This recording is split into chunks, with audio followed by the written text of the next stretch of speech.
This is the D6 generation with your hosts, Craig Gallant. You're wrong! If you're getting any compensation, it's not charity! Russ Wakeland. Did you put me on a boat with frickin' dragons attacking me and whatnot? Now we're talking. And Rafe, Hollywood Granger. Now that's Jimmy Django right there. With contributions from Total Fangirl. Vampires do not sparkle. And our loyal listeners. One game is very like another till the D6G reviews it, brother.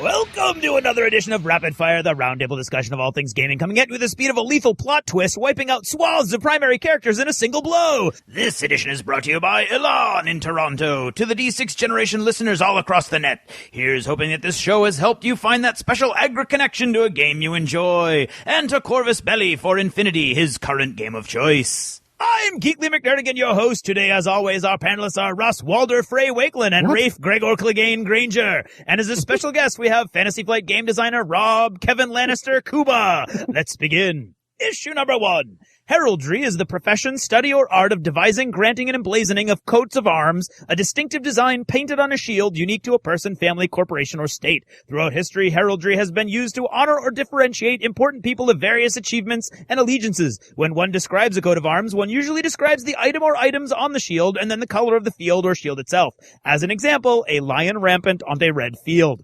Question: what would be the coat of arms of Fantasy Flight Games? Rakako Russ. 2 Fs. Rhapsody Rafe. It would be an FFG on a shield behind a field of blue. Renish Rob? No. Well, Got him off balance. This one was complicated, and I do feel bad, which doesn't change the fact that, well, you know.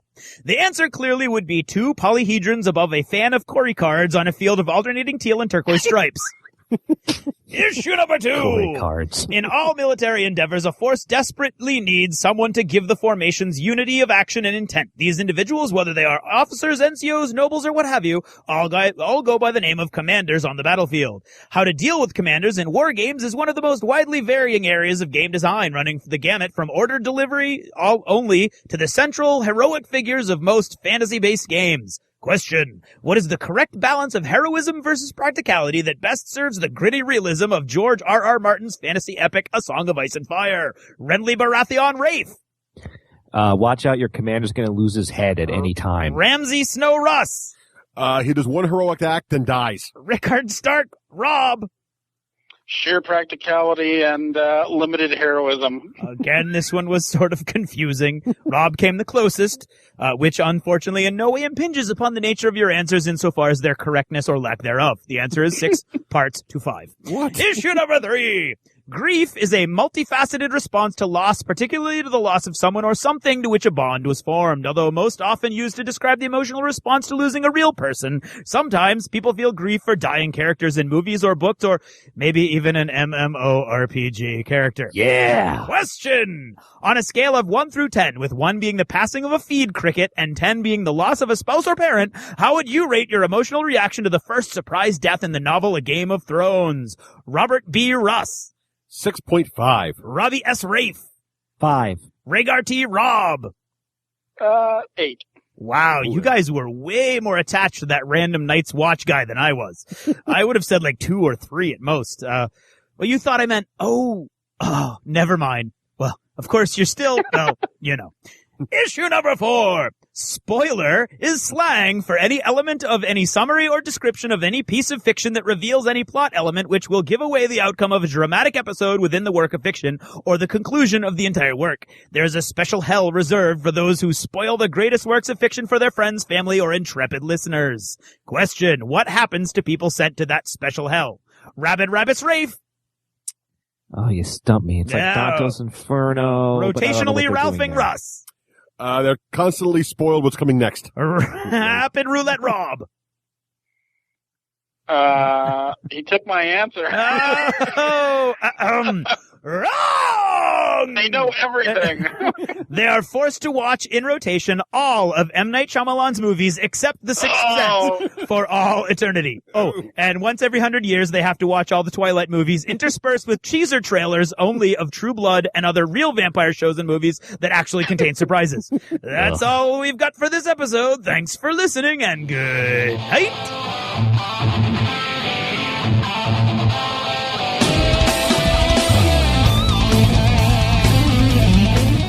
You're listening to the D6 generation. More to game.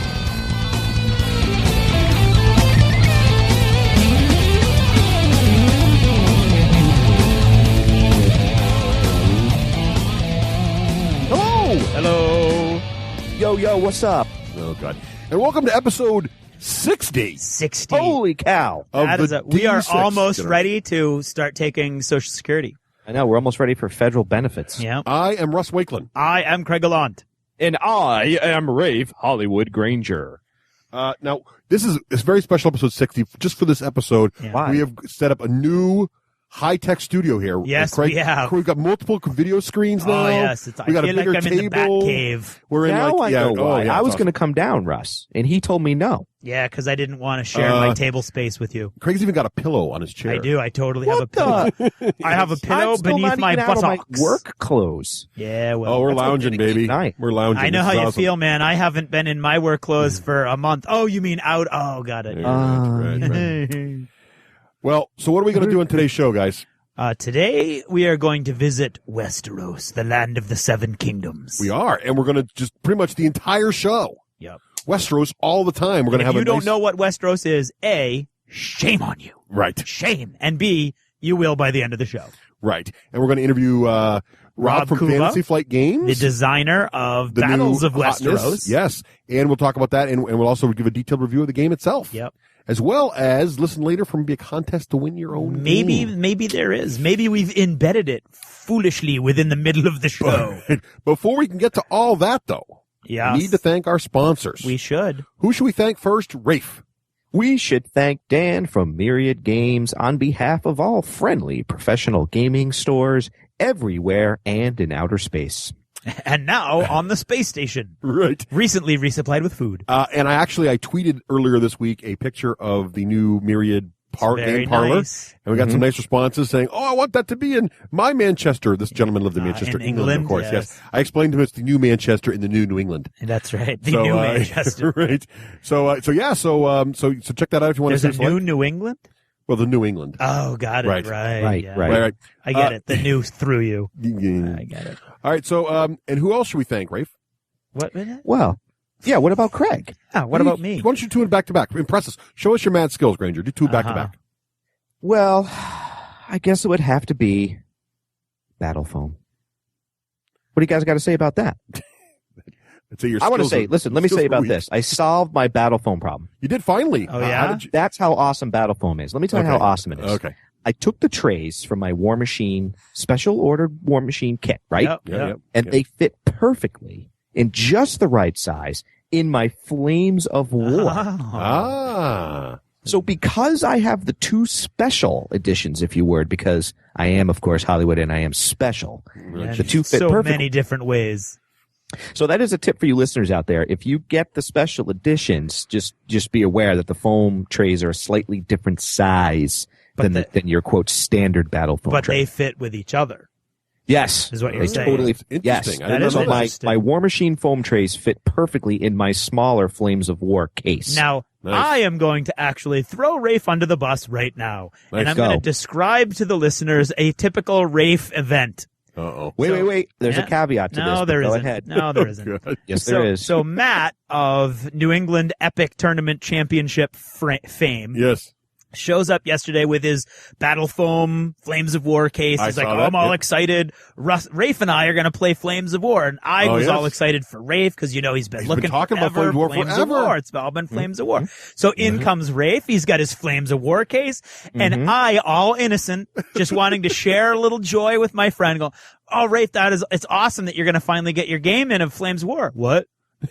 Flames of War. What do you mean? Well, you get your Flames of War army, and Matt brought his. Oh, that's not what that is. But he thinks you're playing a game. No, that's my War Machine stuff. Wow. Yeah, that's a partial Rafe. I'm not done yet, because then Rafe goes, well, I'll tell you what, Matt.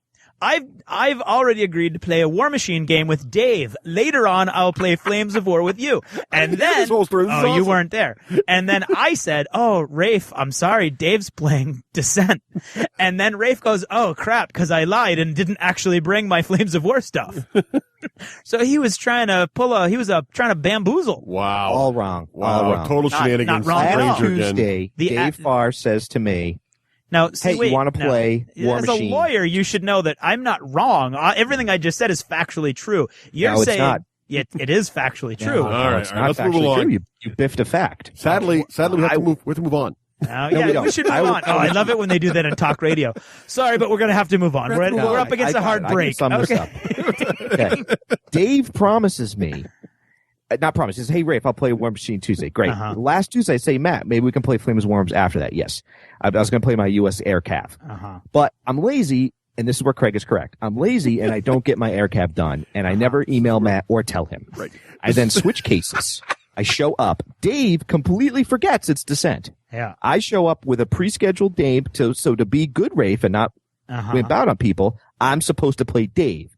Yeah, but you already dissed Matt, I totally screw Matt. I never tell him that I don't have time to play War Machine. So what fact did I to play biff? Flames of War. Yeah, what fact did Craig mess up? I didn't. I never said I would play Matt later that Tuesday. Oh, you did. You totally did. Well, anyway, but let's it doesn't move really on. matter. Let's let go. It's okay. Move along. Rafe pulled shenanigans I gotta again. get the random Rafe stuff right. Where I did all right. random. Okay. So not Battle only Foam, do we have Battle Foam, which is awesome. Craig, who should we thank? We have Lone Wolf Development. And they're out there on the cutting edge of gaming software technology. I'm looking forward to see Rob and Colin and everybody from the crew over. I wish I was going to see them too. Should be good times. Yeah, I wonder good if they'll time. have a demo on the campaign tracker. You can all have a party. So. I want to see it. I bet they do. I bet that's probably what they're waiting for. Hey, Russ, you know Craig's favorite beer? Guinness. We should have a Guinness with Rob. Oh yeah, why don't you go ahead and do that? Okay. I have a bunch of Guinness from my birthday from last year still in my refrigerator. That's what I'll have. Well, you guys are at Gen. And we should also thank the War Store. Bringing war to your door since for a decade or more. There you go. There we go. Damn, that was ugly. That didn't go well. That was rough. You were out of practice. That did not go well. Yes, we want to thank the War Store for all their support. And again, War Store Weekend coming up. Yep. Check out their website for all the dates and time. Absolutely. And check out their website on a regular basis because they got new stuff rolling in every day. They got all the new stuff from all the new Spartan game stuff coming out. If you want your minis dipped, flipped, built, or spun, just go to Painted Figs. Spun? They don't spin them. They don't spin They do. They that spin would them be in illegal. Yeah, okay. Paintedfigs.com, the place to go to get your models painted up. Paintedfigs.com. They do a great job, especially when you want to paint a unit. So good. Get on over there. Navin and the folks be happy to help you out. I got this question via email the other day. It was like, hey, the shipping to Sri Lanka is very expensive. What shipper do you use? Oh, they don't know about the hub. That's right. There's a hub here in the United States, so you don't actually ship your stuff to Sri Lanka, nor do they ship it back to you. You ship to their Chicago hub, and then they ship it to Sri Lanka. It comes back to Chicago, and Chicago ships it to you. So you're only dealing with the U.S. Postal Service both ways. That's all you pay for in shipping, so it's much more affordable. Right. Yep, absolutely. So check that out. And in addition to all of our great sponsors here, there are also folks who help make the show go by buying shoutouts. Shoutouts on a regular episode-by-episode basis. How do the shoutouts work, Rafe? Well, the shoutouts are on eBay. Wait, did I get that right? eBay.the6generation.com? Yes, that right, takes you to our special U.S. eBay page. If they're not there, that means the auction's over. Check back in a couple days. Right. You click, you bid. You can bid them on Total Fango. You can bid them on Rapid Fire. You can bid them on What's in the News, which, by the way, Russ, if I was a listener, I would be bidding for yours because your segments have been kicking booty. Oh, thank you very much. It's very kind. Yes. Very nice. I really do love Announcer Guy and the Russ bit. Wakelet. What is that music? He's so rude to me. I don't understand. I give him a whole segment. I don't know why you let him stay in your house. He's so rude. The guy just doesn't. I don't take him as rude. He's just enthusiastic. Okay. All right. But anyway, so thanks for that, Rafe. And another way folks can help support the show. The donate button. Yeah, you don't want to bother with shout outs. You just want to give us a little money to say thanks. Put a little tip in the tip jar, if you will. There's a little donate button there on the website, the D6generation.com. Click that. We get a lot of questions, too. Where do I send email to? I think our contact page is confused, maybe since the migration of the site. Okay. Info at the D6generation.com will hit all three of our inboxes. Right. You send it there, say, if it's just to Craig, just say, Craig, and the rest of us will ignore it. Otherwise, we'll all read it, and maybe you'll get responses from all three of us. Who can say? Now, in addition to all that, to thank you folks for taking the time to listen to this show and put up with us for our usual 3 to 4 hour banter, as well as thanking you for donations and everything else. We like to have contests from time to time on the show. Yep. Now, this show is packed full of action, so sometimes we like to give away little Black Library books, but we're not going to do it tonight. But you never know. They can happen anytime on one of our Twitter feeds. You never know what's going to happen. Right. And there is a contest later in the show. That's right. And we're not going to tell you what the contest is. You've got to listen through the interview with Rob Kouba. Right. And at the end of that interview, he is going to explain, or between the two of us, will explain exactly what this contest entails. You will, however, be sending your entries to our contest line, which is contest at thed6generation.com. It's not so much a line as it is an email address. It's a line. It's our line. It's a contest line. I love how Craig doesn't give up his fact. He's just like, no, it's a line. It is a line. Clearly you're confused. It's a line of communication to us. Fair enough. I can't help it that you're thinking inside the box. Jesus. All right. Okay. Okay. So please listen for that, because that's a great chance to get involved. And win stuff. Yes, exactly. So make sure that you send those entries to contest at thed6generation.com, whether it be a line, an email address, or a cup with a string attached. Okay, and I have a couple things that I need to discuss right now before we move on. First, I have a correction retraction. We always use it at the front of the show. Right up at the front of the show. Just to prove what kind of guy Matt is that Rafe messed over last week. Okay. Matt, local friend and ultimate champion of the Northeast Epic Armageddon Tournament 2010. Achievement for Matt. Otherwise known as NEAT. Otherwise known as NEAT 2010, yes. Okay, he didn't actually play his final game against Dave, the event coordinator and previous champion. Say it isn't so. He didn't. I incorrectly said that he did. He actually played Tim's Adeptus Mechanicus list, which was the one with the giant titan and the humongous Armageddon cannon. But that was fun to look at. It was fun to look at. And it was beat me. Oh, that's another correction. I should probably say that I lost every game I played. No. Okay, but anyway. So you're as good as epic as you are at War Machine. I'm just pointing out an observation. I have a correction too. Had a lot more time. I'm not done yet. And you have more practice games at epic too. So Matt was adamant that I get this correction out there because he didn't want anybody thinking he had beaten Dave, who's like this grand champion of the Northeast, and he didn't want that false information. Well, achievement for correcting your error. Okay, thank you. Rafe, you go ahead. Okay. I have to make a correction too, that Russ actually bombed on. Okay. And because it involves our soldiers and warriors serving in Afghanistan, I want to take the time at the top of the show. So in my Hollywood Minute, there wasn't a name, and it came from Psycho Mike in Kabul, Afghanistan, and he was thanking all of our soldiers and warriors, all the men and women serving in Afghanistan. So I do want to add that to the top of the show. An achievement for Mike and for all our folks over there. Exactly, yes. And not one for Russ and Rafe for forgetting Psycho Mike's name. I got a negative achievement for failure. Okay. Next, I want to send out a huge thank you from Karen and I to the Christians, and I'm hoping you're the Christians because Karen threw away the receipt that had your name on it. Just for clarity, this is not like the entire religious all of faction. the Christians on Earth. Right. A listener and his wife, whose last name is, we think, Christian. Oh, good. So it's not multiple Chris Floreses. Okay, no, got it's it. not. No. Okay. They actually sent us this awesome musical toy and a stroller organizer that they got right off our registry. And what the baby get? That's okay. And that was just, sometimes he's quick. He is. Once in a while. That's what makes him dangerous. Right. Yeah, exactly. Yes. A broken clock is right twice a day. Right. Okay. And I can't tell you how excited Karen was to get this stuff. And she didn't, you know her, she's on this, even now that the showers ages and ages ago, she's on the registry at least once a day. She sees, oh my God, somebody bought something. Who was it? Oh, I bet it's my cousin. I bet it's my cousin coming up from Florida, blah, blah, blah. And then we get the package the next day and it's from listeners and she was in tears. That's awesome. She was really, really happy. And thank you very, very much. She so wanted that musical toy. I can't even tell you how much I heard about it. So that was an awesome choice. And a quick thanks to Thad at FFG Customer Service and everybody over there, because my Battles of Westeros set was missing one little model. And they were really quick to address that. So thanks to them. If you have any problems, be sure to contact me. Yes. And someone asked me this once. They said, you guys should do an episode on what to do if you buy a game and the components are messed up. Right. It would be a very short episode because all you do is you contact the company you bought it from. The company. Right. You can go to your local game store. It'd be a very short episode. That's all we got tonight, folks. Thanks. It would, because don't forget to tip your waitress. All you do is you call these guys up and you say, "Hey, my box is messed up," and I don't know. All the companies we mentioned on the show are all reputable. They would all, in a heartbeat, send you out the piece. Usually throw in something extra. Yep. Definitely. I've got it all figured out. If Craig has to miss a show from his brand new edition, that will be our show, Russ. What to do? Now listen, if you also shop at Dan with Myriad Games, Dan's already categorized it and reshrunk it. He's like, Rafe, I just want you to know you're missing one model from Game of Thrones. I've already pre-ordered. It's being airshipped and dropped by parachute to your house. Nice. Excellent.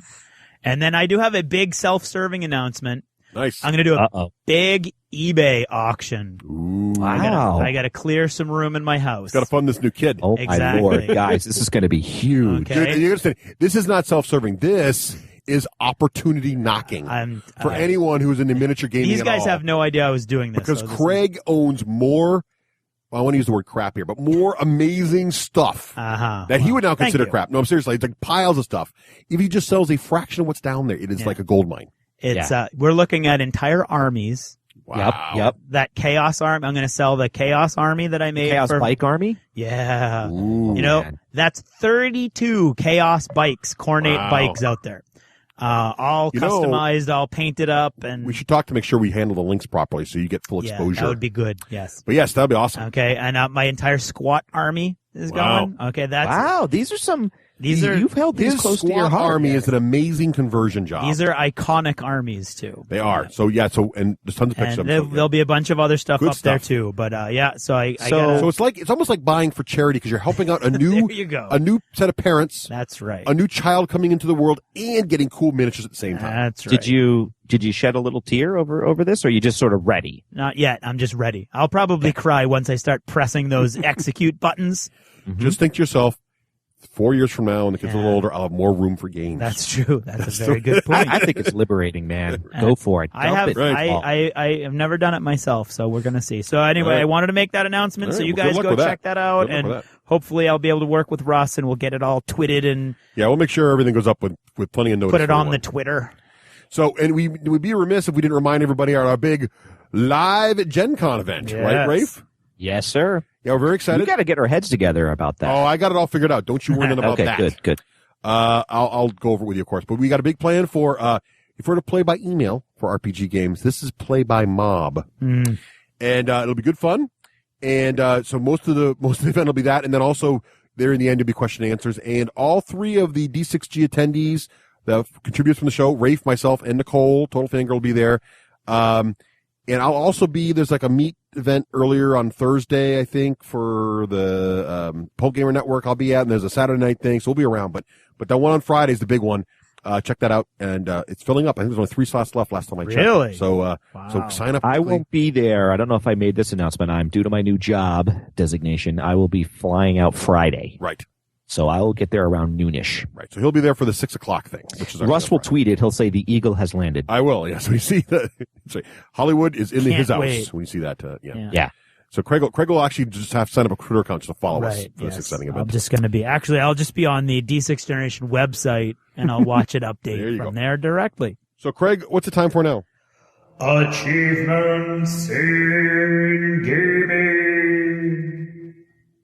Uh-oh. My late achievement. There it goes. So we got this newfangled setup here. So we're in achievements now. So who is Achievements in Gaming brought to us by this week? Rafe. Wow, he gets every throw. You have thrown to him every Andy. time. A big shout out to all my friends at the Comics Keep in Bremerton, Washington, Game Empire in San Diego, California, and Eagle and Empire in Alexandria, Virginia.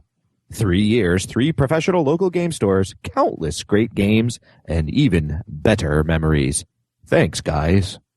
No. Well, Rafe just sounds unusually alert this evening, so I'm throwing more so than you're trying normal. to get it Take advantage. Trickle down. Yeah, exactly. I got it. You'll pass out later. Yeah, do it. Take it while I'm at my peak. So let's talk about what we've been playing here. Now, I also wanted to mention here real quick, every once in a while lately, we've been getting emails saying, hey, you guys mentioned Rune Wars a while ago. You still playing that? Or, and I just wanted to say it on the air, the goal of Achievements in Gaming is we try to list every single game we played in the past 2 weeks since last recorded. That's right. So if you haven't heard us mention a game, odds are we probably have not played it. Right. Doesn't For a mean the variety of reasons. But doesn't mean it's dead, because some of these games, I think it's great to get out once every 3 months, but sometimes it's just because we're trying new things or we've got distracted by a shiny string. It is kind of busy. We got to play these games we review. Right, too. That happens, too. But in fact, I just set up a Rune Wars game with Ian next week. Oh, there you go. So what have you been playing, Craig?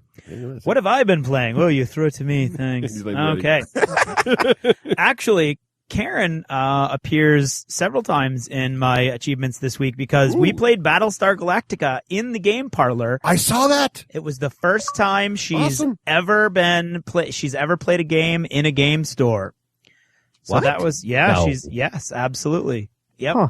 Oh wait, this just in. I received this hot off the presses.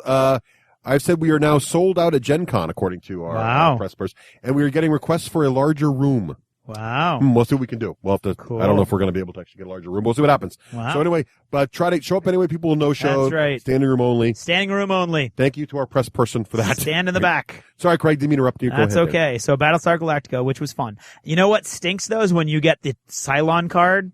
Yep. And then you have to leave the room for a phone call. And when you come back, they're like, we misdealt the card, so we had to redeal the loyalty cards. Oh, come on, man. So that stunk. Oh, I got played Uno with my sister and my nieces on the boat. That was cool. Was this the one that shoots the cards or regular Uno? No, just regular. The one that shoots the cards would be a little awkward on a boat. I think it'd be hilarious on a boat. It'd be kind of hard to play more than once.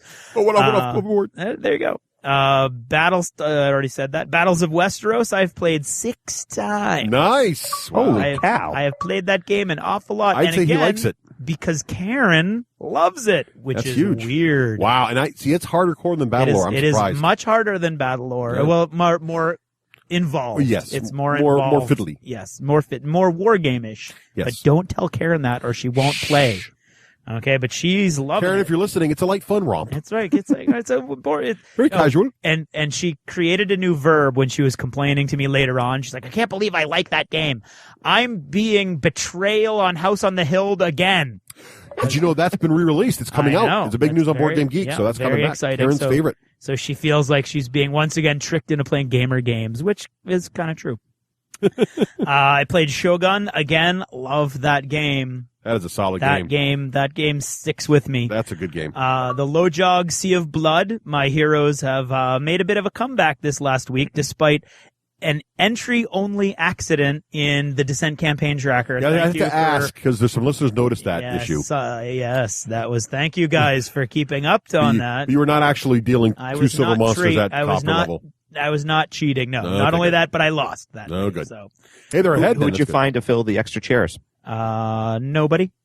They each played one. Yeah, okay. Because nobody can be counted on. But that's okay. I don't need you. All I need is this paddleball game. Right. Okay. Shifty. Okay, the big event that I said we were planning months ago was actually the entire Siege of Terra as an epic Armageddon game.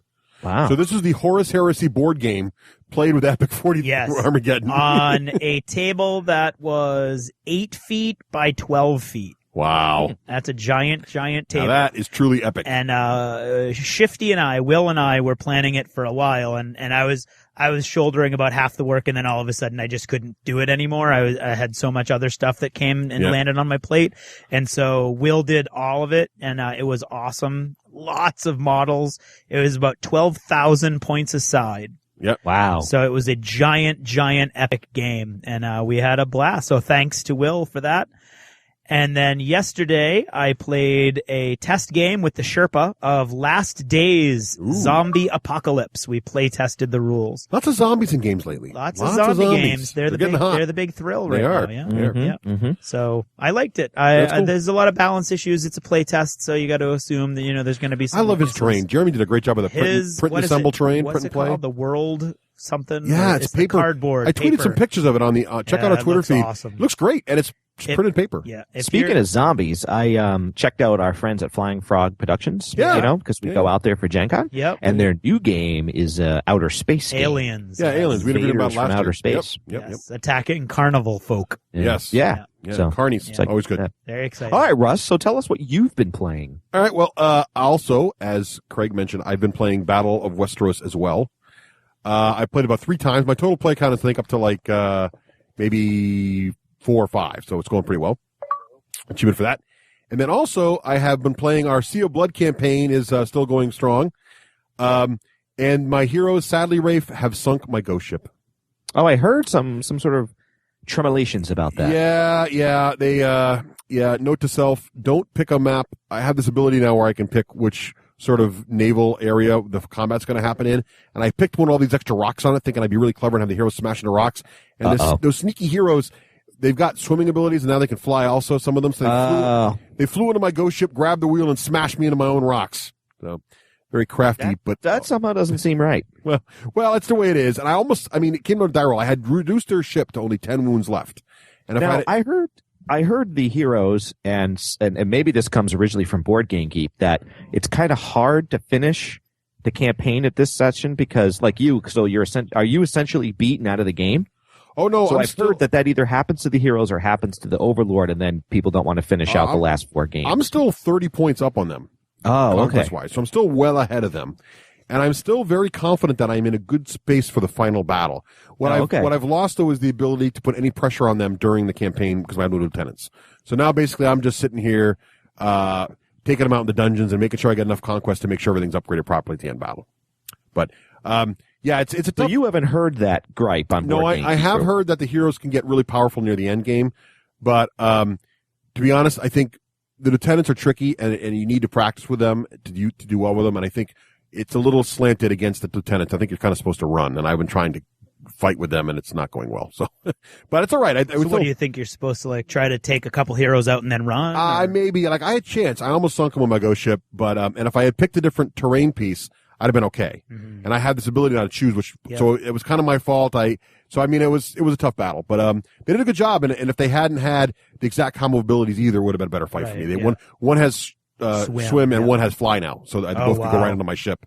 And it took both of them because I lowered my sails and dropped my anchor, so they couldn't move me. But the one guy raised the anchor and moved over and raised the sail, and then the other guy spun the wheel. So it took everything they had to make it happen, and it worked. And they had to roll pretty well, and they did. And it was just one of those things. So good time. We're still having good times though, which is good. Also got together on the 4th of July, or actually the 5th of July, technically. Mm-hmm. Yeah. And a lot of the kids, Rafe's kids and my own kids, and even Nicole, we went up to Myriad Game Parlor there and played some kids games for a little bit. We played the Black Pirate, the one I reviewed on the show a while ago. What did you think of the Black Pirate? That game was awesome. Wasn't it cool? Oh, man. When you described it back in the day, I'm like, okay, little puffs of air. Yeah, I get it. It's a kid's game. No, Craig, I had fun playing. I watched. It's another one of those games that's fun for adults. Yeah. It's strangely fun for adults. Yeah, I want to get that game now, as a matter of fact. You know what else we played for the first time was Run for Your Life Candyman from our friend Kurt Covert. And now is that a kid's game? I thought that was not so much. I didn't think so. But the kids loved it. They loved the idea of ripping the arms out the can. Yeah. And there's a couple of scenes. I mean, there's nothing inappropriate except there's some of the artwork's a little bit, scary. Well, not scary. No. It's like a dominatrix sort of person there and stuff. Okay. But I mean, the kids don't get that. They're, this age, they're just like, whatever. No, but they actually liked it. They thought it was really funny because they know Candyland. Yeah. So to see this idea where you can shoot the gingerbread man and they actually liked it. The kids liked it. I wanted to poke out my eyes with sewing needles. Now, why didn't you like it? Because it's Candyman. Oh, it is Candyland a little bit, yeah. That's what I Candyland, yeah. That's addressed in his second game in that Shooting Ladders. edition, Shooting Ladders. Yes. I mean, it's definitely innovative, and I love Kurt. I mean, so it's fun, but you're right. There's the randomness of Candyland. I mean, there's nothing you can really do to win. It's just sort of you bounce around. So that's what I've been up to. I guess if you're contrasting it to the game like the Black Pirate, which is actually fun for adults, in my humble opinion, compared to Candyman, but if you're a parent that's like, hey, Candyman's kind of fun, well, then this game's fun. What's interesting about it is Nicole liked it too, and she's all about now at Christmas time actually baking gingerbread men and playing with real ones you eat. I think that would be a fun little tradition, and it's a meaningless event. It's just to eat gingerbread men. It's excuse to eat gingerbread men, basically, is what we're thinking. So that's all I've been playing. Killer Bunnies, Hollywood style. Okay. And I played Shogun as well, not with Craig. And I agree with Russ on this. I thought it was okay. I mean, it's good, but I don't know. It could be because I got my butt kicked, and that's fine. I lose lots of games, but because I was getting my butt kicked, and I saw that happening, 3/4 of the game was just watching myself get my butt kicked. So, yeah, I don't know. I think I mentioned this. I love Shogun, but I did mention in the when we reviewed it that it one of the things people complain about Rune Wars is this idea that there's this little random element where no matter how badly beaten you can come back. Yeah. Shogun is the more classic conquest game where if you get someone beaten down enough you can get really out of the game. Yeah.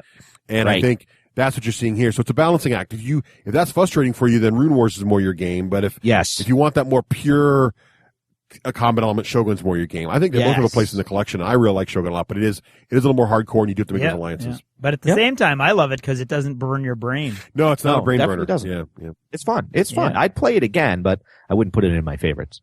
After one game, I don't know. I gotta play more.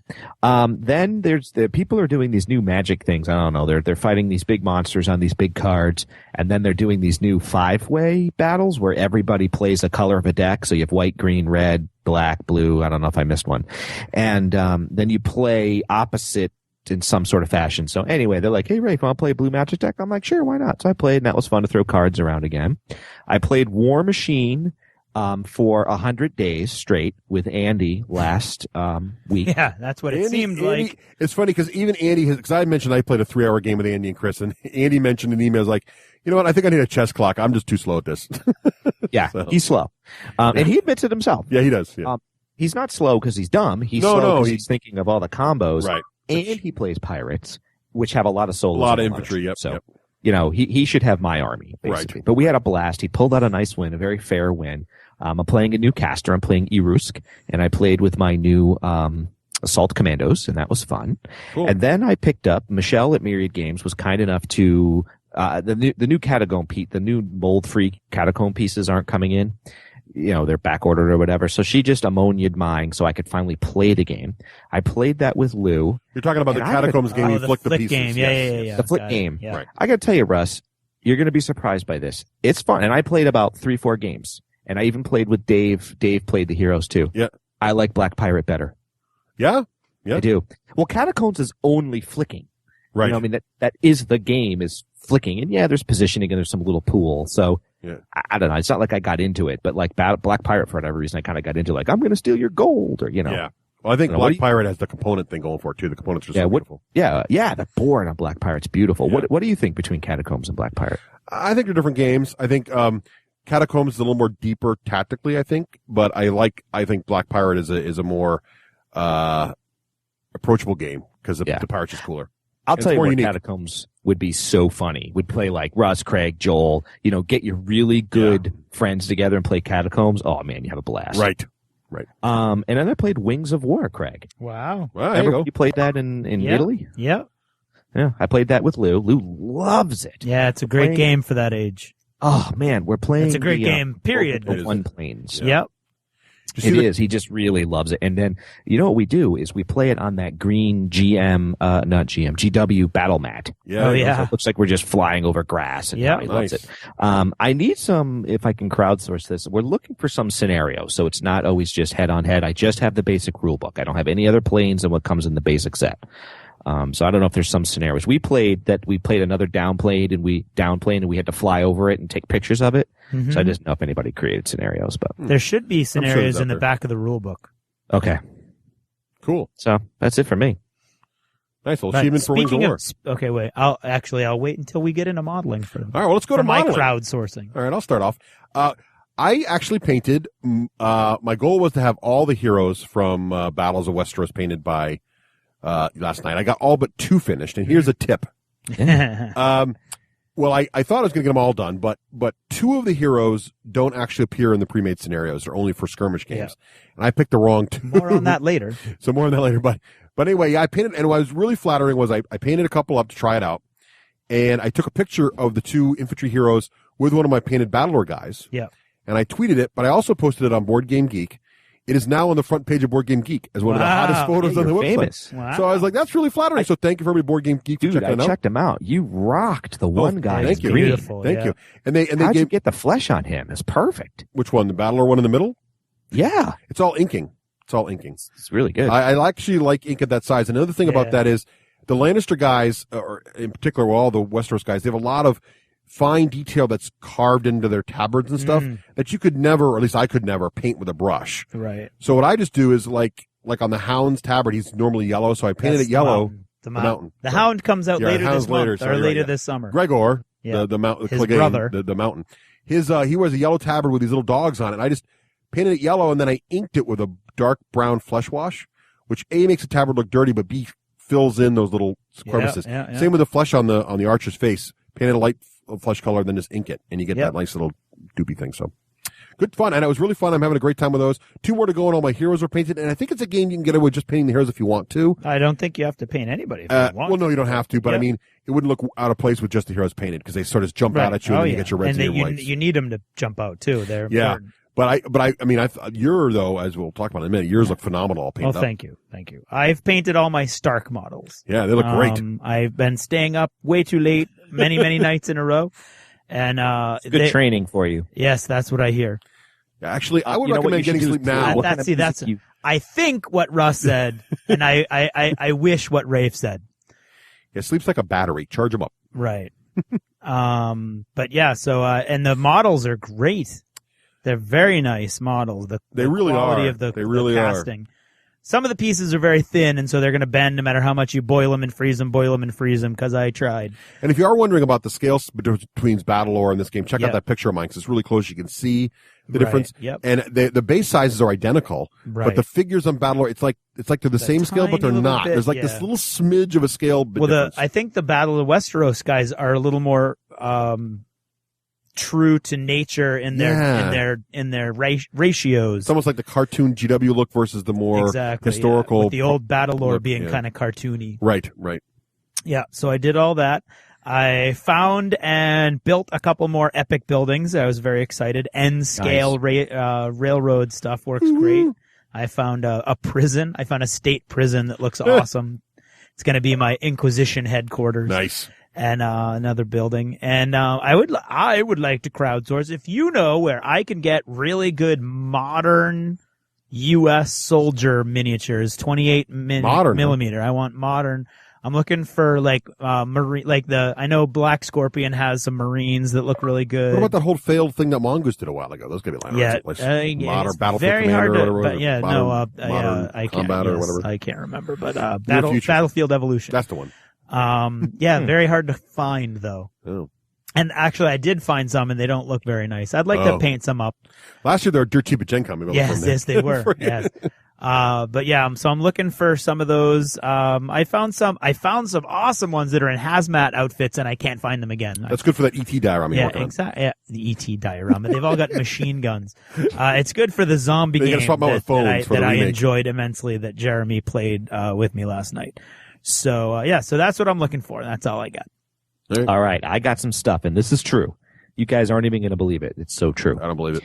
All right, I took Russ's advice. And Craig seconded it. Last episode was, you know what you got to do? You just have to get started. So I did. Remember I told you my Flames of War stuff was itching at me? Yep. I painted and built. These are all built, painted, everything primed, based from scratch. 3 Sherman tanks. Yeah. 2 3-inch field guns. So that's the guns with 5 guys each. Mm-hmm. And 6 assault commandos with 2 of the heavy flamers. Wow, nice. Wow, that's awesome. That's awesome. And I used the new Army Painter. So I used the Army Painter system for the Flames of War. Yep. Awesome. Cannot recommend it enough. Go green. I mean, it just saved so much time. Oh, I did want to say that. I ran on a P3 primer, and I happened to pick up Army Painter primer, black primer for my Westeros stuff, and that's a really fine detail. That primer is phenomenal. Mm-hmm. I mean, it worked. Yep. In fact, I would say it feels like it's a better can. Like the pressure was just a little bit better, the nozzle was a little bit better. That is a good primer.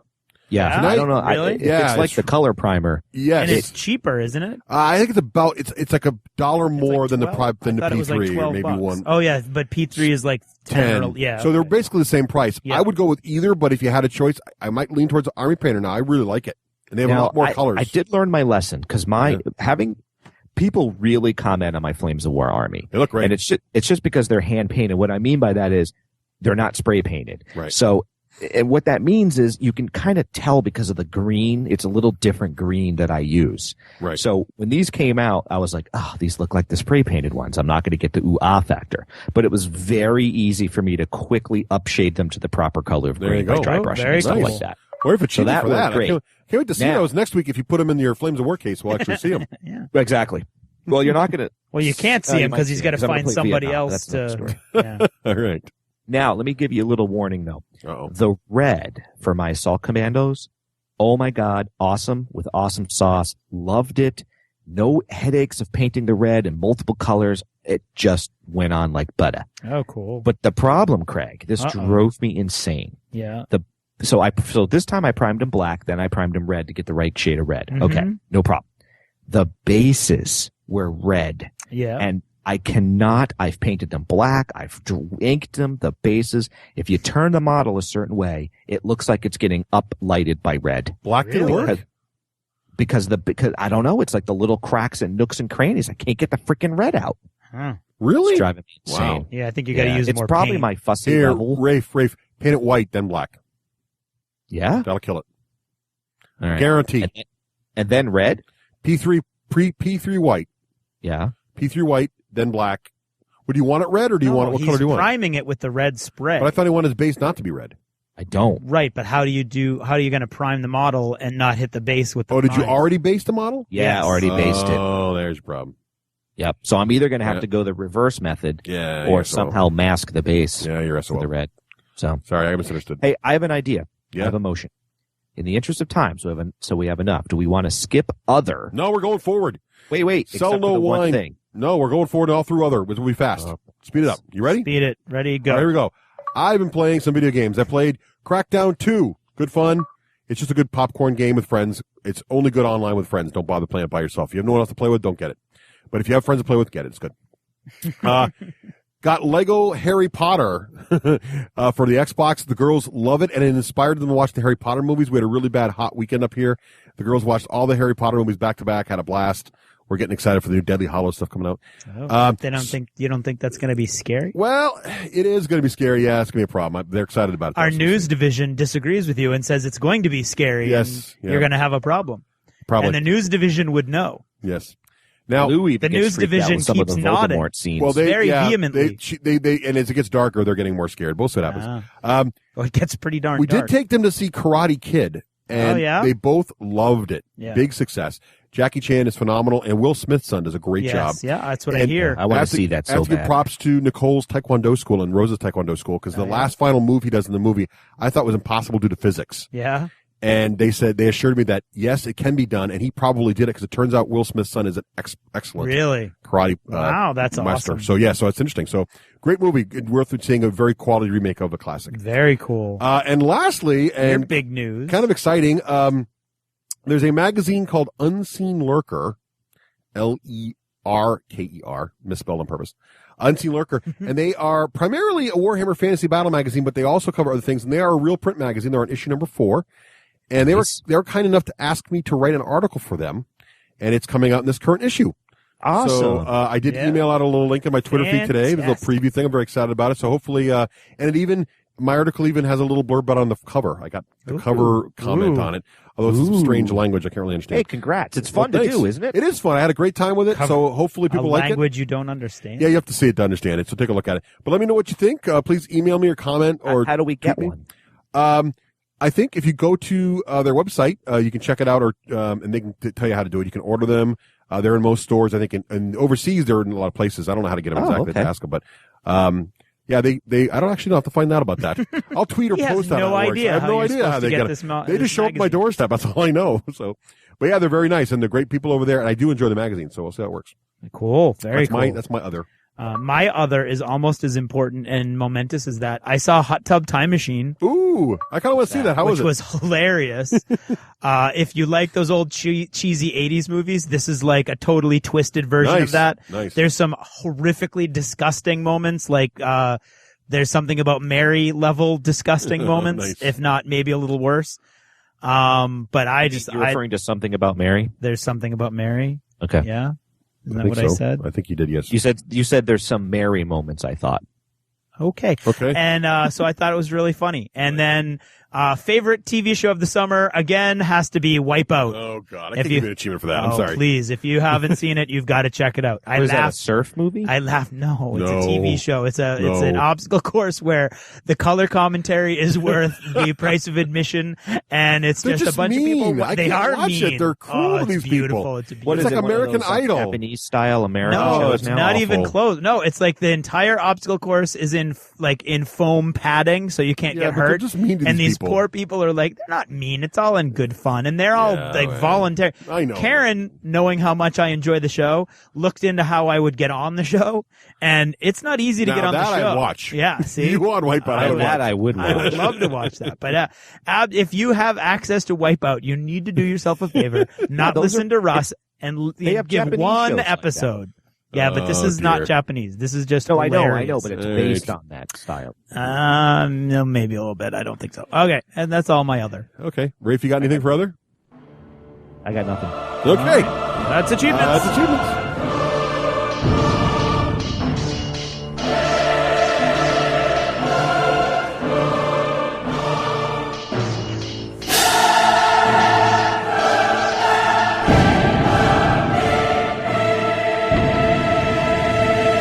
You're listening to the D6 generation.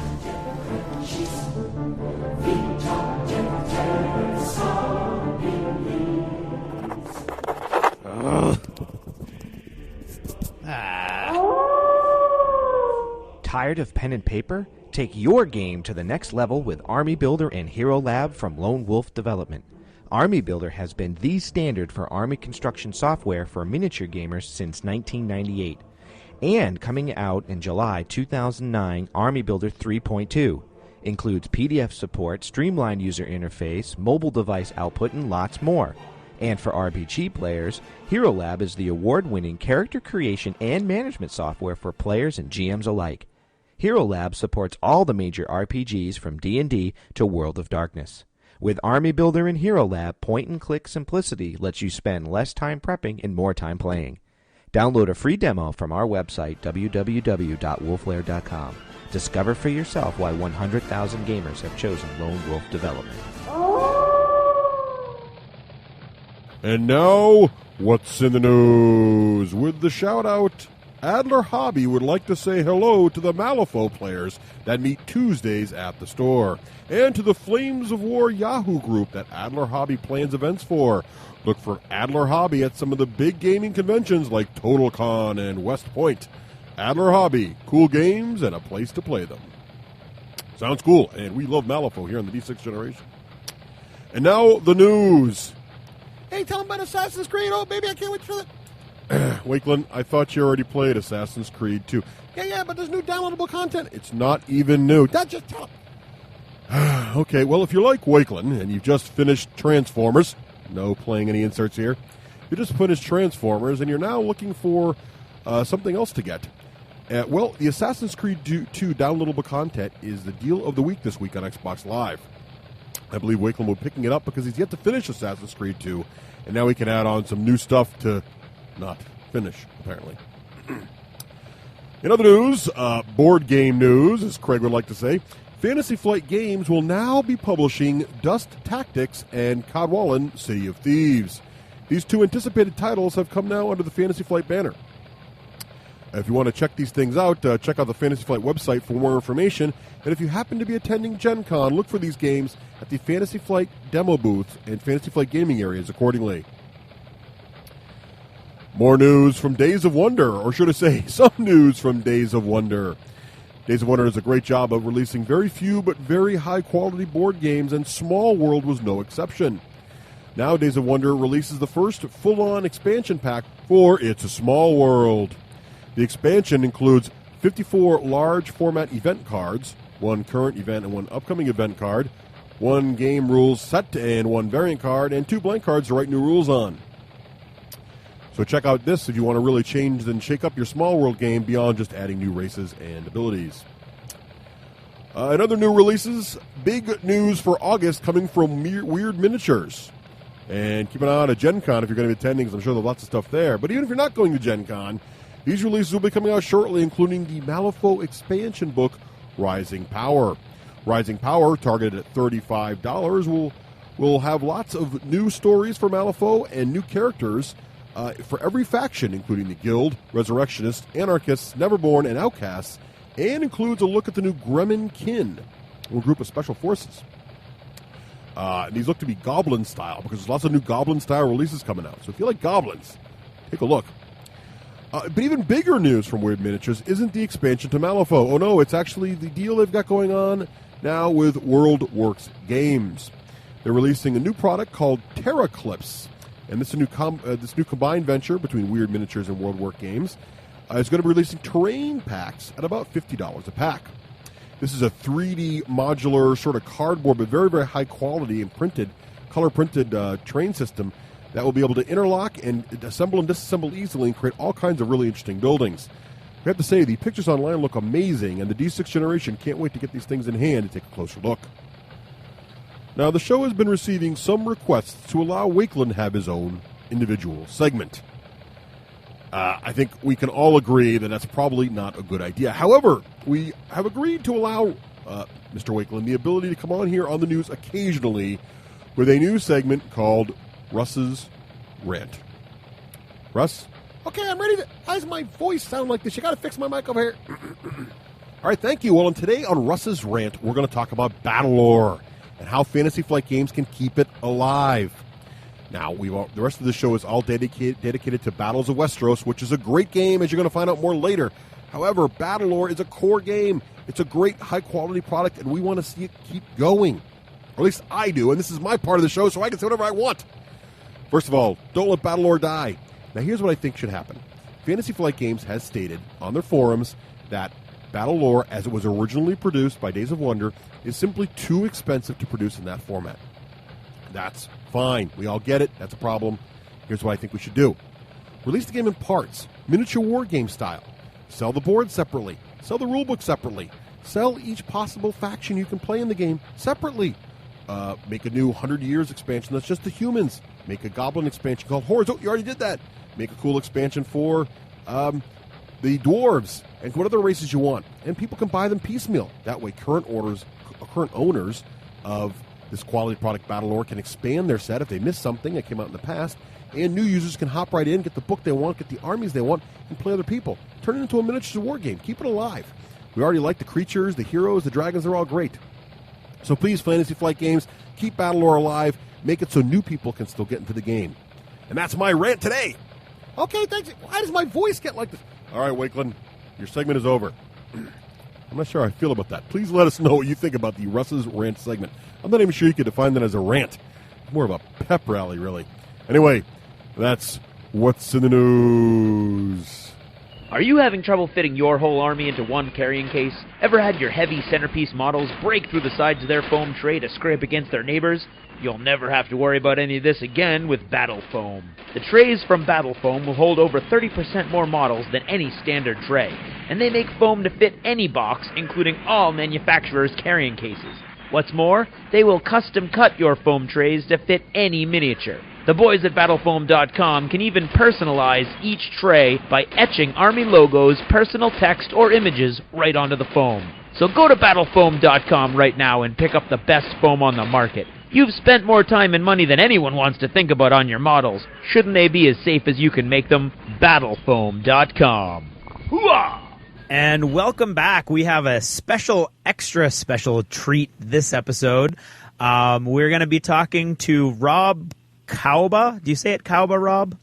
Kouba. Kouba. I like Kouba. Take this plane to Kouba. Exactly. Like That's right. All right. Rob is the designer of what has definitely become the latest hotness to our gaming group. The new hotness. It is absolutely the game that everybody's playing. How many times did you play last night, Russ? I played twice last night. I think I'm on my 5th play now total. Yeah, it's been out for about 2 weeks. Yeah, so I'm on my 6th play total. Nice. So it's absolutely the game that everybody wants to get in on. And we were just really lucky enough for Rob to be able to join us for a little bit today. And so everybody, welcome Rob. How you doing, Rob? Oh, I'm doing great. How about you guys? Oh, great. Thanks for coming on the show, Rob. We know you guys at Fantasy Flight are really busy with Gen Con looming. Any moment now. So we really appreciate taking the time out of your day to be with us here. Absolutely. So I think Craig needs to start off with a classic question. Oh, yes. We do have a classic question we start with. Rob Kouba, are you now or have you ever been a gamer? I am. I am now a gamer, but I have been for quite some time. Excellent. Give us the Kouba origin story. Yes. My parents are they were actually quite avid gamers back in the day. Ooh, really? Gen 2. What was that? You're second generation gamer. That's right. It went back even longer than that, except like it was just cards and stuff playing then. And then like when they started coming out with, Risk and stuff like that, the first game that I can remember like playing and just being like, oh my gosh, this is awesome, was Survive. And that was because, as a kid, it's like the island is like going away, and you're trying to get your survivors to your corner of the board, and while eating like other people's survivors with sharks and stuff like that. And it was just like the coolest thing ever. Funny you should mention Survive. We just interviewed a new company that's going to be re-releasing Survive. That's right. So, yes, that is a fantastic game. I love that game, and if they are indeed releasing it, I will be in line for the first copy. They are with new blinged up components. Unsolicited testimonial for Stronghold Games. From a competitor even. Yes. Right. So after Survive... after Survive, then I moved on to like things like so I would always play card games and stuff with my mom, and sort of like the more party type games, which she still likes today. Yeah. But then my dad would do the whole like Stratego Risk stuff, and that gave me like that whole line of games to draw from. And then eventually, what happened is I got turned on to the whole like Euro gaming scene, and that was after a little after college, and I'd still been playing like more, not Ameritrash game, but like longer games like Robo Rally and stuff like that, like Richard Garfield type stuff. And then it was like, man, this Carcassonne game looks cool. You lay tiles and stuff. There you go. So I picked up Carcassonne, and like that was like, oh, this is awesome. Take it to everybody's house or whatever, and and then it's like, oh well, I got Settlers, and all that kind of stuff. And it's a natural progression on the Euro track as well, and so I'm pretty well rounded. Yeah, I like pretty much everything. So it sounds like a standard development track, really. That's right. Yeah. The only thing missing there is the first set of D&D. Right. Oh yeah, well that was in there too, but that like I don't like none of my family or that was the people at school and stuff that did that. Yep. So they're the ones that like sucked me into that. Yeah, they were all the cool kids, like the jocks and stuff, right? They always drag you into that stuff. No. It was mainly we actually did it a lot on trips, like school trips and stuff like that. Because it was just like back in the day, it was like, oh, let's just take some 6-sided dice along and play like D&D, like really simplified, like on the thing. Very nice. Travel D&D. That's right. Don't need a character sheet or whatever. You just like remember some stuff and nothing complex, because you were just like getting into it anyway, like little dabblers and stuff, and it grows from there. We actually did that with Rogue Trader at the day after Gen Con last year. We didn't even use dice. Right. We didn't know what we were doing. It was fun though. Just winging it or whatever. Oh yeah, just winging it, just like reading the book, and this will be fun. It's a more natural, like, I mean, as far as that goes, like, I mean, then you're truly role-playing, right? Because it's not like have like a whole bunch of dice and charts that you're referring to. It's just sort of like, I'm making this decision. This is what happens, blah, blah. Exactly. So how did you get from, like, game player to game designer? There you go. Well, that's a funny story in that, so what happened was we were in Florida. My wife's a teacher. We decided we wanted to move back next to family so we can start our own family. And what happened was like I didn't find like a job right away, so I just grabbed something, at the Kohl's, which is the clothing place in their e-commerce like warehouse. And then after a while of that, I was just like, I'm fed up with with this. And it just so happened that Fantasy Flight was advertising for an associate game developer.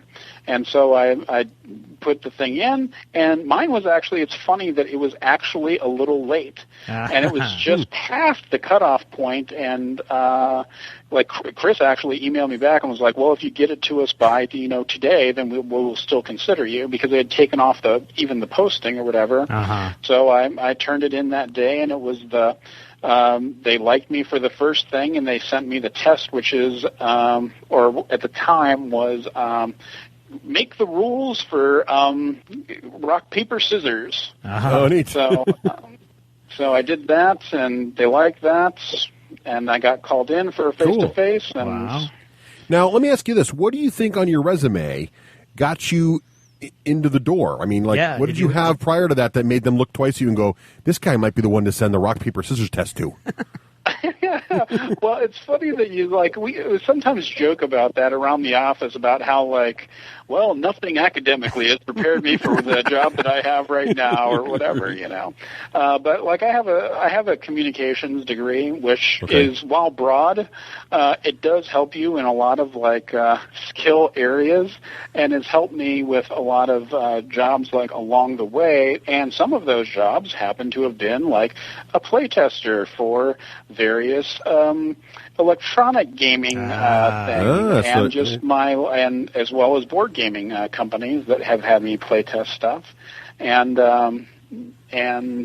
so I think in the end, it was my experience gaming and not necessarily my work experience that helped me with that. I think that the work experience aspect helped me with my just initial layout skills and familiarity with software that was able to enhance their trial assignments or whatever that were able to get me in the door. Cool. Wow. And so once you got in the door, talk to us a little bit about what you've done so far for Fantasy Flight, up to but not including today's great new hotness. Okay. So avoiding the hotness. Yes, exactly. We want to ease our way into that. Yeah. So the first thing that I was doing was I did Kingdom Hearts, which I was just the developer on. A lot of the things for the associate game developers, just basically developing titles that are already out. So that one was one that the Japanese had already created, and we were just porting over. So I handled the porting over of that, and making sure the translation was good, and that this sentence actually means draw a card rather than go to Timbuktu or something like that. So there was that, and at the same time, I was also assigned a couple other things. One was to look at a Knizia game that ended up being Black Sheep. And I sort of handled the development of that, transforming it into a toy line title. And the other one of my first assignments was helping with the level design of Road to Legend. Oh, very nice. I saw you on the credits for Road to Legend. That's a solid title. Yeah. And some great levels in there, so good job. Yeah. That was one that I was really excited about, at the time. And then it's just as it dawns on you that man, this is just, the sheer volume of levels that are present in there. It's just holy cow! I didn't realize that there was going to be 40 levels or whatever. And then it's I got to get creative and mine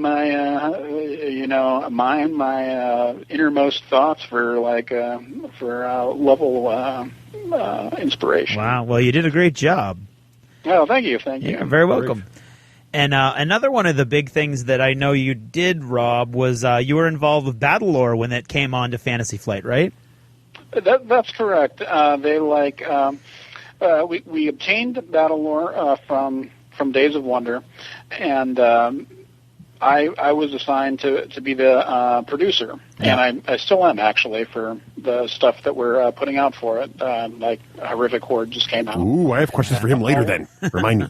Yes, okay. Sorry, go ahead, Rob. All of those things, I'm the developer / producer on. Go-to guy. Yeah, but I mean, Borg still designs it. Yeah. Yeah, that guy, whoever he is. Yeah, that guy, Richard Borg. Okay, fine. Now, how did that metamorphose for you into? Now we can get into the new hotness, the battles for Westeros. Okay, well, it was decided that we were going to go ahead and make this where Battlelore combined the medieval with the fantasy. It was decided that we're just going to take this fantasy, the medieval property, and go forward with it. And we decided that we may as well use the license for Game of Thrones because it's awesome. And I'm like a huge Game of Thrones fan. Oh yeah, who's just not? like, oh yes, salivating at the lips. Yeah, the whole. You're among friends here. What's that? You're among friends here. It's all good. Yes. And so we also wanted to sort of take it down and then build it back up. So much so that a lot of people don't even consider that Battlelore at all. But Battlelore, is the name of the game, and the system is Command and Colors. So it's just we were looking at rebuilding the system to match our new focus of the game, which was only this gritty medieval, and now in the Thrones. The Thrones universe. Right. So I sort of took the reins from there and started down a path after chatting with Chris and getting his expectations out of it. And once I sort of had a pulse for that, started instituting some mechanics that I thought would bring us to the correct place, and it ended up that it did. And some of the stuff didn't make it into the final thing, but you start off with everything in, and then you start streamlining until you get the thing you want, just like a sculptor. Yeah. Now I have a chicken and egg question for you. Okay. Irrespective of the fact that scientists today claimed they found out that the chicken came first, but now they did. That's actual news. I dispute the fact because dinosaurs were around before chickens laid eggs. I'm saying the chicken egg, all right, not the egg in general. Okay. I would say the egg because dinosaur the egg beats eggs. it on. Yeah. Sorry, it has nothing to do with Rob and. But anyway, right. Okay. Now, when this project was brought to you, Rob, was it brought to you? We have Battlelore. We want to go someplace different with it, or was it brought to you? We have Song of Ice and Fire. We want to expand that line, or was it sort of just like a mess of how was it presented to you when Chris came to you with this whole plan or thing? What did it look like? Well, that's simple. My assignment, I had no in that formative of a stage, that wasn't me at all. I wasn't in the huddle on that one. I'm just sort of the quarterback, listening to the what the coach said, and Gotcha. It was we're doing battles of Westeros. Okay. Interesting. Go to it. That kind of thing. Yeah, you're going to take these rules. I'm totally down with that. Awesome. Let's do it. Now, when they did that to you, Rob, was there a moment of fear knowing that you were at a point in your life where two huge fan bases were going to collide right where you were standing?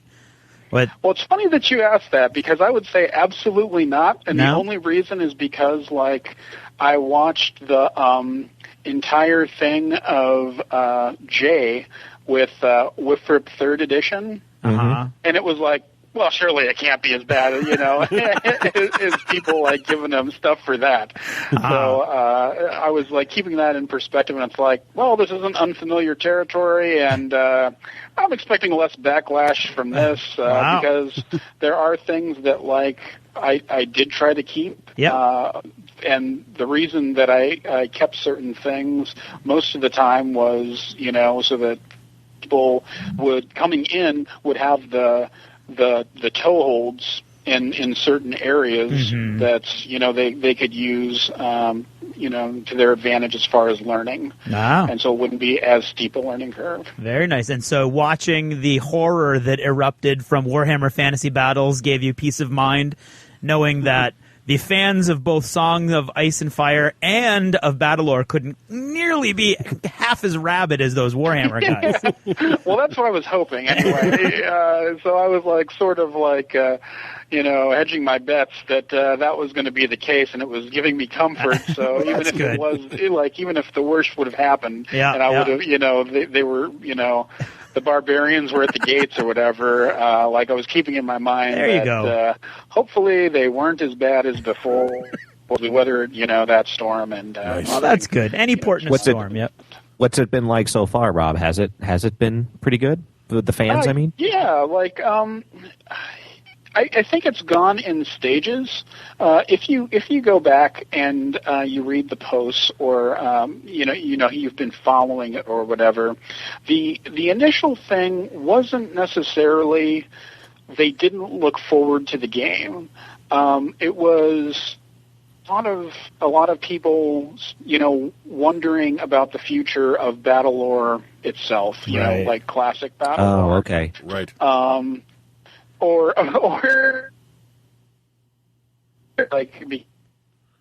we lost you there, Rob. What was that? What did you say there?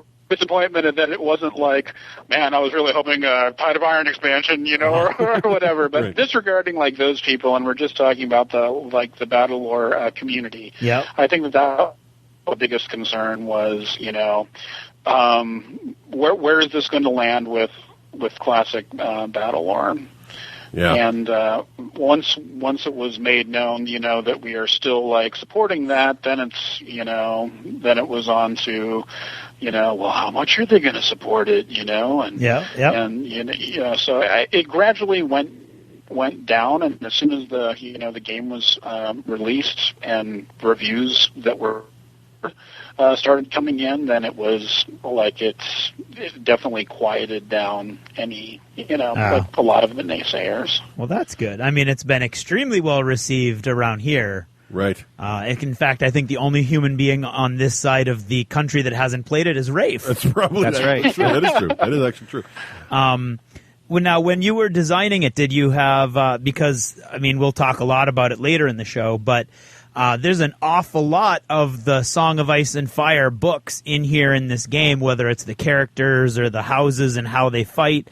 Did you get any chance to interact with George R.R. Martin himself on any of that?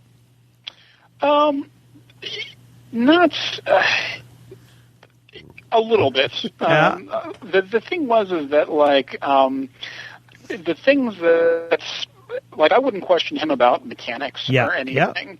Yeah. The big thing is that is that the IP is treated properly. Right. And the funny thing is, and I'll sort of preface the answer to this question with how I became involved with Ice and Fire, which is I had no idea about Ice and Fire before I came here. Wow. And it was our CCG, which Nate French was working on it at the time and still is. Now the else. And we were doing an office league and everything. And I was well, I want to get in on this just so that I can, introduce myself to people and have fun and this kind of thing. And I like, CCGs. And so then I started playing, and it was I really like these personalities. I want to know more about them. Right. So then that led me to the books, which then, I love the books, which then here it made it easier because it's I've already, read the books and I'm familiar with the game through our other properties. Yep. Well, I should also say, though, that my first, gaming experience, I did play the board game before. Yes. There you go. I loved that. Yeah. But that didn't yet spur me on to read the books until I played the LCG. So it took more than just a and game. I got to see the breadth of the individual characters. Right.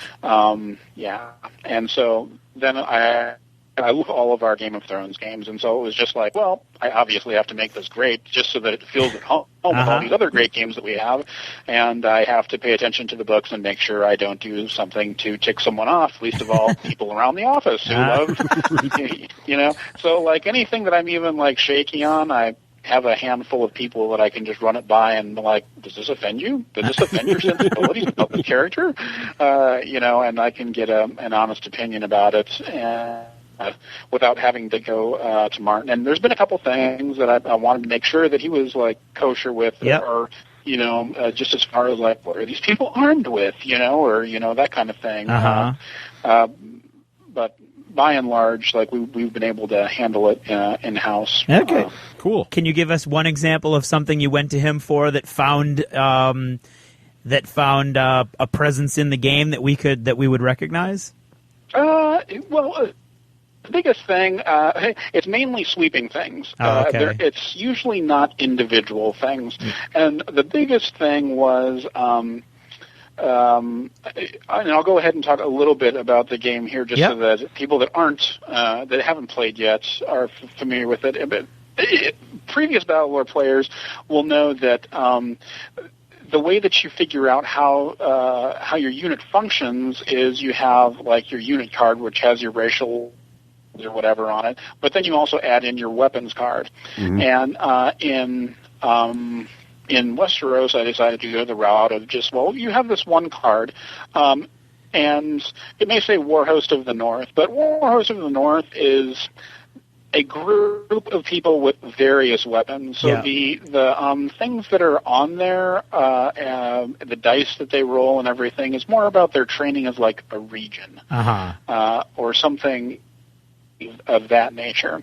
And so the big thing was when I get to specialize things like the pikemen or something like that, where it is all pikemen, I wanted to know, like, exactly what tools do I have at my disposal? Like, what are these main guys fighting with? And so he gave me a nice email going over, like, which things the different regions of use because, like, everybody uses, like, some stuff, but then if you go to Dorne, like, they're off doing their own thing. They use round shields down there. Dorne does, and stuff like that.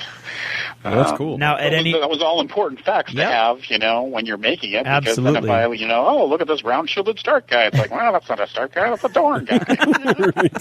Now, at any time, did you try to give him an electronic backslap that he hasn't finished the next book yet?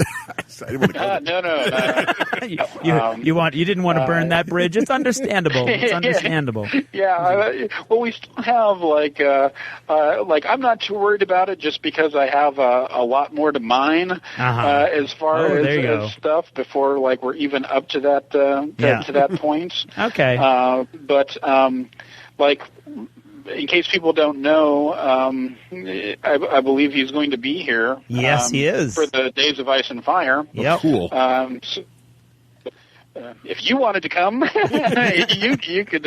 With picket signs. Be sure to do that for him. I think I'll stand idly by and, yes, good work. Yeah. We don't know who that guy is, George. Take that arrow. Very good. Nice. Now, so how long has the game been in development? For our listeners, how long does it take? This game is great. Yeah, good question. How long does it take to? Thank you. To develop a game like this? It's in exactly how long, because there are multiple projects going on at any one time, and our processes are constantly, like, evolving, and even when, like, the best laid plans are going through, you can be stymied at different points just because there's another game that needs to come out ahead of time, or things like that. But so it's really hard to say exactly how long. Like, I don't know that I could even give a guess, just because, like, my focus was split a lot of the times, right? And some of the other times there were projects ahead of mine, in our queue. fine. We released it, around the time that we wanted, and. Yeah, that was great. We found a nice place to put it in our release schedule, and so let me ask you this. Let's get to the meat and potatoes. Okay, the game mechanics itself. Now, I myself am a huge Battlelore fan, so I have to admit when I heard of this news, I was that guy. I was like, oh no, what are they gonna? Is this gonna interlock? It's gonna you were the guy flaming me on the forum. Yes, that was him. No, I have no reference to I hate your guts. Bob. It was really fascinating to me, but I was nervous, because I was nervous about Battlelore and I like it so much. But even as a diehard Battlelore player, I know there were some challenges and some mechanics in Battlelore that I was like, it'd be kind of neat if this was a little different or that was a little different. Were there 4 or 5 or 6 mechanics, or what were your top 5 things going in this year? Like, what? These are things I want to tweak in Battlelore, not so much to match the Westeros fluff and theme, but more because these are all elements of Battlelore we kind of all would like to see just a little different.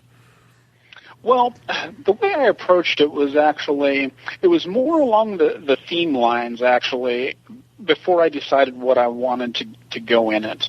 And, a lot had to do with, like I said, those vision meetings initially, like with Chris and everything, and the decisions made beforehand about how we wanted to go as far as, like, applying this theme. But it is we did not want to streamline things for this deep world that Martin has successfully created. In fact, we wanted to amp things up a notch. And so in my mind, when I came out of that meeting, I was sort of like, I'm thinking that what we want to do is we want to have something that is in between, something around the Tide of Iron, so Battlelore and Tide of Iron. And if I can get into that sort of sweet spot, I think that's what we're looking at. Uh-huh. And so then I was, looking at, the kinds of things that we have in Tide of Iron, and then the war games and stuff that I enjoy playing, and the facets of war that intrigue me. And so morale was a big thing. One of the things that we really wanted to do was to sort of institute the objective-based play. Now, there are the objectives in Battlelore that provide the victory points, but we want to take that a step further and make it more Tide of Iron-esque, I guess, where it's your victory depends on this and this alone. Yeah, you definitely, or we can mix and match however we want. You definitely succeeded there. The scenarios definitely feel fantastic. Far more objective driven than in Battlelore. Yeah. So that was one of our sort of goals, and the reason why that we wanted to do it that way wasn't that was a bad way or whatever, but this fit more of what we wanted to do with the Game of Thrones thing and creating this sort of narrative that if you do this feels like what happened in the books, or what could have happened in the books had things gone the other way. And so the morale track to me gives a lot of leeway for that. And so the interesting thing was that I didn't know that I wanted a seesaw morale to begin with. That just sort of took form or whatever.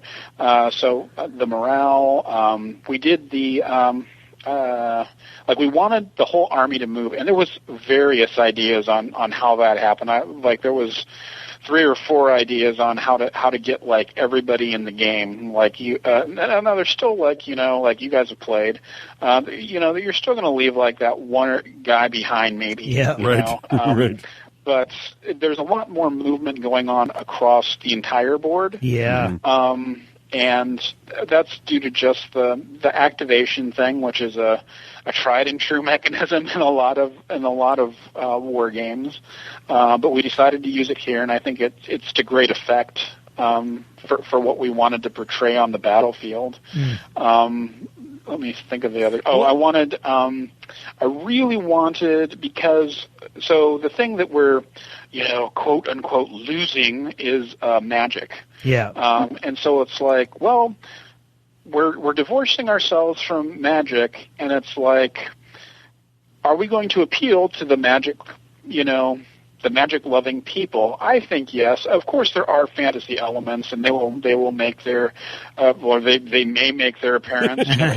He's not claiming anything. Stone yet or anything, but presumably, like they're an asset that we could mine for something. Right. The others or whatever.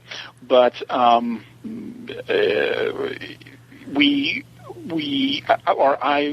really like the idea of individual decks. Yeah. And with individual decks, that means that my leaders can feel different than your leaders. Mm-hmm. Yeah.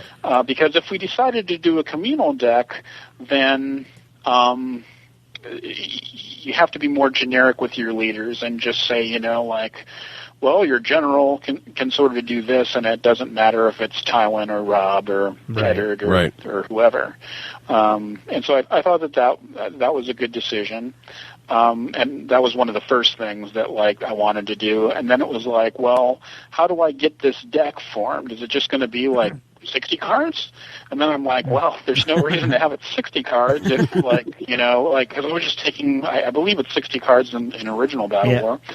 I was like, well, if we're splitting it in two, we can probably get down to 30. And then it was like, well, you know what? I'm a big deck building type guy. Yeah. And so if you look in there, now it doesn't really make a difference in the pre-made scenarios. Where it makes a difference is in the random scenarios, is when you choose leaders or whatever, their 5 cards carry with you. Yeah. Right. And so it adjusts your deck constantly as you're playing different games. So you can sort of get used to your one side, and then it's like, man, I really like the way that Rob plays with the Rickard or whatever, So you can choose those guys when you want to play them and just to pick up the game. Let me ask, since you mentioned this, and I know it's a debate on Board Game Geek, and I think I know why you did this, but I just want you to be able to give you a chance to let everybody know why it was done. Tywin and Eddard do not ever appear in the scenarios. The only way to play them is in a skirmish game, right? So it is. And why? I think I know why, but why don't you? Can you tell everybody why that decision was made? That was one of those things where there was a possibility at one point in time, and like I said, there are things that you sort of put everything that you think is going to taste good into the pot, but then remove stuff until it tastes like the way you want. And one of the things was that we were just going to do things that were just sort of what if scenarios, that kind of thing, and just totally advertise them as that. We decided that was probably not the way to go in the core set, because we wanted to keep the narrative, and we wanted to keep it strong, where it didn't feel like once you got to the end of the book and then there's this tag, this one that's just tacked on, right. This one scenario with the token Eddards. Eddard didn't if you read the books, I hope I'm not spoiling it for anybody the first book, but I mean he's not like a battlefield commander in the books. Tywin is he's the reserve commander, but he's on the battlefield too. Well, and my theory was that in this stage of the story that the core game represents, these two individuals, without spoiling anything, didn't really appear on the battlefield much. Right. I mean, and that's what you're basically the way that we went, but it's I would feel and we felt as a group.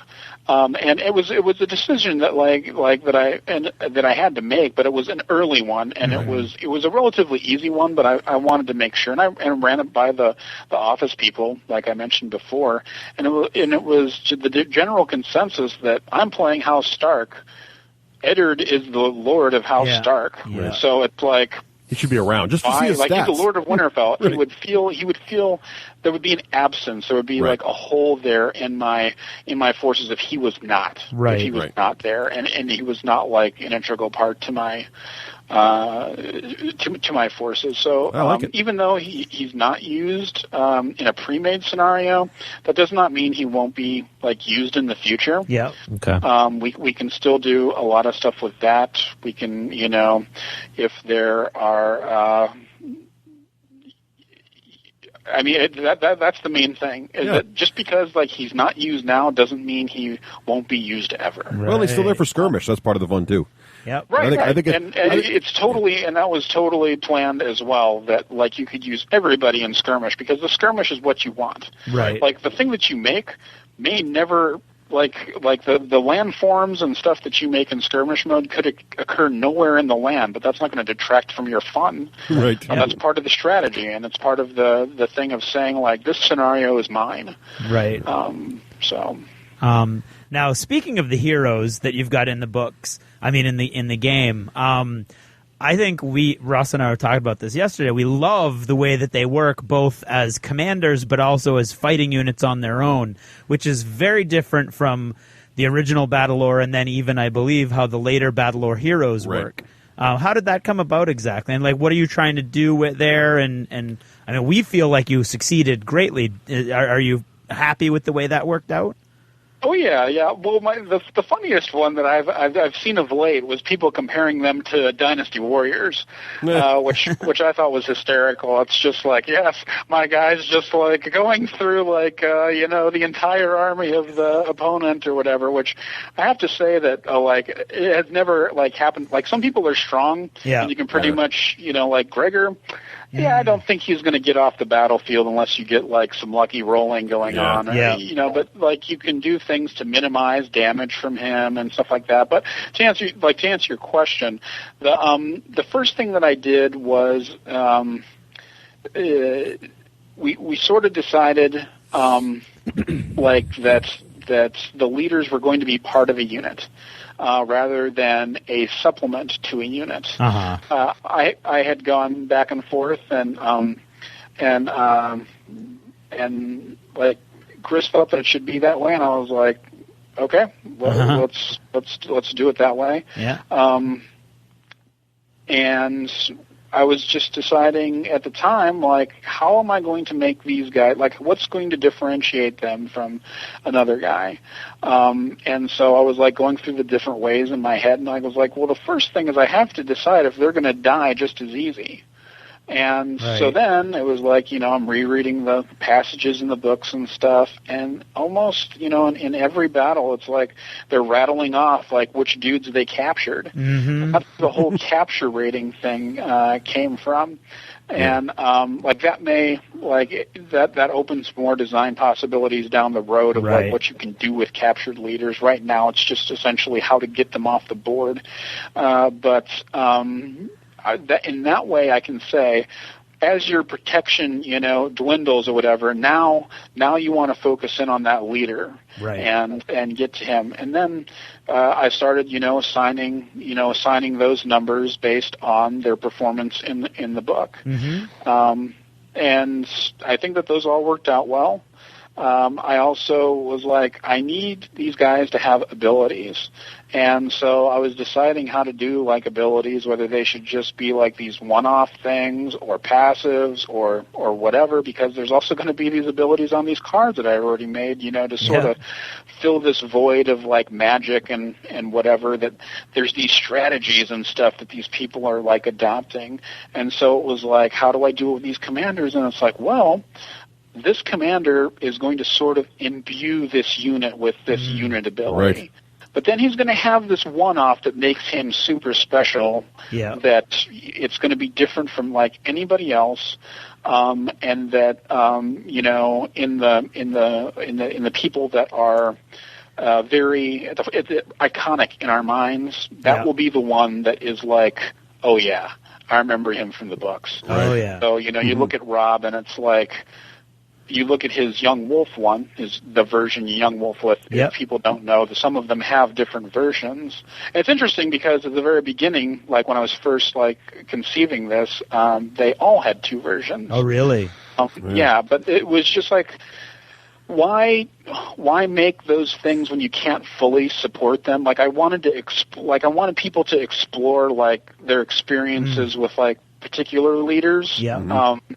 So I didn't want to just like, okay, you get to use like everybody once. Yeah. Which is sort of what the other one was like leading me to. Right. I sort of wanted it to be like, I really dig this like Kevin, guy. And then if we enter like another one later on, it's like, man, I've used this guy, with this awesome support ability for like so long. Can I like, can I change my habits? Can I live without him? Right.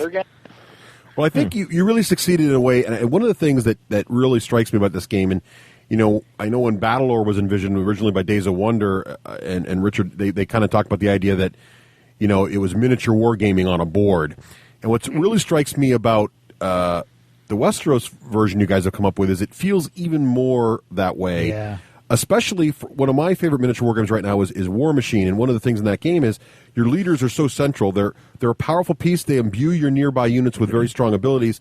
Yet you can't risk them too much because if they die, you're critically hurt. And I really like the idea. You talked about the abilities, but the other aspect that's in there that's really interesting is their ability to give orders to nearby units in that control radius, which is a huge departure from Battlelore. Is huge, right? And I've noticed like some of the guys are very, very hard to kill, but others are not so hard, like Kevin, for example, or Adam, who's great, but he dies pretty easily. And if you lose that guy, that's a huge blow to your command and control and your structure of your battlefield. And I think it's really fascinating that you want them on the front line. There's these really killer combos you can get off, but at the same time, it's a very valuable unit that dare you risk it. And there are some missions where the whole objective is based on it. So I think it's really interesting how you capture the feeling of the units as well as bringing in some other interesting stuff. So. Well, thanks. The funny thing about that is, when I had initially like envisioned it, I had one of the things from the get-go, like when you asked about like the things that I wanted to change, like it was already in my mind that I wanted to handle the zones differently. Uh-huh. And that was like one of the key things that how we were going to differentiate ourselves from normal commanding colors. And I really liked like focusing this like on this commander based army, and making these guys sort of the story of how like the thing's going to unfold. It's like how do you manage these guys?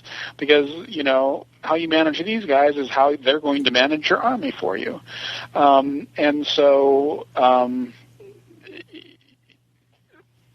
Just from the beginning, like that was the thing, because you were talking about, them being in the proper zones, and control makes a huge difference. Well, it's a huge factor in your gameplay, because what I find is, I got this guy that, as some of the people on the forum say, can really kill a lot of units by himself. But at the same time, if I advance him into his best combat position, he's leaving behind perhaps key elements of the army that he needs to order. So it's not always to my benefit to do that. So I've got these really tough decisions to make, and it's really interesting. I think you did a great job. Well, the funny thing is, when we were playtesting, people were like, are you telling me that when you kill a commander, like, you don't get any, like, further benefit? Like, even, like, in your morale or whatever? And I'm just like, do you know how devastating that is? Oh, it's huge. Like, I mean, we hadn't played enough for them to, like, realize, but, like, I knew, like, when we were, like, when I was designing it, that, like, that is everything. Yeah. To destroy somebody's zone is just like in battle, or just like in the middle of the game saying, okay, you no longer have a center zone. Yeah. Right. Yep. Or you no longer have your left. And to some degree, I get to choose which one that is. Right. So it's like, if I don't want, Rob in the game, I can try to take him out. Like, I may not be successful or whatever, right, which, is the case with anything, but I can focus on somebody and take him out. Yep. It's a really interesting balance, and it's also interesting because they are so hard to kill. If you focus all your effort on them, and then you fail, you're like, oh, I could have killed 3 red units if I just, so it's I think a very interesting challenge. At the same time, I like how you've got the cards that are tied to the heroes, but then as not such a fan of War Machine, where when your hero dies, you're done. Right. What I like is you also have this element of the order tokens, right, which gives you some flexibility should that worst of all possible disasters occur. Right. Yeah. When you first asked me about the mechanical things, I was thinking about the things that like I really wanted to put in. But there was this like thing of like givens in my mind, which is probably what you were more like talking about, and that was like I needed a failsafe. Yeah. I needed something that was like. because I know that a lot of people don't care for the fog of war in Battlelore, and so I wanted to make it so that they could do something even by a limited. Right. Yep. Like we have that in several games.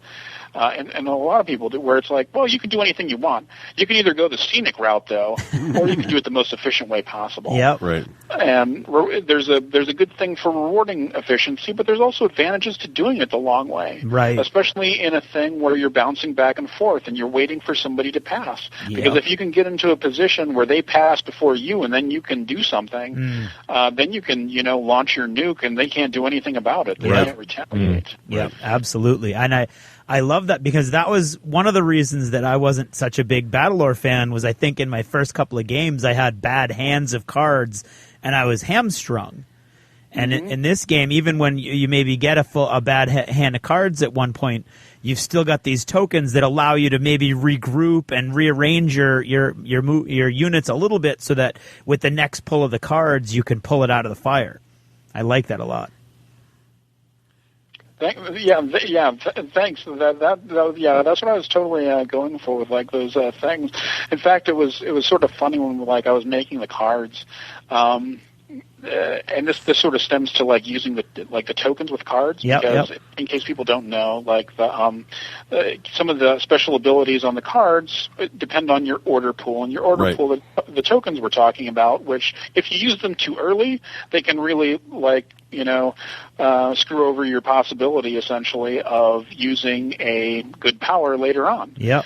So it's that's a decision in itself. Is I know I want to use these things. It's which order do I want to use them in? Right. And so early on, it was and some people don't notice this on their first, glance through the cards or whatever, their first couple plays. But if you look at all of the commander cards, aside from the leadership cards, rather, besides the 10 that each player has, which are both the same, they go into your deck, you have the leadership cards, which the commanders donate, and each of those, if you were to break them into their piles of 5, has 2 copies of one card, 2 copies of another, and 1 copy of the third type of card, for a total of 5. Yep. And originally, it was each one of those cards was different.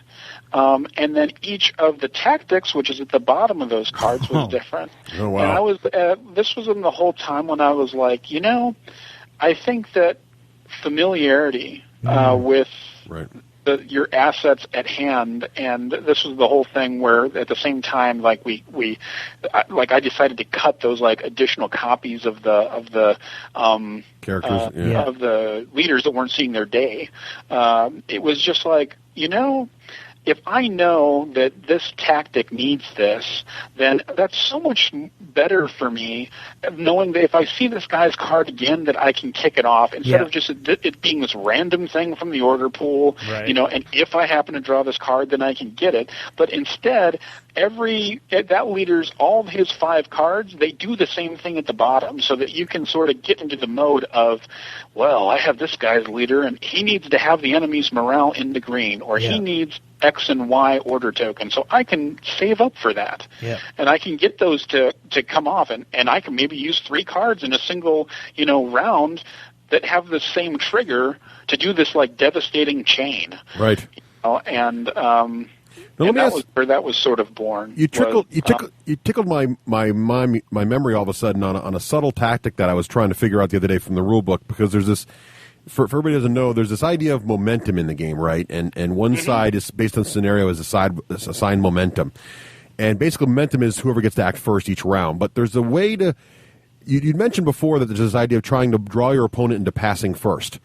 And I noticed there's this thing where if I hold one of my order tokens, right, and pass, and then if you spend all your order tokens, right, then I gain momentum next turn. But I can really only hold 1 order token, so it's I can really only try to beat you by 1. But it's the order tokens are different than the command tokens. Okay. So the command tokens are what determines. Okay, so this is one of the more. I wanted to put this in there but it's a little convoluted. Unfortunately, it's just the nature of the mechanic. So advantage is what says who acts first. Right. I didn't want to call it. It's essentially initiative. Yeah. But initiative to me means that you can choose who to act first. Yeah. Okay. So I didn't want to use the same jargon because I play war games and stuff, and that's what that means to me, is that I am in a position that I can choose whether I want to hold back or go forward. So I just called it advantage. Right. Momentum is what just breaks that tie. Okay. Right. So that's all that momentum does. The command tokens are the ones that are on your command, the ones that you actually put on your leaders, yes. on your right, commanders. Right. While the order tokens are the ones where you get to order your units. So you can still draw somebody into passing, especially if they're using a lot of cards. Yeah. And then you can use a ton of tokens, especially later on in the game when the sides become even more imbalanced. Mm-hmm. Now you are you're right in the fact that if you were to play less command tokens than me, then you would get to go first next round. Well, maybe I got it backwards. I thought it was order tokens, so it's command tokens that are unused. The thing is, you compare the tokens on your shield. So your order pool, right? Yeah. Your order tokens, which are the colored ones, right, that correspond to the unit's banners. They're in front of you, just in your play area. Okay. Your generic command tokens that are on your command board, those are the ones you compare to see who goes first during the round. And so that at the very beginning of every round, or of every game, it's tied, right. which is why there's the necessity to have momentum, to have that tiebreaker. Oh, I was in that wrong. See, now I learn something new every day. That's true. So, and that explains why the leaders don't reset their command tokens to the beginning of the round after advantage has been determined. So you can handle them more than one. I get it. First look to see how, because otherwise there would be no reason not to use all your leaders all the time. Sorry to our listeners who are totally confused and never played the game before, but that's really interesting. Well, that's going to matter later on just wait until the end. I'm baffled. Yeah, that'll matter later. Okay, good. That's great. Now, speaking of all that stuff and stuff that had to get left by the wayside, is there anything else that you really wanted to see? You put up a lot of time in, and there wasn't enough space for it, or it was a little too complicated for a core set? There was a lot of. There was a lot of things where it was, man, I'm going to make 10 different units for these guys and all this kind of stuff, and, some of it always has to do with budget and stuff like that. But if you look at what's in the set, and I am completely happy with how it turned out. There is so much just even in your deck that you can explore. Not counting your special units and stuff like that, and how scenario-specific rules influence those things. Right. Not that those are things that are new or anything, but it was just after a while it was why do I is this necessary for them to have a complete game experience, for the consumer to have it? Because in the end, it was like I had mentioned before, that I want people to to become intimate with this product, so that they after the core set and people have chosen sides, which even my playtesters were doing. It's I'm going to play Stark and you're going to play Lannister, which is sort of good in playtesting, because then those people are the ones that find the loopholes. Right. Yeah. Because they're the ones that can manipulate their guy. I'm going to play Stark all the time. Right. Well, they're the ones that when you introduce new units and stuff, they know how to find the that kind of hole in their play style. Right. And so after people choose sides and stuff, when we release expansions and so forth, then they can it just gets integrated. It's more of a oh cool, I get to use these, but I don't have to relearn the wheel or anything like that. He said expansion. I think we need to start talking about the future. I think we should start talking about the future. Now it's looking cloudy. I don't know how much I can say. Ask again later. The news for the first expansion is already out. So we all know that Guardians of the West is coming, quote unquote, sometime later this summer. Gen Con. Oh, sorry. May or may not. Who knows? Right. And that's actually, rather than a new house, that's a Lannister booster, basically, right? Correct. The decision for that was basically based in the fact that there is only one unique unit in the core set for each side, and that's by design, because we wanted this significantly differs from other Battlelore game experiences for sure. And so we wanted people to learn the system and the things behind it rather than learning just soldiers. Mm-hmm. So it's like a mechanics versus the tools, it's like rules versus tools. Right, yeah. So we wanted them to learn the rules because we can make an entire variety of dudes. Right. And then we wanted to come out with some auxiliary things to sort of you thought that you only got to have these vanilla guys that the other guy also has that are exactly the same. Well, here you go. Wow. Okay. And then once that lands or whatever.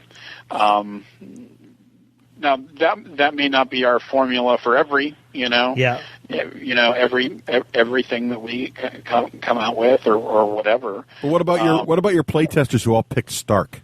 Yeah, or I've read that that's your favorite side, Rob. So how about a little Stark love? I'm not even gonna hide that. But the thing is, though, it's funny that when a designer, it's true around here at least, favors one particular side, they're usually the ones that get hamstrung because they know in their mind that they don't they're going to be asked that question and they're going to answer honestly. Yeah. Presumably, and then it's well, are they imbalanced or whatever? I want to play them next. So that's the one that you have the hardest eye on. Are these guys too strong? I think they're too strong. Well, I better cut them down. So that's the one that ends up the weakest or whatever. Now, can you throw us a bone and say maybe one or two of the unique units that Stark might be getting? I don't think so. I'm not at liberty to say. They have. They're going to have some good stuff. That's the most that I can say. Not get them fired.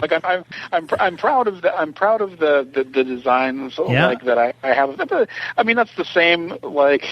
It's one of those great assignments that when I did the Lannister ones, because we've already announced the things that are gonna go in there. It's I get to cherry pick the best things to go in this thing. It's man, that's a rough job. As far as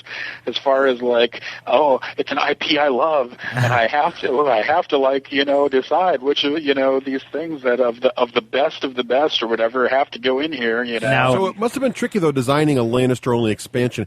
How do you make it so that people aren't well, clearly I want to play Lannister in the new scenario because they got all the new toys. Yeah. So what makes it appealing for Stark players?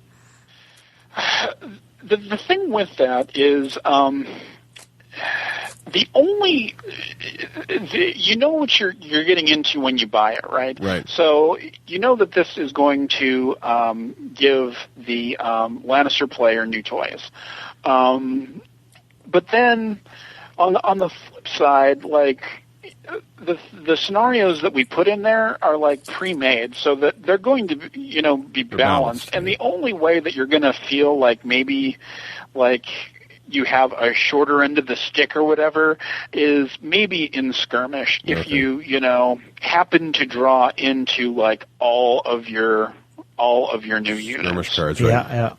Do you know what I mean? So it's not in that way it sort of differs from miniatures play. Right. Where I can choose these guys, and now that I have these guys with my core set, I can just choose to use them whenever I want. You can't. You have to play the scenarios that we've laid out. Yeah. And the way that we've laid them out, follows this sort of narrative or whatever, and and that kind of thing. So let me ask you this: you did mention or Fantasy Flight announced in the expansion that there's going to be catapults in there, and it was sort of implied that's sort of like the new generic unit. Does this imply there's going to be siege rules in the new Lannister expansion? I wouldn't. I would sort of say that you can probably read into it as much as if you look at the back of the box of the core set, it says that there are siege engines. Yeah. That refers to the siege towers that are just scenario specific. Yeah. Token that is more of an objective rather than a thing. So they may or may not be slightly more active than that. But I see. It is not indicative per se of siege rules per se. Just the fact that they are in there. So that's probably all I can say. Okay. Well, then we're probably hitting a wall because I'm just going to start asking you a bunch of questions and hope one gets through. Okay. Sounds good. I think it's safe to assume that the next expansion after that will probably be a Stark booster. Yeah, that's probably safe to assume. Okay. And then after that, one would assume that there's going to be some new houses added to the mix.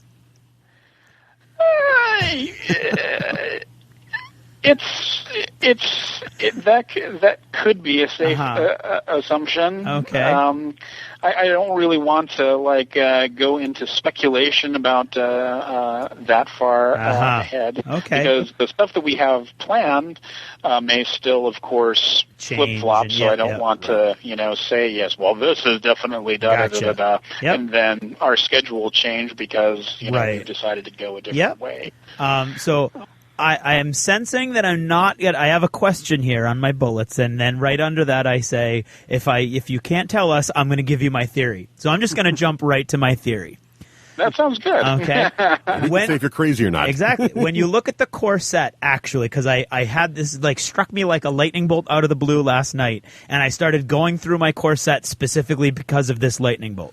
When you look at the core set, everything in the core set except the board and a couple of the tracking pieces are actually very specific to one house or the other.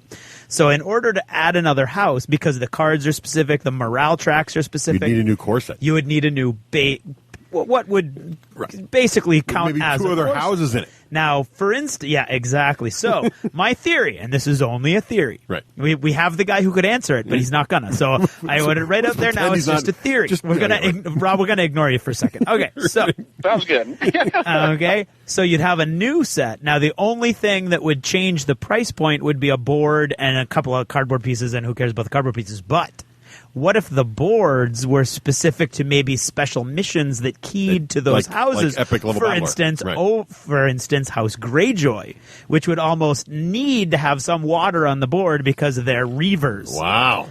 Okay, well, so that's my theory is that what you'll see is expansion sets that will include 2 new houses. They will have all of the same stuff basically in it that the core set has, but all keyed to something more specific to the houses. I thought I heard Rob say Greyjoy. Was that right, Rob? You said Greyjoy? You heard me say nothing. Now, in the best of all possible worlds, Rob, does that make any sense to you? I can see where that would be a reasonable conclusion to draw, but the funny thing about that is, and I won't say what our conclusions were or weren't, because we have gone through a lot of different things. But you can look at it's almost like the Da Vinci Code, or one of those things that assigns the math numbers to the scriptures, or whatever, where it's you can sort of read in whatever you want. It's like, well, obviously we're going to see, I see see people on the on the forums, say that. It's like, well, it's this, then obviously this. And it's like, well, if we haven't announced it yet, Right. Yeah, you guys are sitting there laughing, going, we don't even know ourselves. We haven't made the call yet. Right. Yeah. I mean, I mean, it's not something that, like, we have just decided on a whim or whatever on how to do it.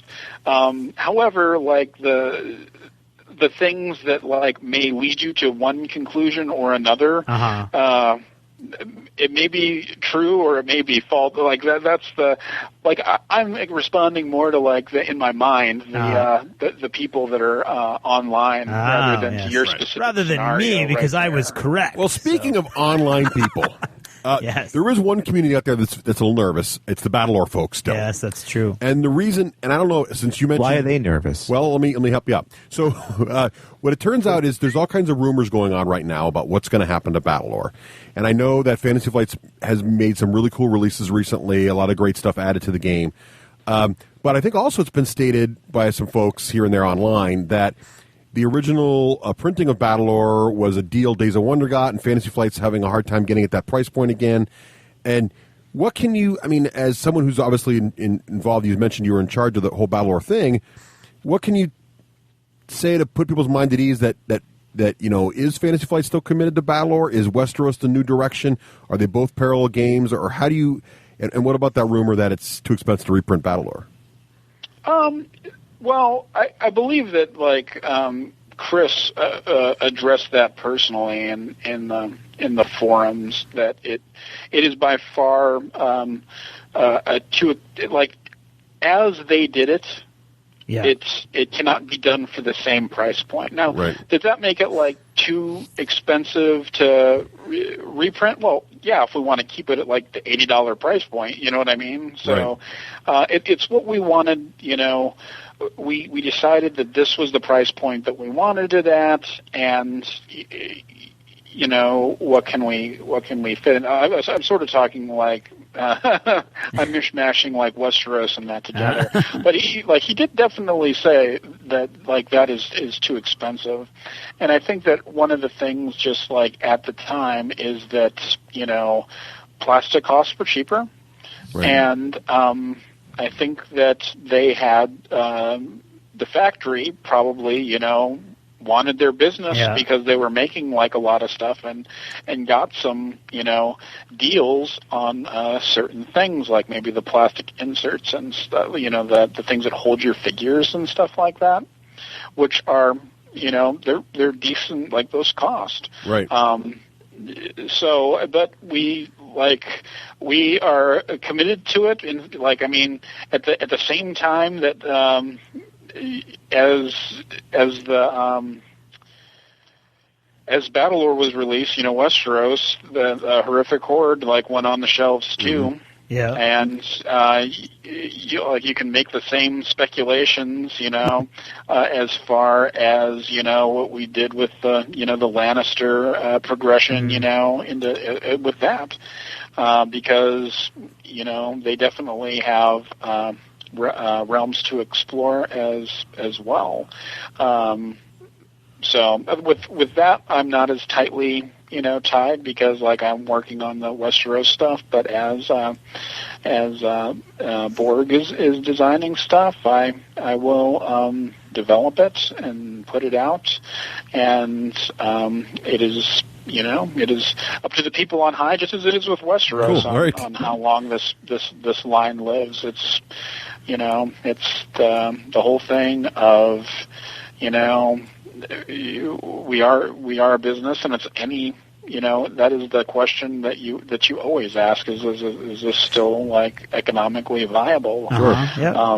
As far as that. So I'm sorry that's like a totally loser answer as far as what can you tell us about the future? And it's like a roundabout way of saying, well, nothing. Not really anything because I'm not part of that circle. Well, it does sound like there's some effort being done to figure out a way to deliver Battlelore for new players again. It's just a matter of it's not going to be what it was package-wise. It's like for some reason you were talking more of like a reprint type. Yeah, I think deal, the concern is I know you guys are supporting the veterans, but how do you get your friend in? Like if someone loves Battlelore and they want to get it for their family, is there a future there, or is that guy out of luck? Well, I'm sounding all upbeat, like I have more information, but I have an even more definite answer for that, which is like I'm even further removed from that circle than the other ones. He knows even less about related to new content, because like our production side of things handles reprint stuff. Yeah. And so, as a designer, unless like new content is involved, right. That will never come to me, or So just peek over the wall and see if they're doing anything. Unless we want to, unless I actively went and asked people. But if I did that, then I would have to lie to people like you. Instead, I can claim ignorance because that's the truth. Yeah, plausible deniability. The positivity you heard in his voice wasn't, "Oh, I can answer that." It was, "Oh, I'm even so far removed. I have less information, so I'm not under the gun at all." Honestly, tell you, I don't know. Now, let's go in another direction where you are by far, and I want to applaud you on this, Rob, the most tight-lipped guest we have ever had. Every one of the Fantasy Flight guys has given up something, but man, you hold it to the vest. We just learned they tell him nothing. We just learned that. To me, it's not necessarily depriving somebody of something. No. Because I know that I'm pretty sure that if you're happy with the core set, you're going to be happy with whatever I devise. Because if you love the system, I love the system, and you know that I'm in your corner or whatever. So hopefully that's some consolation or whatever. Absolutely. But other than that, it is just more of a matter of logistics with us a lot of times, where we never know when something's going to fall. We never know, if we get the license to blah, and it is just the world-ending license when we might have to devote the entire company to churn out games for the next 20 years, or something like that. So they're getting Twilight. They're getting Twilight. You heard it here first. Oh, jeez. So it's it's one of the that'd be scary. Edward's camp, just so you know. And so that's I sort of do that just so that nobody's disappointed. And not as far as content, but more promising something at a particular point, and it not being able to come out, or us not that it's that, but maybe we switch our minds that this title makes more sense as far as chronology or something like that, or we've already had 5 big expansions this year, we need to break this up with a small one, and it ends up being 6 months later than what you thought, and then suddenly you're on the forums there you go. You're a bad person. Then all the Warhammer guys start getting in on you. Right. That's right. Before we wrap this up, I do have one other question, because I got into a little tiff with somebody last night. Would it be safe to say that we'll see, if we do see anything, you're still in this future thing, aren't you? I am. You're convinced he's going to tell you something. No. Well, I think I can. I think this is a given. All I'm looking for is a wink and a nod here. That we'll probably see more standard houses long before we see, say, an entire army from the Night's Watch, which we have seen the Night's Watch now in the storybooks, but. In the books, but is it safe to say we're going to see a lot more of the standard houses before we see anything like the Others or the Targaryen Return or the Night's Watch? I would. Oh, I feel bad. I would sort of use and take this as you will. Okay. But you can sort of not plot or anything because. Our thing is sort of specific in that we're beginning with the first book. Right, yeah. And we sort of haven't touched on this question, mainly because if you look at the core set, This was sort of like in my mind, and not necessarily in anybody else's. The stuff in there basically is the first book, right? Yeah. Like, I mean, that's also where the major conflicts between Lannister and Stark come, right? So that just makes sense, like logically. Yep. But it's also like imperative to note that we are not bound by that at all. Like, I mean, we're sort of taking that start, but we can float like wherever we want. Now, that being said, we're not going to do something that would go against the IP. Right. So if there are things that are not yet fleshed out in the IP, we don't want to go against those. So you can take that as you will.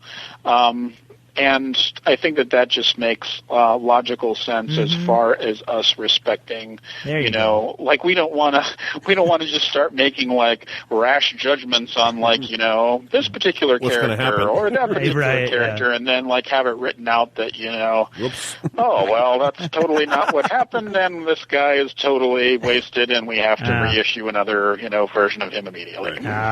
Gotcha. Okay. Now for our listeners, Rob did not come empty-handed to the show today. No. Rob actually, he's not really here, so he didn't really bring anything with him, but he sent it. We have a pristine, unopened Never copy. open. Don't let Rafe near it because he opens these things up. Yeah, exactly. I do. Yes. Yes. And Russ spills Diet Coke on them. Right. I never did that. Oh, Russ does. Russ, yes. That's because I know Dan at Myriad Games, he just shrink wraps it right back up. That's no problem. True, yeah, with stains all over it. Okay, a copy of Battles of Westeros. Right. And as is our want. What game is that? I don't understand. Right, okay, ignoring you and moving on. We are going to give it away via a contest, and Rob and I went back and forth today trying to figure out a good contest. And Rob suggested, because George R.R. Martin sure does love his heraldry. Oh, he does. And who doesn't really? And who doesn't really? But George R.R. Martin really does love it. And so what we're going to ask is you, our intrepid listeners, to come up with heraldry for the D6 generation, which has nothing to do with Charlie the Cherub on his shield. So ignore the fact that we actually already have heraldry. Okay? And start from scratch. And Rob, do you remember the examples that you gave? So let me really quickly. We're either looking for, if you have no artistic ability whatsoever, you can just describe it to us the way Rob's about to describe 3 different houses from A Song of Ice and Fire. If you want to draw it out, that's awesome. You can send those too. Or if you don't have, if it's going to look like a round circle, i.e. a Dornish shield with a stick figure on it, then maybe you want to. And bonus points for a shield I can hang on my wall. Okay. Russ wants actually you to send him a real shield. He's going the diorama route. Yeah, well, that worked well. It worked for you. Granger. I know. This is did. crazy. I got 2 good diary. Yeah, imagery's the best. Okay. Descriptions are good. Descriptions are good because that's pretty much all George R.R. Martin gives you. That's right. Good okay. Rob, what are some of the houses that you wanted to give as examples? Well, I decided when I just shot those examples off to you, like it was the Stark one, the Lannister one, and then I chose like a little more offbeat one. So, but the Stark one is the Stark one and the Lannister one should be very familiar to people. The Stark one is a gray direwolf running on an icy white field. There you go. So that is what the Stark is. Yep. So it's got now there are different interpretations of that, of course. Yeah. And then we go with Lannister, which is a roaring lion that is gold on crimson. Yep. And then I decided to put in House Smallwood of Acorn Hall, and their shield is 6 brown acorns. They're sort of in an inverted pyramid, so the first row has 3, then 2, then 1 on yellow.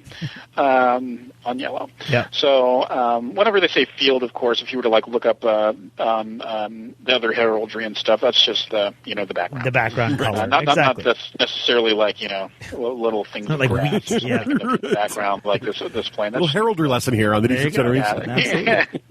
So those are the 3 that for examples there. 2 to show like the listeners what they were. The main houses that we're covering in Westeros in the core set, and then the one more offbeat one just to show like what you can do. Absolutely.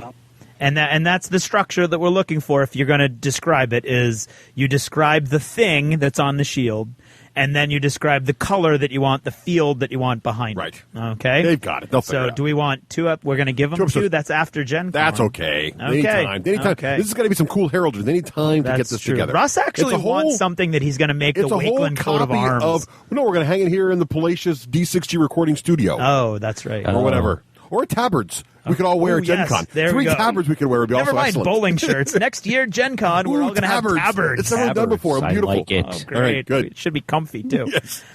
Well, thanks a lot for coming and hanging out with us, Rob. We really appreciate you giving this time, especially at this busy time of year. Sure, no problem. It was enjoyable.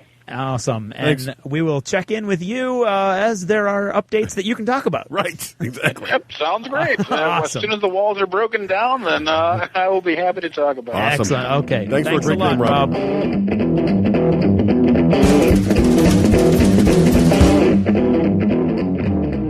You're listening to the D6 generation. Born to gain.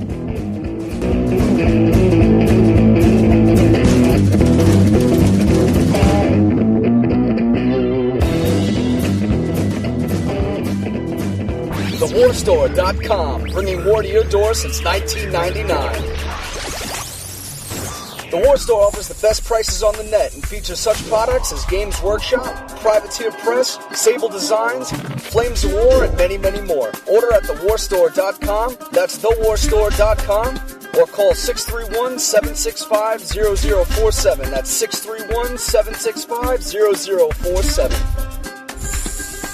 TheWarStore.com.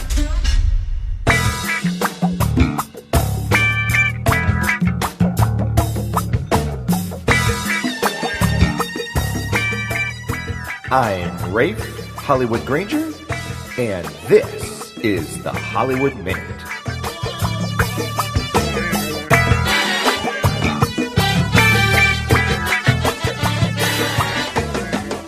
For today's Hollywood Minute, Adler Hobby would like to say hello to the Malifaux players that meet Tuesdays at the store, and to the Flames of War Yahoo group that Adler Hobby plans events for. Look for Adler Hobby at some of the big gaming conventions like Total Con and West Point. Adler Hobby, cool games and a place to play them.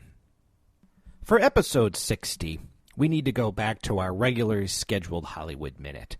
But let's not forget our players in the Play-by podcast D&D campaign. We have Arath, and where he's been is he's just returned back to the docks, and he's been able to acquire his small coffer of gold.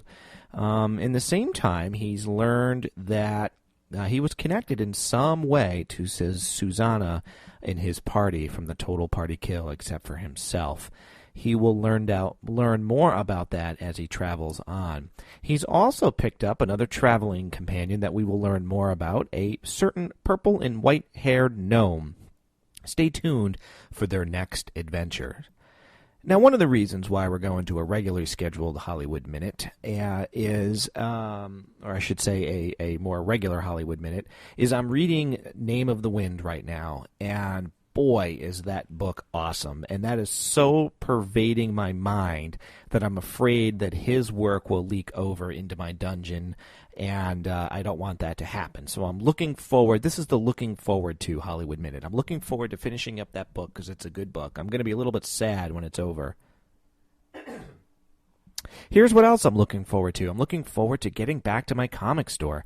With my new commute, I haven't been able to swing by there, and there's probably all sorts of goodies waiting for me there. I'm looking forward to picking up the Amazing Spider-Man and the new Doc Connor stuff with the Lizard. I'm looking forward to reading what's happening next in Lock and Key. I'm looking forward to what the heck's been going on with Walking Dead, so I've definitely got a comic itch going on.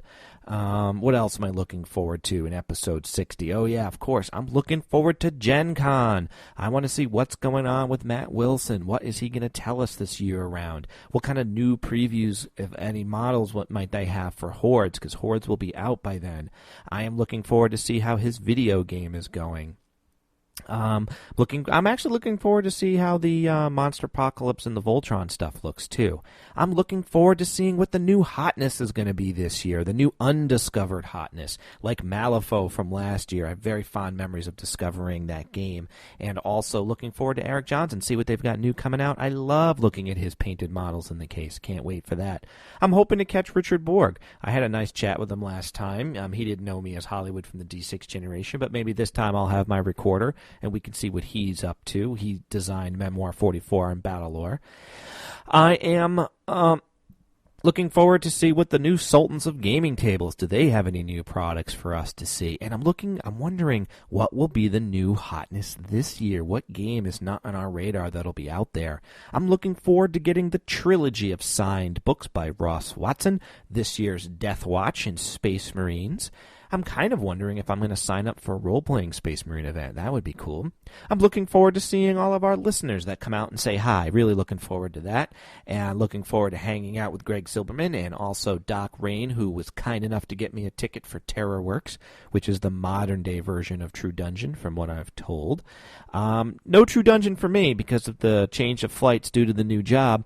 I won't be able to make the True Dungeon times that I had scheduled, which that's a bummer. Speaking of the new job, I am looking forward to my old job being over so I can get back to my blog at jimmydjango.com.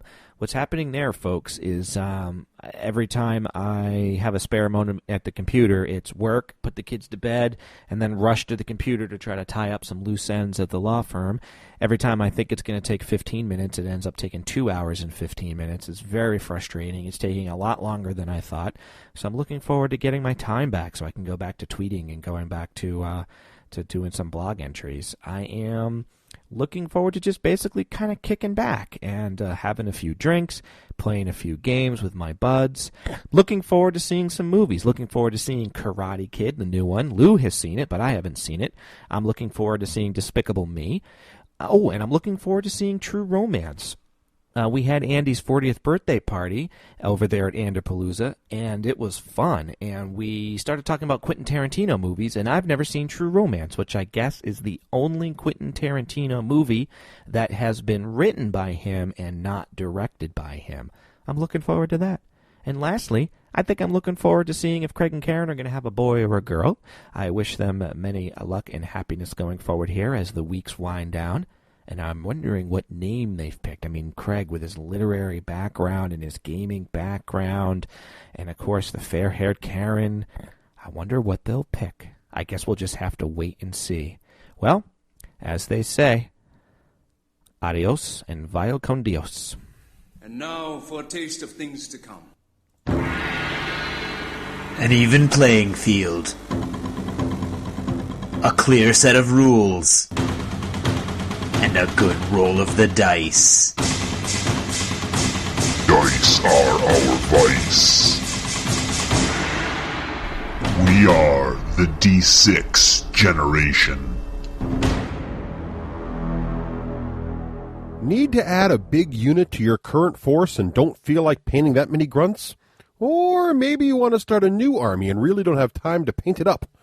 That's where PaintedFigs.com can help. For over 4 years, their staff with over 20 years of experience in the industry have been providing gamers with high-quality, affordable paint jobs on miniatures for their most popular games, including Flames of War, Warhammer 40,000, Fantasy, War Machine, Hordes, and even a variety of board game pieces. Their full-service packages include the cost of the models themselves at wholesale prices, assembling, painting, and basing. And they now offer a super affordable dipping service starting as low as 99 cents per figure. Because they are able to get the models wholesale, you end up with a package appearing on your doorstep full of ready-to-play models at only a fraction over the retail price. That's why PaintedFigs.com is the official painting service of the D6 generation. Their name says what they do. PaintedFigs.com. High-quality miniature painting at the lowest rates on Earth. Even with shipping. Be sure to let them know the D6 generation sent you. This is Total Fangirl. Regular Jane most days, Total Fangirl when the moment strikes. Han shot first. Starbuck is a guy. And Lestat, now there's a vampire. Hey everyone, this is Nicole, your total fangirl. You can follow me on Twitter at Nicole Wakelin or check out my musings on my blog, totalfangirl.com. This week our shout out is the Ordo Pacificus chapter of the 40K Fight Club. Invites you to join us every Tuesday evening and Saturday at Endgame in Oakland and on the web at www.40kfightclub.com. Thanks, and I'm so happy to support this D6G via my favorite segment, Total Fangirl. From Aiden, I'm going to make your last name, Aiden Tejada. That tells you how good I am at pronouncing names that I don't recognize. Okay, this week I actually wanted to talk about something that came out, it's been a while ago now, but Roger Ebert made some comments about video games, and you guys have probably all heard it. He said that video games are not now, could not possibly ever be considered art, and pretty much like you'd expect, the entire universe freaked out. He got something around 4,500 comments on his blog about how he was wrong, and probably a handful of them said that he was right. After this big firestorm of freak out on the part of video gamers everywhere, he kind of sort of recanted. He said, well, maybe you could consider it art, maybe you couldn't, and maybe I just shouldn't have said it the way I said it, but he pretty much stuck to his guns and said that it's not art, it's not important enough, it's not worthwhile enough to be art. I happen to disagree with him after having seen more than a few video games played out in my living room, that a lot of them have a lot of artistic merit. A lot of work goes into the story and a lot of work goes into creating the look of the games. But I kind of wondered, what do you think he'd think about board games? Now, if you think about the average board game, you think of Sorry, you think of something like Monopoly or a kid's game like Candyland. And yeah, there's some artwork on it and it's not particularly exciting. And I guess you could say it's artistic, but what about the kind of games that you guys, most of the people who listen to the D6G, play? Things like Battle of Westeros, which is something Russ has been really into, and he's been painting little models for that for a while now. He put a lot of work into those models, a lot of time and a lot of effort. In fact, I remember sitting there with him looking at the cover of the box, trying to figure out exactly what color the guy's hair was so he could make the model look exactly like that. He put a lot of time and effort into creating something that matched that picture. The picture alone, which was a piece of artwork. You may or may not like it. It might be your thing. It might not be your thing. But it's hard to argue that that image is not artistic.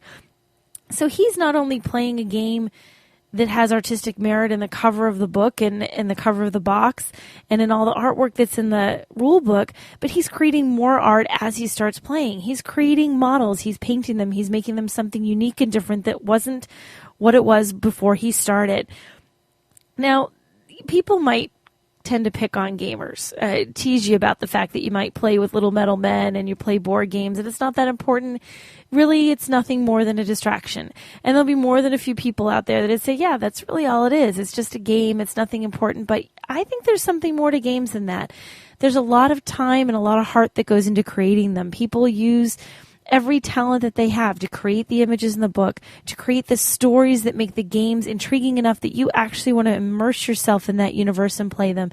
And then you guys as gamers turn around and take that even further by creating additional backgrounds for your games and special templates and tiles and painting miniatures so that they look just so, and creating that whole universe. If that isn't artistic, then I don't know what is. So the next time someone gives you a hard time about just playing with your little minis and your little metal men, tell them you're not playing a game, you're working on crafting your art.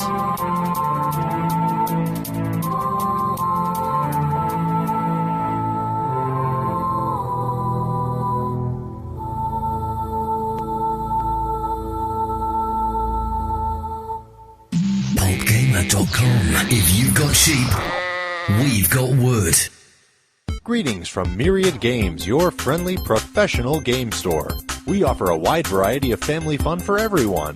With our Anytime Open Play program, you can try out hundreds of different games from our massive game library right here in store.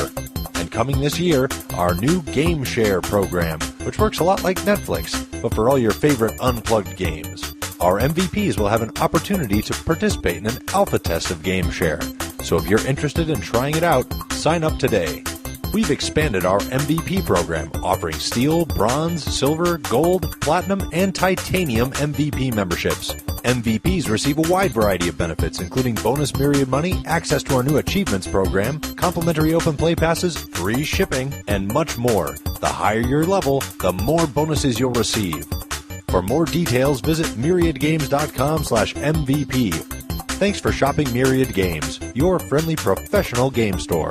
Welcome back. Welcome. No, I'm not going to do it. And now we haven't talked about enough yet, so now we're going to talk more about Battles of Westeros. Westeros, the Seven Kingdoms. A full D6G review treatment coming at you. So let's do this. So let's give the overview first. Yes. This is, of course, Battles of Westeros, a Battlelore game. More about what that means later. Published in 2010, like last month. Like 2 weeks ago. By Fantasy Flight Games and designed by Robert Kouba. Who we just spoke to earlier in the show. Yep. And Robert's been responsible. You might recognize Robert from such titles as Brood War, Road to Legend, and Tide of Iron expansions. So he's been involved in a lot of expansions. And I think this is his first sort of standalone thing. And if you listen to the interview, you although it's kind of an expansion. Kind of an expansion, yeah. So he's kind of ramping up slowly there. But he's but in a big way, all cylinders. Right. He's hitting on all cylinders. This is for those not familiar with Battlelore, or even if you are, this is a 2-player tactical battle game, essentially. Yep. And it's focused on the theme of George R.R. Martin's Song of Ice and Fire with the forces. Right. And the core game you get comes with the forces of House Lannister battling House Stark. Yes. In scenarios that are found in the books, and you're trying to achieve these special objectives in the scenarios. Yeah. And Craig, for those folks who are unfamiliar with the novels. Yes. But without providing any spoilers, which is extremely challenging to do. Yes. Please give the folks a brief overview of the idea of Ice and Fire and Westeros. Shame on you. You call yourselves gamers. Okay. Well, it's a it's dark, gritty fantasy, first of all. So if you don't like dark and gritty, if you're like, oh, my elves are all glittery and I like them to have magic. Number one, there are no elves. There are no elves. Okay. Win. Number two, everybody is dirty almost all the time. No one is safe from death. Okay. No one is safe from death. And the basic story takes place in this area called the Seven Kingdoms. And that is on a continent called Westeros because it is to the west of everything else on the planet. And basically these 7 kingdoms, each of the kingdoms is now ruled by by the High King, the King, and his name is Robert Baratheon. Maybe we'll see some Baratheon forces later on in the development of the game. I believe their heraldry is a black stag on a yellow field. It is indeed. Oh yeah, that's right. Yep, absolutely. And so King Robert Baratheon is the king of Westeros, king of the 7 kingdoms, and his best friend is Eddard Stark, who is the Lord of House Stark, who is the northmost land, the northmost territory. And it's just an amazing story where all these different houses, House Lannister is basically the quote unquote royal house, in the west. And you've got, House Aaron in the east, and you've got House Tyrell in the southwest, and you've got, the Dorne, the Martells in the south. You've got so basically you've got these 7 factions, and there's an uneasy peace. And the interesting thing is, do not make assumptions about good guys or bad guys in the 7 kingdoms. Because the king, the big brave king, yay, he's the king, yay, yeah, he actually usurped that from the rightful king, who actually usurped it from the rightful kings back when it was 7 kingdoms 300 years ago. That's all in the first 15 pages or less. So, it is a very involved, there's a lot of political intrigue, but the key thing is that you've got these houses and they're constantly vying for position within the 7 kingdoms, within Westeros. And, so you've got the forces that are loyal to the Baratheons, you've got the forces that are maybe not so loyal to the Baratheons, and then of course a bunch of stuff happens and everything falls apart. So what this game recreates in the core set is a series of 10 battles that are based on battles that actually took place in the first book, which is called A Game of Thrones. And if you haven't read it, again, shame on you. You call yourselves a gamer. And yeah, so you'll actually recognize, not only will you recognize the names of most of the missions, you'll recognize their objectives, and you'll see, oh yeah, that's why this one's really hard, because of this happened in the book. And it's Mission 5 where they're trying to catch Caitlyn was right. Yes. I'm like my flashback. Boom, absolutely. Right yep. Yeah.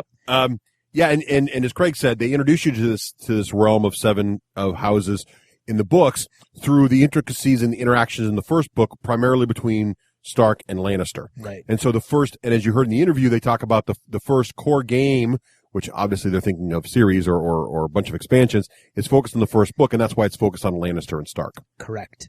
It starts as the novels do. Yeah. I'd like to add to that theme just a bit. Mm-hmm. Okay. When Craig says dark and gritty, that makes me think, and I want to clarify that for any idiots out there that think like me, that it's not dark and gritty meaning goth dark or satanic or demonic dark. It's dark meaning these are humans and they will not always do the bravest of deeds or the nicest of deeds, and they're mean to each other. It's dark like The Godfather is dark. Yeah. Yeah. Or Sopranos. Yeah. Yes, Sopranos is dark. If you are offended by incest, this is not the book for you. Right. Okay. So that's the theme, but wait just a minute. I could have swore someone said Battlelore. Yes. So let's talk about how does this all fit into Battlelore and just back up the bus a little bit. What the heck is this Battlelore thing? Well, Battlelore originally was published by a company called Days of Wonder. Very great company also. And Fantasy Flight Games acquired Battlelore from Days of Wonder when Days of Wonder decided they couldn't support both a massive game like Battlelore and a massive game like Memoir 44. We actually gave Battlelore a full review way back in Lucky Episode 13. Wow. So if you want to hear about Long that, time ago. turn back the clock to Episode 13. It's still out there and have a listen. We only had 2 sponsors back then too, so the commercials are shorter. Really? Who were they? Painted Figs and... Was it Battle Foam? No. That terrain guy. Yes, our friends from Terranscapes. Yeah, friends. And so, much of the core concepts of Battlelore are still here, but also huge chunks are missing.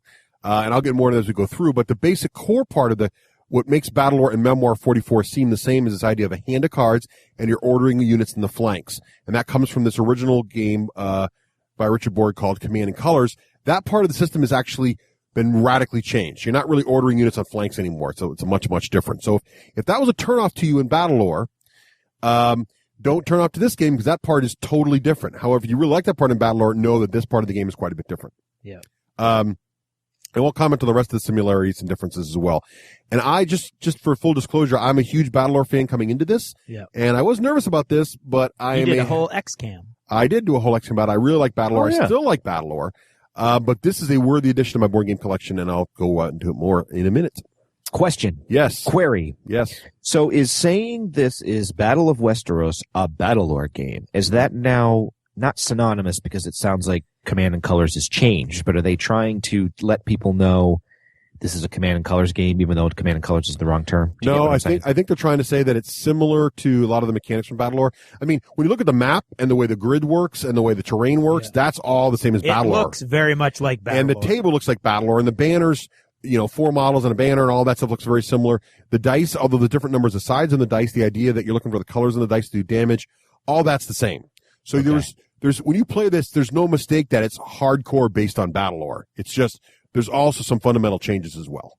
So, and it's not compatible anyway with Battlelore. So it's kind of interesting. All right. So what comes in the box? Well, first up, you get thank you, Craig, the mandatory full color rule book. That was opening the box. Now I'm going to ask for Craig to summarize this too. Get your minds out of the gutter. The rule book is, I will say, reasonably clear.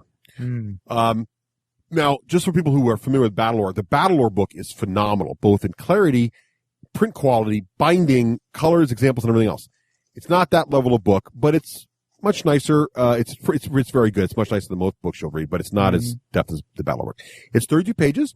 It has a nice index and a nice quick reference page in the back. Although there's some things missing, like the Dogs of War keyword back there is missing, which is a little annoying because it's one of the more complicated ones. It'd be nice to have it there with a page number, for example. Right. Great artwork in the book, especially great inspired artwork from the, obviously inspired by the works of Ice and Fire. So if you like the books, you'll like that too. But what do we think, Craig, of the organization of this rulebook? Well, I have to tell you that the rulebook itself was very confusing to me. I had actually played 2 games before I opened my own copy of Battles of Westeros. And so I had a reasonable idea on how to play and was just reading it to make sure that we were doing everything correct and to cement it in my mind. And it took me over an hour to read that 32-page rulebook because it was just it seemed the way the ideas were put out were very confusing to me. I found myself flipping back and forth because it didn't seem to flow the way my brain wanted it to flow. Right. So there's pieces of information, maybe like 9/10 of what you need to understand this concept is here, and then the 10th part is over 3 pages later in this little sidebar. And then you'll come across a sidebar that will actually seemingly sort of like adjust something that you already read. And, right. I mean, for the most part, the game is glorifyingly, elegant and simple in its design in a beautiful way, not in a bad way in any way, but the way that you're going to have to commit a little more time to the rule book because I think of the layout of how it's formatted. Yeah, could have been clearer, I think. Yeah. That's what I would say. There's also a nice little scenario book. This format is similar to Battlelore. Beautiful. And again, these are pre-made scenarios like Battlelore. You're going to have predefined ways to set up your board before the game starts, troop positions, everything else for these 10 different scenarios. Everything is predetermined. And, there's also a system for skirmish games where it's more random like a traditional war game, but the predominant game is going to be the scenarios games. Again, great artwork in there. It's a nice little booklet. Again, 10 pages of that.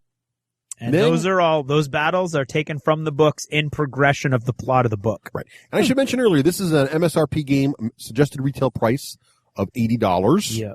And the meat of where that money is going is into the 138 plastic models with bases. Yes, indeed. There are a lot of plastics in here. I would say comparable to the Battlelore count. Now, unlike Battlelore, there's multiple colors here. So all the Stark units in Battlelore, all the cav are the same, and there's light cav that's all the same. And then the only difference between sides is the flags. In Westeros, there's actually different poses for each side. So the Stark infantry looks one way, the Lannister infantry looks another way. And again, very thematically right out of the book. I like that. That's better than trying to look at those banners. All Stark models are white, all Lannister models are red plastic, so when you look at the table, you know where your armies are. So you got all those, and then also you have 5 gray molded heroes per side. Yeah. Each side is 2 mounted and 3 foot heroes. So that all comes in there. And the base sizes are identical to Battlelore. I mean, in every way, even the molds. They're exact same bases as Battlelore. Yeah. And the scale is just a smidge larger in Battlelore than it is in this. For some reason, the guys are a little thinner. I think it more realistically. Yes, proportioned. Less fantasy, more realistic. Again, that darker, grittier, realistic thing you get in the Martin books versus something like a Tolkien. Fantastic sculpts. Yeah. And you can really see the detail, especially when you get into painting them. Because I know when Craig and I first looked at it, we're like, oh, because the Battlelore models are slightly bigger, I think at a glance they look more detailed. Yeah. But once you get into painting them, you realize, They're oh no, fantastic. There's some great. I mean, there's pouch belts. There's engraved details on the shield tunics, heraldry. The tunics of the archers alone. Oh yeah, is like quilted tunics. If you're a model painter, you could really lose yourself on these guys. There's a lot to do here. Absolutely. And if you're not, they still look great on the table. And because they're pre-colored, they don't even feel like they need to be painted. I did all my chores today, so tomorrow I can paint all day long. Look at you. He's excited to get there. I am He's really excited. So now another thing that's different after we get past all those crazy models, is the dice. There are 8 D8s in this game. Now, that's 8-sided dice, folks. Now, of course, in, Battlelore, they're D6s, which is a big change. And there are colored symbols in the dice, similar to Battlelore, but they're a little different. And when we get to combat, I'll go into the details of how they're different and how they work later. There's also a bunch of banner poles and cardboard banners that stick into the banner pole. Yeah. This is different than Battlelore also, but basically these are the colors of the banners are going to dictate the power level of the units. Yep. And they're unique by house. And that's right. So there's a bunch of banners that have the Lannister lion on them, as a bunch of banisters that have banners that have the Stark direwolf. Direwolf, exactly. What's a direwolf, you ask? It is a mythological creature that's not supposed to exist, like a unicorn, only it's a giant wolf. Yeah, throughout the Martin books, you'll feel like there is no fantasy and magic, and yet there's these little things that happen that make you feel like, well, maybe there is. Yeah, exactly. So it's really interesting, and that's part of the mystery of the books is there or isn't there? Yeah. And you also get this really nice double-sided green battle board that you play on. And it is giant hexes, looks just like the Battlelore or Memoir 44 board. Plain green. That's because there's a bunch of these really cool hex terrain pieces that go on top of the board and allow you to create all kinds of battlefields. Which I believe are called overlays in the book, in the rule book. Overlays, thank you. Terrain overlays. So in addition to all that, you also get some little trackers for the side of the board. You get a morale tracker, which is essentially Wait a minute. A wife comes from this game? What? A moral tracker. Morale. You get a morale tracker going on the side of the board. You also get a turn tracker, which goes next to it as well. So, and more about how the morale tracker works. But as you heard in the interview, it's sort of this little single track, and there's a little token that goes in the middle. Zero-sum game. And it moves back and forth. So as I kill Craig's Stark units, it slides towards him like I'm putting pressure on his men to get scared and flee. And then as he beats me back, the pressure comes towards me. So you kind of push back and forth and see sort of the spirit of the battle, who's got the momentum and of the battle as it goes on. And there's a couple different things that key to the placement of that at any given moment. And there are some scenarios where if your morale falls too low, you lose automatically. Right. Yeah. There's also a turn tracker, which is very, very handy for a couple of reasons. More detail on that later. And of course, it's Fantasy Flight Games. Right. So you get a metric ton of cards and tokens. Not a single Corey card, though. Nope, not a single Corey card. No mini cards. They're normal full-size cards.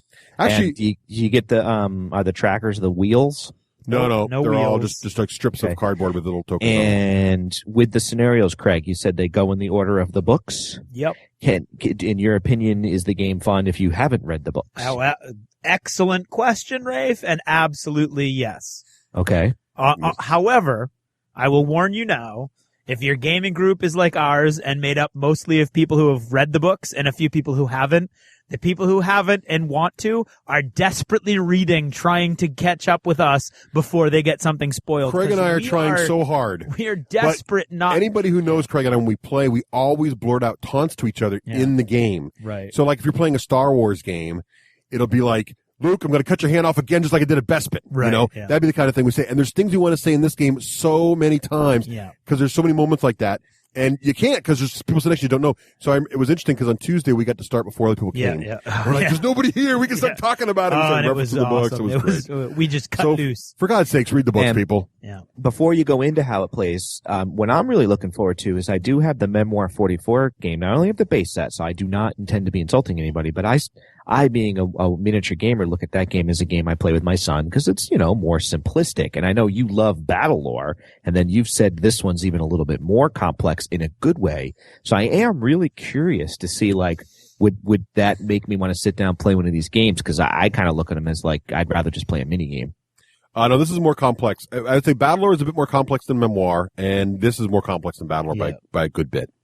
I'll talk about some of the things I think were concessions towards the issues you have with Battlelore. I think, and not that they're bad, but you're just saying you wanted a more adult feeling game. I think this definitely feels more adult. I mean, first of all, you got the theme, right? You're in Westeros. That's not a kid's theme right there. Right off the bat. Right off the bat. There's no happy little goblins and if you're a smiling kid, giants. they'll probably throw you off something tall. Right. What? Okay. So how it plays. First of all, you got to set the game up. Now, I got to put a big flashing warning sign here right now. Yes. God, yes. Before you even plan to play this game, don't think you're going to... Now, you can open the box up, punch out the tokens, and stick your little plastic men into the bases. Yeah. Now, if you're a Battlelore player, you're like, I don't understand. Mine come in little plastic, and they're all pre-assembled, pre-stuck. That's Days of Wonder. This is Fantasy Flight, okay? And those are the days of yore. Days of Wonder excels at box control and pre-packaging and making it work out of the box. Fantasy Flight gives you more components, but you got to work for it. So what I would recommend doing is, let's say your wife wants to watch 3 hours of some series. What you do is you sit down with her and you get your game out and start gluing the guys to the bases. What a good series you chose. Yeah, we were watching True Blood. We watched like a quarter of the season 2 of True Blood. Well, I was just assembling guys, and it literally took me 3 hours of basically constant assembly. It's crazy. To get them all, just sticking guys in bases. Because there's 133 of them, you got to glue them all in. Interesting trivial point. I found the Lannister pieces went in really nice and cleanly, and the Stark pieces were a pain in the butt. I don't know if it's white plastic doesn't mold as well as red. I don't know, but anyway. But it did take a lot longer to do those Stark models. After you get all these guys glued together, you're going to probably want some kind of storage system to give yourself some what we call box control. Because you can't just throw all these guys back in the box because it's going to make setup even worse. Yep. So what I did, I always turned to Plano in these situations. Plano, however you pronounce it. I think it's Plano. And Plano is a tackle box company here in the United States, and you can buy their fine products at great stores like Walmart, you bet, as well as Target. Walmart has a bigger selection usually, though. Yep. The Plano, and it's cheaper. You can go to sporting goods stores too, but you get them for dirt cheap at Walmart, like a couple bucks a box. Yeah. You get the 3650s. I found were great, perfect size. They fit inside the existing box. Yep. And each one of these boxes will be just big enough to hold everything for one faction. Yep. All the plastic sorted by thing, all their cards, all their custom tokens. Yep. Everything. There's pictures in the Twitter feed already of what I do with mine. So put two of those together, one for Stark, one for Lannister. And they fit perfectly right in the box. They do. And then you need one more little way to organize the sort of neutral tokens. Yeah. I chose a little plastic thing. Craig's got something else. I've got another Plano. I don't know the number, but it's actually double-sided. So you open it, you close it, you flip it, you open it again. So it's got twice as many, and you don't need that many. You don't need a lot of room. There's a lot of different types of tokens, not a lot of but not a lot of each. Right. So that fits all of the rest of my tokens perfectly. And then because I think we all love box control. We do. We don't. Yes. We're passionate about it. That's why we like Battle Foam so much. Yeah. Battle Foam is all about box control for miniatures. Exactly. And I mean, you saw how Russ was excited. He tweeted his box Look at my organization. Well, dude, half of Board Game Geek is all about people organizing boxes. I know. I think gamers buy board games just to organize them. Let's be honest. I think I won the edge here on the Battles of Westeros. Mainly because I have that two-sided thing. You went with the long, thin piece that actually jumps up. So your box top is a little bit higher than mine. My box top is higher. Oh, they don't, party foul. They don't close completely. Yeah. I mean, mine doesn't close either completely, but it closes more completely than Russ's. When competing with your friends about who's got better box control. Yeah, it's all about getting it to look exactly like it. Whoever box is closer to close. And yet also has still fast setup time. That's key, because you got to be able to get it up, tear it down, and put it back fast. That's true. So I've got all of my stuff. I'm going to weigh in on this too, so keep going. All right. I've got in my two-sided thing, I've got all of my neutral tokens or tokens that both people need to use.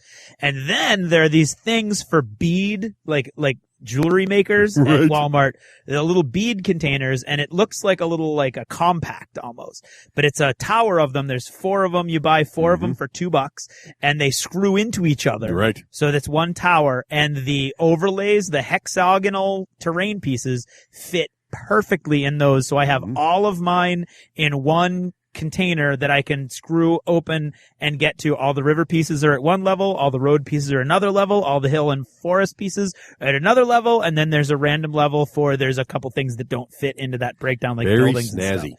And it's it all fits perfectly to the point where in order to fit the expansion models, I can take all the counters out of my 3650s and make room for more models. Yeah, I'm not bothering. Yeah, but when they introduce new houses, it's all out the window. So I think it's going to come in boxes that look exactly like the core set. You're going to be able to do this all over again. I'm going to Battle Foam at that point. Now, yes, I am not a fan of the Plano boxes, although everything you said about them is true, because what I don't like about them is 3 things occur. Number 1, I'm constantly dinging up what's that inside of your fingernail there at the tip. Like I'm constantly scraping to the point where it is agony to dig those pieces. Number 2, the side of the Plano pieces for me all the time, they're constantly popping up and little pieces are trying to mate with their friends next door. That drives me insane. And I forget the third thing that I hate about the Plano thing. So what I do is I take whatever box. Well, first of all, my Memoir 44 game was made by Days of Wonder. So it comes with a pre-molded kit. All the tanks go, all the terrain pieces, they all fit in there. But what I use is for my Descent game, I'll take with the boxes. You know how they just give you these big cardboard boxes inside your box? I cut those into smaller boxes using masking tape, and then I put Battle foam on top because I have tons of those extra. I've seen that done where people will use foam core slices and build their own little cases as well. That's another option too. Yep. I like the Plano because it's faster. I'm just waiting for Romeo to come out with board game storage. Board game box control. I like this. Romeo. This Plano is perfect because you give your opponent the box for their army. You it's can like set up individually. You just hand it all out. Yeah. Boom, boom, boom. And then the way my thing works is you got that double-sided one. It just goes off to the side. You pop it open. I see you guys use them all the time. And then I use Ziploc bags when everything else. We have to move on. We should. We should really. Hey, you guys got to go box control. Okay. No fault. No fault. Hate. Look, Ray, just because you're always the one that's going along, don't feel bad. Yeah. Like a blast. All right. So, like freight trains. So after you've got your box control figured out and all your models glued together, and Rafe explains why you should use something other than Plano, you can then move on to setting up the actual gameplay. Now, the first thing you got to do is pick your scenario. So you go through the scenario book and pick what you want to start with. Of course, they recommend the very first one, which is the simplest one, and I would concur. And you set up your board. So the scenario shows Clash on the King's Road. Yes, it shows you a few things. First, in addition to these scenarios, you can use these skirmish rules that come with the game. So don't feel like you're locked into these 10 scenarios. So you can, I'm sure there's going to be multiple ones online. You can download all that kind of craziness. The scenario is going to tell you a bunch of things. It's going to tell you where the terrain goes on the board. So you go into your little box and you put down where the trees go, where the rivers go, where the houses go. It shows the starting position of all troops and leaders.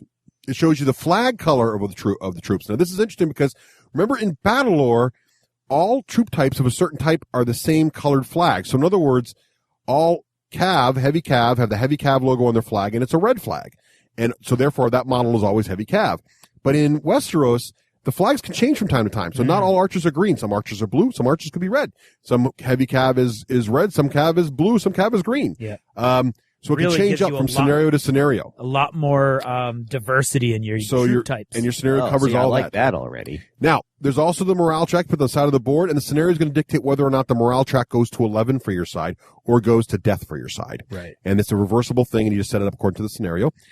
And the scenario also dictates the max number of order tokens you're going to get and your hand size each turn. So more about that when the game mechanics get on. And it's going to tell you the total number of turns per game. So there's a turn track. And that also doubles as a victory point counter. And the scenario is going to tell you what the objectives are and also how many turns you have to do them. 5 turns, 6 turns, 10 turns, whatever it is.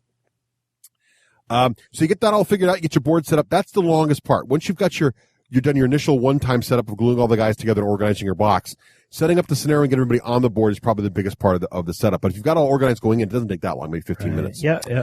And the last thing you do is build your command decks. So like Battlelore and Memoir, you've got to build these decks based on what's going on. Now, in this game, you build the deck based on the commanders that are involved in your in the scenario. Okay, and these are going to be order cards you're going to issue. I'll get more into how these work later, but just suffice to know you're going to spend a little time organizing your decks as well. Right. Once that's all done, you're ready to start.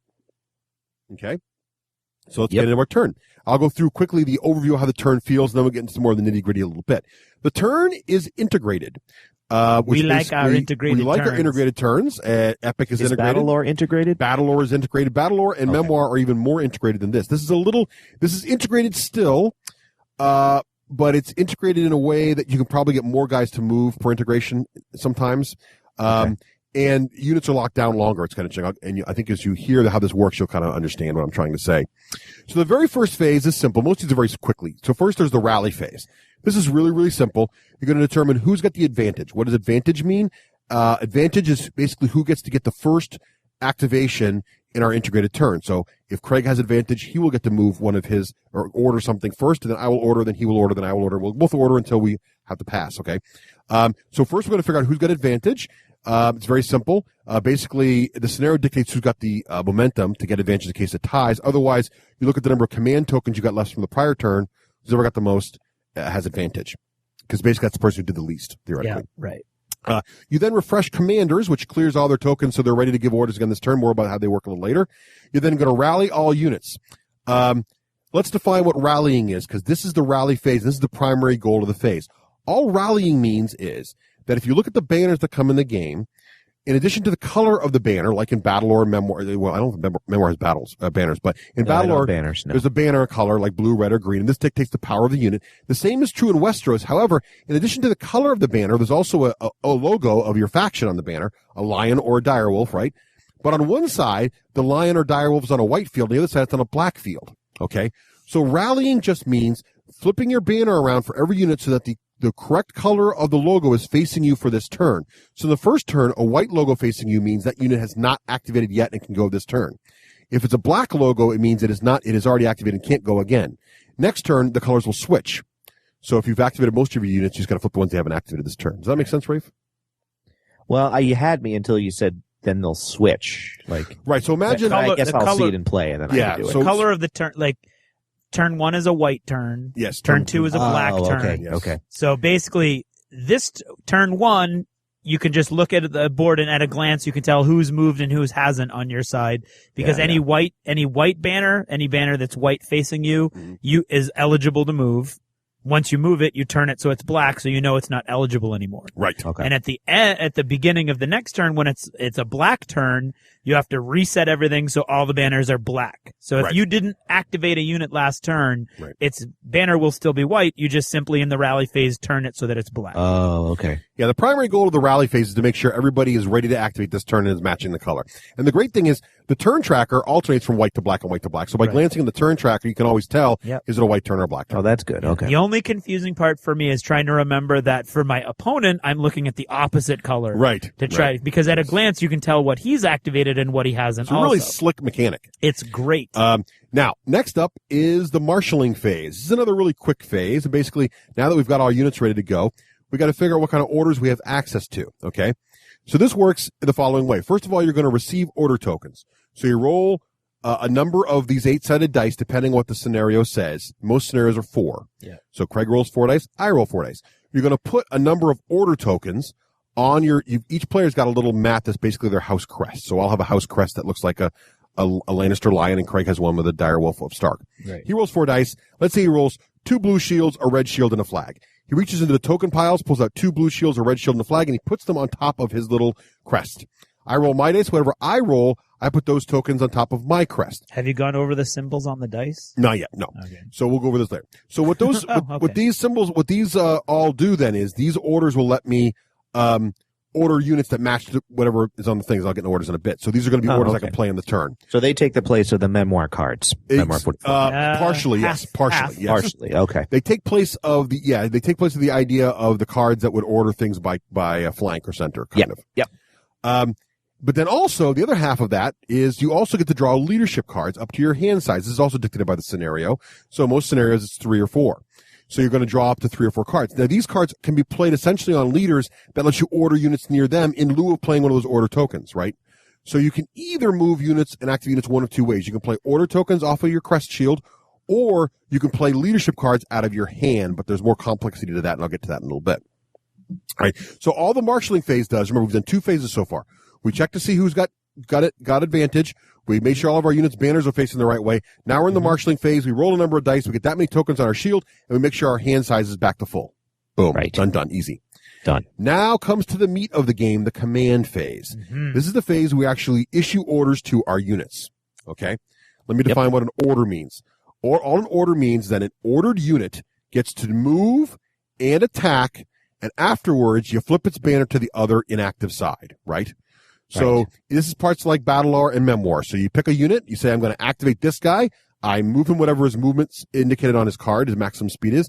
He gets to fight. We'll get into combat in a little bit. And then flip his, and then we'll flip his banner backwards around to the wrong side to let us remind us that he's now been done for the turn. Most troops have a speed ability most troop ranks have a speed, have a level of ability where they can move in extra but not attack. So similar to Battlelore and Memoir, each unit has its own card, and the card says, now, what's interesting about these cards is they say, hey, if this unit has a green flag, it does these stats. If it's got a blue flag, it's these in red because they got different stats.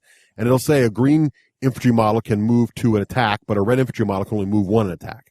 Or a blue infantry model can move 1 attack or move 2 and not attack, that kind of thing. Exactly. Okay. Pretty much exactly. So that's how orders work. Now, how do you issue orders? One of the options is to use an order token. So all you do is you look at your crest shield, and you've got some symbols on your crest shield. These are the same as the symbols on the dice. The symbols on the dice are, there's 3 different colored shields that match the colors of the banner. So there's a red shield, a blue shield, and a green shield. There is also a flag on the dice, and there's also a fist on the dice. So Battlelore fans will know that the fist takes the place of the sword and shield crossed. Okay? And I think Memoir had a grenade, which is sort of like this replaces the grenade idea. Okay. Now what happens is, I can take an order from that. So let's say I've got a green shield on my order token on my card, on my crest. I can take that and say I'm going to order a green unit. I can pick any green unit on my side of the battlefield or under my control that hasn't activated yet, right? It has his banner flipping the right way. I can play that green token and I can order 1 green unit. It's just that simple. So shields let me order a unit of matching color that matches the shield. A fist lets me order any unit of any 1 unit of any color. So the fist is better than a shield because it works on anybody. Yeah, it's huge. I can also play a flag in this way. If I have a flag, I can use it to either increase my morale by 1, or which is good for me, which is right, which is good for you when you do it, right? Or I can play it to rally one of my units, but I lose a point of morale. Right. What does rally mean? Same as before. Rally means I flip the banner around back to the not moved yet side. And yes, those of you listening carefully, that's what that means. You can activate a unit more than once a turn, which is huge. That's right. So if I have 2 green tokens on my crest and a flag, I could use the first green token, order my unit, then Craig's turning 8 to something. And then my second order, I could use a flag to rally the unit, then Craig does something. And then in my third phase, I could spend another green token and order the same unit again if I wanted to. If I didn't have the flag, though, I couldn't do that. I could never get to that guy again. Right. Well. Okay, well, there's other ways, but without a rally order, I couldn't do it. But the key important thing is that concept of being able to activate a unit more than once. There's one nice little bonus in here. First of all, this is a big difference from Battlelore, because in Battlelore, you're only playing orders from the hand of cards you have, right? You're saying, okay, I'm going to play, I got an order that says order 2 units on the right flank, or order 1 unit in the center, or whatever. That's all I can do. Here, I'm playing tokens. Now, what's interesting about these tokens is flanks don't matter, right? Anywhere on the table, the proximity, anything doesn't matter for the tokens. The other nice thing is, let's say you roll 4 green shields. You got 4 green tokens for the turn, right? Let's say all the models that matter are blue and red. Oh, you're hosed. But not in this game, because you always have the option of discarding 2 tokens that match to order any unit you want. Which is a great mechanic. Okay. So you can't really ever get handlocked if you roll a bunch of the same things, right? Now you're ordering less guys, it's less efficient, but at least you're getting to order something. Okay. Does that all make sense, Rafe? No, I'm a little lost. So when you roll the dice and you get the 4 shields, and then you call them tokens, do you actually get then like 4 shield tokens to help remember you or something? So remember back in the marshalling phase, right? At the start of the turn, I rolled 4 dice, and and whatever I rolled, I get tokens that match those symbols and put them on my special shield. So now I have a pool of tokens that match whatever that roll was. Your play mat. Yes. I don't roll for more of those this whole turn. That's what I've got for the duration of the turn. It's my resource pile, right? For the mat. Then does that shield match guys on the board with shields, and that's how you know you move them? Yes, just like Battlelore. So there's a shield. I don't know Battlelore. No, I understand. So there's a shield on the token that's like a blue shield. Mm-hmm. Okay. And that would correspond to the color of the banner. Which is the blue banner, right? Okay. So a blue shield activates a blue banner. Okay, got it. Right. No center. And then if you wanted to move a couple of your red arrow guys and all you have is shields, there's then a way to swap out some so you can move the... Well, no, shields don't affect arrows. So all shields do is a shield means the color of the shield matches the color of the banner. So if I've got an archer that's green, I can spend a green shield to move a green archer. If I've got a cav unit that's green, I can still spend a green shield to move a green cav. Okay. All the color of the shield means is it has to be that color banner. Okay. That's all that matters. I remember banners are independent of unit type in this game. And remember, you can play colorblind because the shields are actually also have a different design on them by color type. Yes. So you just So you just look at the design. So that's basically how orders work from the token pile on the crest. Okay. Now the other way you can order units is by playing a leadership card. Okay. So this is going to be a little more reminiscent of Battlelore. How this works is you got your hand of cards in addition to those tokens. Let's say you want to order a leader instead. You choose one of your leadership cards. You're going to pay the leadership card cost in command tokens. So don't confuse these with those order tokens I was talking about. Command tokens are these big, gray, boring-looking tokens, okay? And you get a certain number of them per turn based on the scenario. Usually it's 3 or 4. Let's pretend it's 3. Okay, so I got 3 of these command tokens to use. I'm going to play a leadership card. It has a symbol of 1 token on it. So I got to take that token up, and I'm going to pick which of my leaders I'm going to have issue that order. And whoever gets issued the order is going to get that token placed on his card to tell us that he spent one of those tokens and he's the one that did the order. Okay. Now there's a max. Each leader card has its own maximum of command tokens. So some commanders can only ever be given one of those tokens. So once you've given him an order, he can take another turn. Other ones have 3.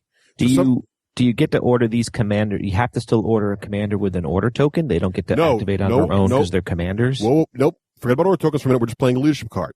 The leadership card says I could have activated a commander's unit with an order token if I wanted to. Wait, how do you do that? Well, if a commander's banner is blue, and I have a blue shield, right? I can spend a blue shield to activate a blue unit. No, wait, I thought there aren't banners. I thought they're just different colors. No. Every unit has a banner. Okay. Every unit has a banner. All the Stark units are white and all the Lannister units are red. But in addition to that, every unit has a banner. Yeah. Oh, okay. Okay, so imagine it looks very similar. Imagine like in Warhammer, where every unit's got a banner, a standard bearer. Every unit's got a standard, and these standards are different colors depending on how the setup described the game. So I might have a cav unit with a red banner. I might have a cav unit with a green banner. I might have a arch unit with a blue banner. I might have But if you have 3 different cav units, if that's possible, they're all going to be the color of Stark? Stark doesn't matter. So they're all going to have the Stark logo, but they might be red and blue. Blue and color doesn't indicate side. Oh, okay. Okay, color indicates banner, and that's it. Okay. All right. So basically, so what I'm going to do now is I'm going to give a leadership order so I could order a commander's unit with an order token, but I'm going to play a leadership card instead. Now you might say, why? Why not use a leadership token? Well, an order token, because if I use a leadership card, these cards are very powerful. Like they'll say, order 3 units. Okay. Uh-huh. What that means is I can instead of in my normal turn, I can spend 1 order token and order 1 unit that matches the color of the token. But with a leadership card, I can now order 3 units, move 3 units, and attack with 3 units before Craig gets to go. That's huge. Right. But there's some caveats. First of all, I have to have a leadership card with room for a leadership token. So we got to have that. Then the units I'm going to order have to be within control of the leader. All leaders project. Did you talk about the command tokens? Yes, I did, but then I think Rafe jumped in. But basically, the command tokens are separate gray, boring tokens that don't look anything like the order tokens. Right. So the leadership card has a cost on it in leadership tokens, as I mentioned, and so you're going to pay that cost and put those tokens on your leader. Okay, and they'll say something like order 3 units on your leader's card. Exactly. Now the leadership card says, for example, when it says order 3 units, I'm going to be able to activate 3 units, but they have to be the control radius of the leader. So, for example, all leaders in the core game have a control radius of 2 hexes. So I can order any 3 units I want as long as they're within 2 of my leader and they haven't yet activated yet. Their banners are still facing. I can see why this is more complicated. I'm kind of digging it. It's much more complicated. So I can hit with all 3 of this. Now, one of those 3 units I order could be my leader's unit, but it doesn't have to be. Okay. So I'm going to move all 3 of those units. I'm going to fight with those 3 units. And here, Rafe, is one thing I wanted to mention to you. Look, it's War Machine because the proximity to the leaders matter. Yep. Okay. So you've got it's like historical miniature games too. Yeah, you've got control radiuses you've got to worry about and keep track of. And if your leaders get too far from the infantry, suddenly you're down to just using your control tokens, your order tokens, instead of using your leadership cards. And these leadership cards are huge. And they have all kinds of, in addition to giving the order, they also have these special tactics that can trigger. And these leadership cards are dictated by the scenario, right? No. How many you get? How many you get? Yes, the number is. There's a deck that's dictated by the commanders in your list, but there's also a hand size dictated by the scenario. This is the deck that you build. Everybody has 10 of the same, although the artwork is different. That's what I was wondering. Okay. Yeah, the artwork is keyed to your house, which is awesome. And then you get 5 unique cards that key to the specific leaders that you take. So if you have 2 different leaders, you're going to have 20 cards total.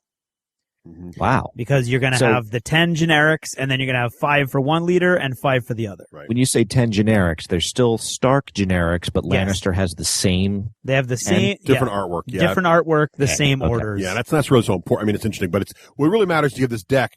I know, but somehow, like Craig explains it sometimes, it clicks with me. So right. But there's a core pack, and then what's really interesting is that the different leaders in the scenario dictate the bonus orders you get. Right. Now, and are there specific house unique, separate from leaders, or no? Just the leader cards, but they're all house specific anyway. So, like the deck that Jaime Lannister has is not the same deck as Robb Stark has. Right. In fact, the abilities feel. So you play this card down, and it has a cost of command tokens. Yes. To play it. Don't confuse them with order tokens, right? No, not order tokens. Command tokens. The boring gray. The boring gray ones. There's a cost on there, so it'd usually be 1. So what you're going to do is you're going to pick up 1 boring gray token, and you're going to put it on the leader's card. Think of War Machine. You got a card for every unit, right? Put the leader's card that's spending their order, and then you're going to activate you do whatever the order card says. Now, what's interesting is, in a later turn, I can give you another order, but if the leader's card is already full of leadership tokens to his maximum number, I can't give any more orders to that leader. Makes sense? So, like Jaime Lannister has a order limit of 3, which is huge, but Gregor Clegane only has an order limit of 1. So let's say you have 3 order tokens. Yep. And 1 leadership card with 1 command token on it. Right. And that leadership card says move 3 units. Do you get to move 6 units? Because one which says use 3 and use your 3 order tokens to move 3 other units? No, I think you're confused there. No. You can all you do is the tokens on the leader the card's played once and it's gone. And it's worth only says order. But I thought you said the leader could say move 3 units. Right. That's 1 activation. 1 activation. Okay. So I can play the leadership card and just that's it and go. So I see. All we're paying for is the cost of the card.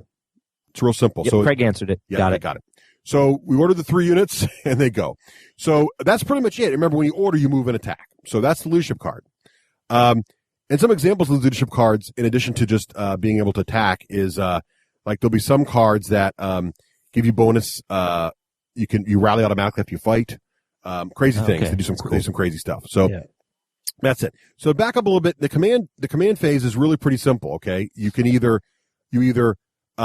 you spend one of your orders from your mat there and use an order token, the little round ones that have different colors that match the dice, or you play a leadership card, which may or may not let you order multiple units depending on the leadership card that are within proximity of your commander, of one of your leaders. Yep. The last choice in the command phase is the pass. So basically, what's going to happen here is I'll issue an order, then Craig will issue an order, and I'll issue an order, and Craig will issue an order, and eventually we're going to run out of leadership cards. We're going to run out of tokens on our shield, right? Or we're gonna run out of abilities, or all of our units have been ordered and they won't be able to rally anymore and they'll be locked down, and we eventually have to say I pass. Okay. Once both of us pass, and once you pass, you can't go back. So once you pass, you're done. Once both of us pass, the order phase is over. Okay. So that's pretty much the meat of the game right there, that part. And then the last part is the regroup phase, which is your typical war game cleanup phase. You're going to discard any excess tokens. You can only carry one token on from the shield to the next turn. So you can't sit on 4 of them and have them go on the next turn. You're gonna resolve any status effects. There's things like fire in the game and stuff, all that goes on. You're gonna check for victory. Morale can recover a bit. So remember, we mentioned that whenever a unit dies, your morale track goes down, or worse for you. Yeah. So if I kill one and it's based on the banner color of the unit, because remember, both sides have same colored banners, just different levels. So green units are like the weakest units, blue units are medium units, and red units are the most powerful. So if I kill one of Craig's green units, his morale goes down 1. If I kill a blue unit, it goes down 2. If I kill a red unit, it goes down 3. Okay? So you know that's a basic rule. It's the basic rule of the game. And it's easy to remember because you very quickly remember that red is best, blue is average, and green is worst, essentially. But that's not really fair because green is faster and lighter. It's not as powerful in combat. Right. Yeah. So that's basically how that works, and that's the leadership thing. And then we've regrouped, and we're done. Okay, and that's the whole game. So basically each turn, all right, you establish who's got advantage, you rally your stuff, you roll for the orders you're going to get this turn, right, in the marshalling phase. You roll those dice, see how many tokens you get. You draw your hand to maximum, and then you give orders. You play those cards, you do all that stuff. When you're done, you regroup, and it's it. That's it. And you can keep one order token to the next turn, you can keep one card and one order token to the next turn. Okay.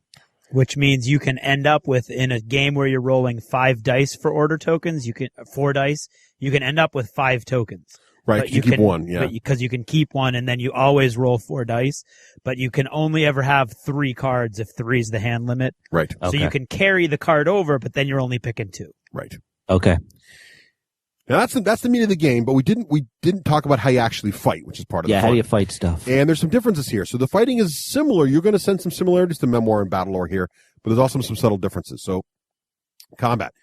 All you do is you're going to look at your unit's card, and that's going to tell you how many dice it rolls based on the type of unit it is and the color banner it has. Because remember, you can change the color band. The scenario is going to say, like, Cav for Stark. Some Cav's going to be blue and some Cav's going to be red, and red Cav throws different dice than blue Cav. So you look at your card, you find the banner that matches the color of the banner on the unit, and you're going to roll some number of dice.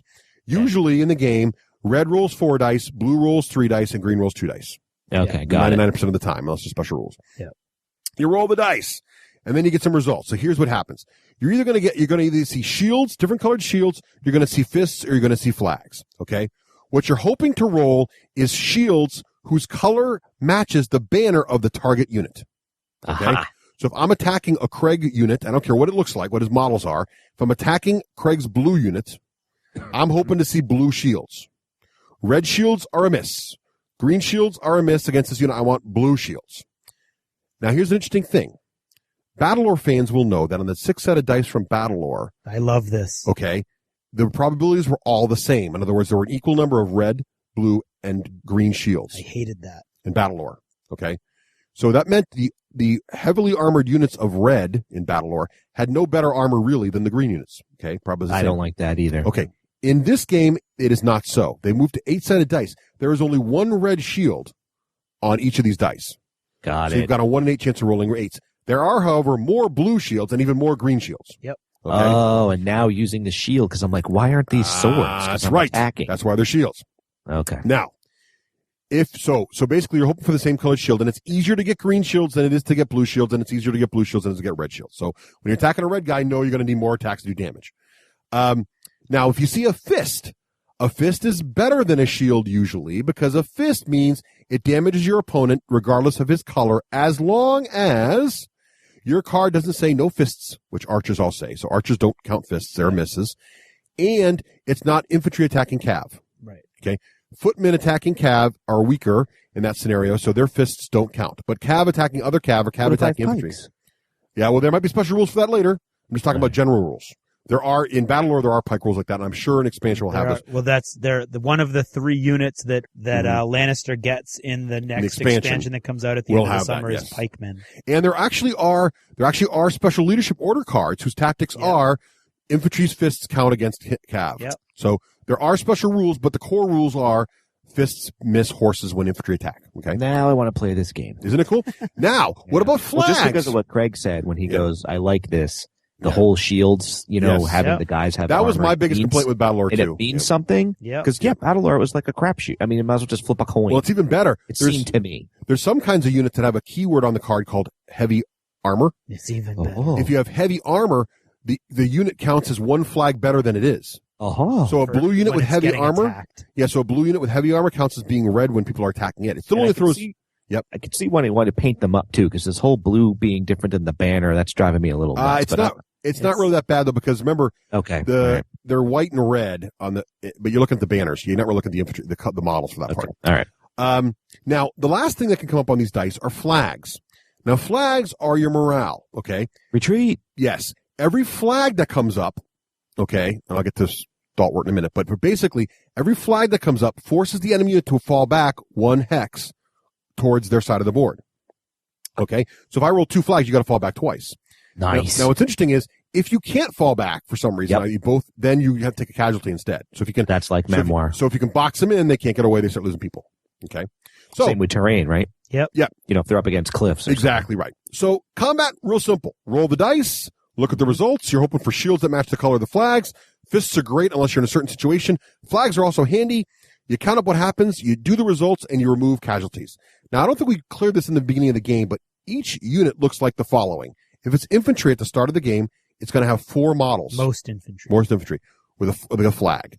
Most cav has, so anything on a large. These loose or like stuck to it? They're loose, just like memoir. They're loose, 4 little mini pieces that are separate, but then you just got to move them around together in their hex.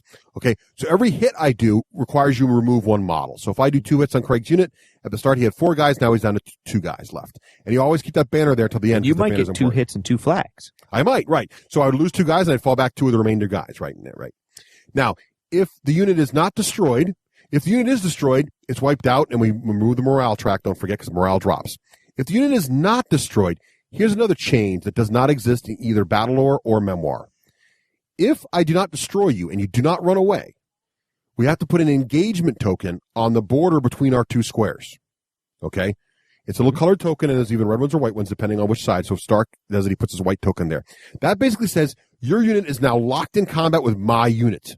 It's where their focus is. Right. So now that'll get me be able to flank you. I'll talk about that in a second. And also means I'll get free attacks on you if you try to leave or not fight me anymore. Nice. Okay. So it's kind of like War Machine in that you can run away, but there are penalties for it. You're not physically stuck there. So let's talk about, that's the basics of combat. That's all there's to it. But let me talk about some few bonus things that make it even more interesting. Because again, I want to stress to you and our listeners how it's more complex than Battlelore. So first of all, you got the idea of flank attacks now, which did not exist in Battlelore. What does that mean? It means if you're about to attack a unit who's got an engagement token already down, that's not on the side you're attacking from, you get a flank attack. Okay? So remember, if I attacked, so what you can do is you can attack with unit A first, get an engagement token there. Now my second unit can come from a different side and attack you, and it gets a flank attack. It doesn't get an engagement token, though. Right. A flank attack does not change the engagement. Right. So you're still facing your other opponent, but now you're getting hit from the side. And that's why. And all a flank attack is after I roll to hit you, I can pick 1 color and re-roll that color again. So let's say I'm hoping to get blue shields, and I roll 2 green shields. I can say I'm going to re-roll greens because it's a flank attack, and re-roll those again, hope for more blues. Oh, 1 color. 1 color. Die. Right, 1 color, right. It's not even just a color, it's one Any result. symbol, right. Because if you get a bunch of flags and you'd rather kill them, you could re-roll the flags. Exactly. So flank is very, very handy. It's huge. Now, here's some of the keywords you're going to see on your cards. If you see the advanced keyword on your card, all that means is that if your opponent is destroyed or falls back, your unit may now advance to where they were, so you get a free move. Like tank overrun. Exactly. You don't get to attack again, but you do get to move to the space where they were. Now, Cav has a thing called Pursue. Beautiful thing. And Pursue means that there's a number next to it, like 2 usually, which means that they can move to 2 squares. The first square has to be where you were. Where the opponent was. Yeah, so they can't use it if you don't fall back or die. But if you're wiped out or you fall back, I can then move into the square where you were, and then I can move again if I want to, and then I can attack again. And not just the unit you just attacked. You can attack anybody who's who's a valid target. So that gives you that feeling of Cav like busting through your lines and messing me up. It's a beautiful thing. So that's awesome. Rob Stark's good at that. Yes, he is. There's also the tough keyword. All that means is you can ignore 1 of the hits that gets your unit. There's also heavy armor. I already talked about that, where you count as 1 banner higher than you are for defense. Now, stalwart is a very... Stalwart. That's the one. Stalwart. Only 1 T. Thank you. Stalwart is a very, very important concept, and it's key, and Battlelore players remember this as bold. Yeah. What stalwart, or I keep calling it stalwart. Thank you. What stalwart and bold do is that any time an opponent attacks a unit that has at least 2 other friendly units adjacent to it, it is considered stalwart. Yep. And that means that it can ignore the first flag result against it.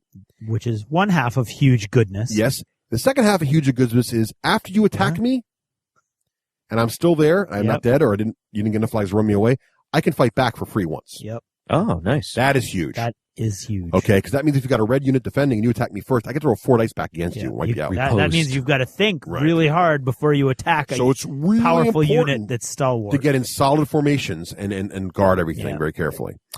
And last fun keyword that's neat is the dogs of war, which is something. Wait, did you do tough? Yeah, tough just means they count as one better. No, tough. You ignore the first hit. You ignore the first each hit. attack. Nice. Yeah, so you just ignore one hit, which is awesome. Wait, you ignore and what's heavy doing? Heavy armor makes your banner one better for defense. One better, okay. Yes, slight difference.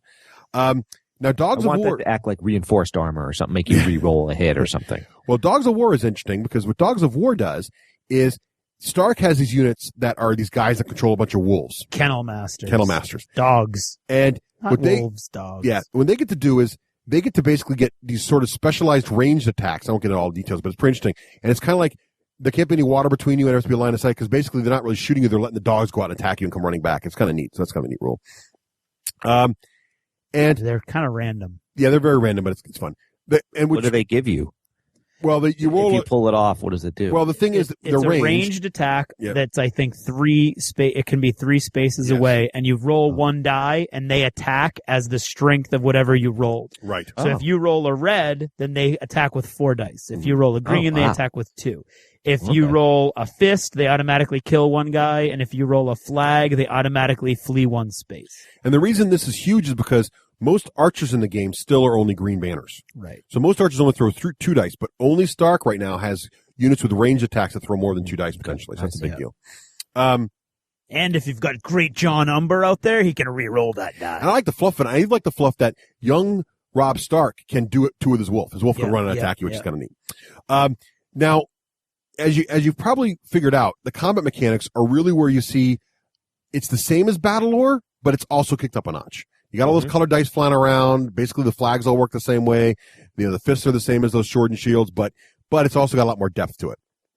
And I like the 8-sided dice change. That is huge. That is huge. Yeah, that sounds it. And the engagement tokens, what do? Well, basically, if you're engaged, it means that if you try to walk away from me, I get free strikes against you. I just roll my attack like I'm attacking you for normal, but it's for free.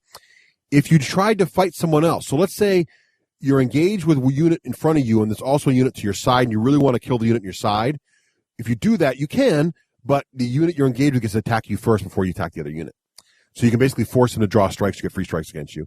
And it exposes you to flank attacks. That engagement concept is a huge addition to the game that gives you a lot more tactical options that really force you to defend your flanks even more. I like it too, and I totally understand it. I can picture it visually. The flank attack is, I would like it if they called it interspersed attack. Your guys are intermingled. You're going to get bonuses because I could just see myself going, oh, these 2 units are engaged. Wow. I'm going to take my other unit and come in on the side and get a flank bonus. Doesn't sound like that's how it works. I have enough trouble spelling stalwart. Never mind, or stalwart. Never mind what the hell you said. If Rafe was in charge, the rulebook would be even more confusing. Right. So that's the core game right there. Now let's just quickly go over leaders. Okay. Very important. Now they're really important because they're interesting. Each leader has. Now that we've confused the hell out of you, we'll explain what we meant when we were talking about leaders. Well, hopefully this makes sense. So basically, a leader has 2 different kinds of variants. Most of them in the game. No, two on each side have 2, and 3 have 1. Right. So most of them only have 1 variant, but 2 each have 2. Which is confusing because they all have 2 cards, which is very confusing. But anyway, no, they don't. Okay, maybe not. You are completely wrong. Maybe I am. Mr. Wigglin, you are incorrect. So each leader has their different variants, and they what I think is neat about this, they're reminding me of the Epic Warcasters and War Machines, like one guy for one time, one guy for another. Which is for instance, you've got Robb Stark before he declared himself king, and Robb Stark afterwards. And then Robb Stark, and it's called Robb Stark the Young Wolf. Yep. And then Robb Stark, King of the North. Right. And what's cool is they're not. It's like Epic Warcasters, not necessarily more powerful. They're just different, which is kind of neat. It's very cool. Also on their card is a number is a number in a shield, and this is the number of hits it requires you to kill. Or I'm sorry, captures is the term they use. Yes. To capture this hero. And how that works is the hero is in a unit just like anybody else. So, for example, a normal cav unit would have 3 horse models in it, one with a banner. In Robb Stark, since Robb is on a horse, Robb Stark unit, we would have Robb's model plus 2 more horses for a unit size of 3, and Robb will have the banner. Okay? And fighting him is just like fighting anybody else, except that once the 2 horses have to die first, and once everybody else is dead, then you got to get a number of hits on Robb equal to the number of hits on his card. And if you don't kill him. There's no hit points, there's no wounds. You got to get all in one roll. Okay? Yep. And it's hard because one version of Robb, he's got 4 on that card, which is really hard. Just like the to Mountain, get. Gregor Clegane. Right. What's also neat is each leader has a special ability that's always in effect. And each leader also has, in addition to his special ability that's always in effect, he has a once per game ability, which reminds me of the Feats in War Machine. And then once he spends it, you turn the card over nicely, which hides that ability. So you can remember that he's used it as once per game thing. Mm-hmm. Some of those are huge. And they are huge, just like War Machine. They're very, very powerful. And the leaders really are the key to this game. If you lose them, you lose a huge amount of command and control. Because as you can imagine, Rafe, one leadership order can order like 3 units or 3 units with bonus dice or, all kinds of crazy things. And losing that guy really messes you up. Right. They are very, very hard to kill, and especially the Starks. Starks are surprisingly hard to kill. I just want to invite them to weddings all the time. I can't explain it. Anyway, so that's basically the core of the game. Now, how do you win? Well, it's real simple. You got to achieve the objectives outlined in the scenario, and these scenarios are really, really interesting. What was that? Scenarios? No, I thought I heard the Reigns of Castamere. I think they're really, really interesting. I think they're really, there's a lot of tokens in the game just for the scenarios. There's the ones there just for, there's rules for setting buildings on fire, and there's rules for archers in the trees, and there's rules for, as Rob said in the interview, there's rules for, Stark archers hiding in the treetops, which is right on one of the scenes in the book. Great stuff. Basically, you got to meet those objectives. There's some objectives that'll give you an instant win, regardless of how long the game has been played. There's, for example, one scenario, if Jaime Lannister can kill Robb Stark himself, instant win. But if not, then you have to play for the victory conditions at the end game, which is described in the scenario as well. Is there a scenario and then that's a secondary win condition, or that is the scenario win condition? That's that particular scenario's win condition. It's not all the time. Normally, it depends on the scenario, because some scenarios leader kills don't matter at all. Some scenarios, getting the guy's morale track to the bottom will instantly win for you. Other scenarios, it will not. Some scenarios, scoring a certain number of victory points in the middle of the game will get you win. So it really depends on the scenario. You got to read this carefully, but they are very intricate. And that's another thing that makes it feel a lot more like a really hardcore miniature war game. The scenarios are extremely intricate. Not at all light and fluffy like some of the other, board games you might find. So that, I think, is the whole darn thing. Rafe, did you stick with me the whole time there? Yeah, I did. All right. Yeah. So, let's give our final thoughts. But before we give our final thoughts, we should probably describe the D6 generation rating system. So, Craig, in the style of Jaime Lannister, would you please describe the D6 generation patent pending rating system? Certainly. Cersei, get off my lap. I have to talk to these peasants. Here's the deal, peasants. If we're trying to convey to you whether or not you're going to like this game, we're going to tell you whether it's what you need to roll on a D6. If we say a 6+, means it's awful. It's dreck. It's foul. It's, dare I say, awful. Meaning the guts of an animal. If we say a 2+, it means it's almost as handsome as me. Almost as beautiful as my sister. She was right over there. Isn't she beautiful, Ross? Don't you like her? Lovely, Jamie. Why is she blushing? Well, I don't know. Cover that up, girl. Jeez, what are you, a tavern wench?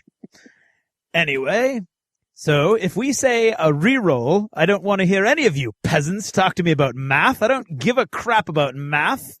All right, I can add up to 10 on both of my hands at the moment. And so I was going to say, how's the hand? And so there you go. And if you don't like this particular rating system, then I can shove this golden sword right where I shoved it on Ares. All right. They don't call me the Kingslayer for nothing. All right, Jamie, don't you have a child to throw? Okay. And remember that a Lannister always pays his always pays his That's my twisted little brother, Tyrion. Really, I don't often say that. Is he coming in the expansion? He does. Oh, that's cool. Yeah. See, I don't even want the expansion. Now I want it because it's Tyrion. Anyway, it's got Tyrion. It's also got Sandor Clegane. I know. I'm gonna buy the stupid thing. All right. So. All righty. Well, you want me to start? Why don't you start? Okay. You're way far more prepared. Start. I think that there's enough bullets here for another segment. Okay. Well, I like the game a lot. I think it's extremely tactical. And the just everything about Battlelore is there in spades and kicked up to notches that I really enjoy. And as much as I like Battlelore, this game just takes to a level I really, really like. I absolutely love the theme. And I think that's one of the weaknesses of Battlelore. Battlelore's got this nice, fun, little generic fantasy theme, but it can't really decide if it's a historical game or a fantasy game or some kind of middle ground. This game is just steeped in exactly, it knows what it is. It's beautiful. And it does it really, really well. Once again, Fantasy Flight, really. And that's something, the king of theme. Yeah, I like it. Now, if you really like your dragons and your giants, this is not your game for you, but that I really like how they captured that. They're giants. They're just not here yet. Okay. And I like that the unit types aren't tied to the color. So remember in Battlelore, all archers are green, but in this game now, they don't have to be. And it gives them a lot more flexibility, a lot more tactical options, a lot more options with scenario designs. I know that from an aesthetics point of view, I know some people have complained that the banners don't look as cool as the Battlelore banners do or did, but I think they've got more tactical options, and I know why they did what they did. And I think the scenarios, I love the scenarios. They range from very, very straightforward, like the first couple, to really like brain teasers almost. Like the one I played, Scenario 5, the trees Whispering Woods. Man, I want to play that again, just to figure it out. I mean, it's a real little corker. Corker. It's a cork. Nice. That's from our friends over the pond. And the integrated turn system is interesting because it's integrated, but in Battlelore, like, I could order the same unit over and over again if it makes sense to you, right? Like, I'll order my heavy cav on the right flank, and if I've got enough right flank cards, you can go and I can order the same unit again, and the same unit again, and the same unit again, just keep ordering it right across the table. In this game, I really can't because I have to kind of move everybody together because now that I've ordered that guy once, he's no longer ready until next turn unless I've got some rally or some fancy moves. And so it really requires me to, the whole army moves more together and feels a little more unified in this one. And it feels more like a classic miniature war game because of that. It's a little more complex though, but I like it. And I like how it has a lot of my favorite features of War Machine in there or the army scale, but an army scale game. And I would love to see Fantasy Flight Games get the Privateer Press license and make a War Machine game at this. Oh, that'd be awesome. Really? Oh man. See, right? I'm saying. The only weakness is, you know what? We gotta hook the two of them. I know. I got Gen Con. I just gotta drag Matt over near. Matt, Chris. Yes. Please talk. Make a cool game. Okay. Because neither of you make any cool games. No, they both make great games, but it's like peanut butter and chocolate. Just push them together. Yeah. So weaknesses. There are some weaknesses here, folks. First of all, it's only two sides. Now I know someday they're going to fix that, but right now that might get old. But I think the expansion will bring that, and I think the theme is fantastic, but it does not have. I mean, there's no dragons. So if you like that kind of stuff, if you want more than just humans beating each other up, that's not here. So those are, I think, the two drawbacks that classic Battlelore excels at. I'm gonna save my thoughts on Battlelore tirade for future segment or something. Okay. But final rating of the game. Yes. Now I've been pressured to go a single rating, but I'm gonna go back to my double rating system. I mean, in all honesty, I give double ratings half the time. I know. So let's do it. I was just kidding. I'm gonna do double ratings. So I want to say, if you are a miniature war gamer or you like the more complex combat games, okay, or you are a war gamer who thinks Battlelore is a little too light for you, this is a good game. Or if you're any kind of fan of Martin, basically, right? Either of those, or you're a board gamer, or just a gamer. No. Because back that up. No. Or you breathe. No, the split is you would define yourself as a war gamer, or you would define yourself as a miniature war gamer, or 3 Ors, or you are a Martin fan. Any of those three things, 3+. 3+. Yeah, 3+. If, however, you prefer lighter games, I would say Battlelore or Memoir is a better choice. In fact, if you really, really, really like Memoir or Battlelore, and you think those are about pretty much the maximum of complexity you can handle in a war game, this might be too much. I know Karen likes it, but she's an odd duck. But she's like a tic-tac-toe master. So, but if she is. So kick your butt. I'm sure she would. So I'm gonna say 5+ for those people. Because it is. Russ has been harsh lately. It is fiddly. So I'm going to say. I like it. I like it. That's my thing. Rating. Okay. All right. That's me. I'm out. That is solid. Well, I love the couple problems that I had with Battlelore, which is the reason why I never got into it. I never bought it. I never wanted to buy it. I played it a couple times to review it, and that was it. I don't like. I didn't have the right cards, so I couldn't move the guys I wanted to move. That's frustrating to me. I hated the fact that it was a 6-sided die that had the same chance of rolling red to kill a super heavy armored guy as a green weedy archer guy. Hated that. And I didn't like the fact that even in, like, when you did the council, your heroes, quote unquote, your leaders were off on a hill somewhere. Oh, I like the council. I missed that. The council, I didn't care for the council. And I didn't give, the council's, the council's cool. It didn't convey to me Come on, leaders let's stay on the page here. Okay. What's that? Stay on target. Don't be dissing the council. Yeah. Oh, okay. Don't make come over there. I'll stay on I'm with target. Craig. I support Craig. There you go. 2-1. So in this game where you've got the order tokens and the order cards, I love it. I love it because it frees you up, but at the same time, it adds different restrictions. So it's not like, oh, you didn't like that? You felt like you were too limited? Okay, now you're free to do whatever you want. It's not. You're not free to do whatever you want. Yeah, it's not a miniature war game where you can move your whole side. Right. You will have units that don't move an entire turn or maybe an entire game. Right. And it's up to you to try to put, you want to put your battlefield focus. Friction. Exactly. I love the way heroes work. I think they hit the perfect ratio, which I think is 6 parts to 5 parts. Yeah, the Battlelore heroes are weak sauce. These heroes are awesome. I haven't, to be honest, I haven't played with any expansions with Battlelore. My experiences were like, nah. So every time I got the opportunity, I said no. But the heroes here are awesome because not only they're powerhouses, most of them in hand-to-hand, but they're also extremely important to give those orders.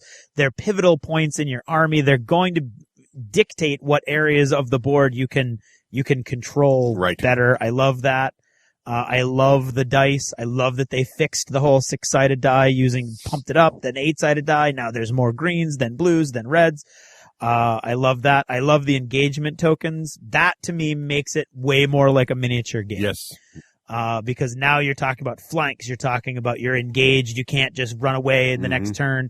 If you happen to have a character that can remove an engagement token, it's huge.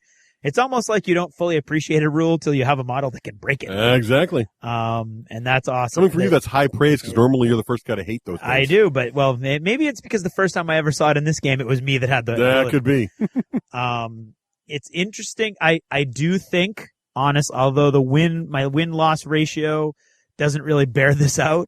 I do think that what Rob said about being a little harder on Stark is true. If you look at Stark's special abilities, I think they're either a little more passive than the Lannister special abilities or a little weaker than the Lannister special abilities in some instances. Yeah, my win-loss ratio doesn't bear that out either. Because I've only played Lannister and I'm only 1 and 2. So. Right. Well, see, there you go.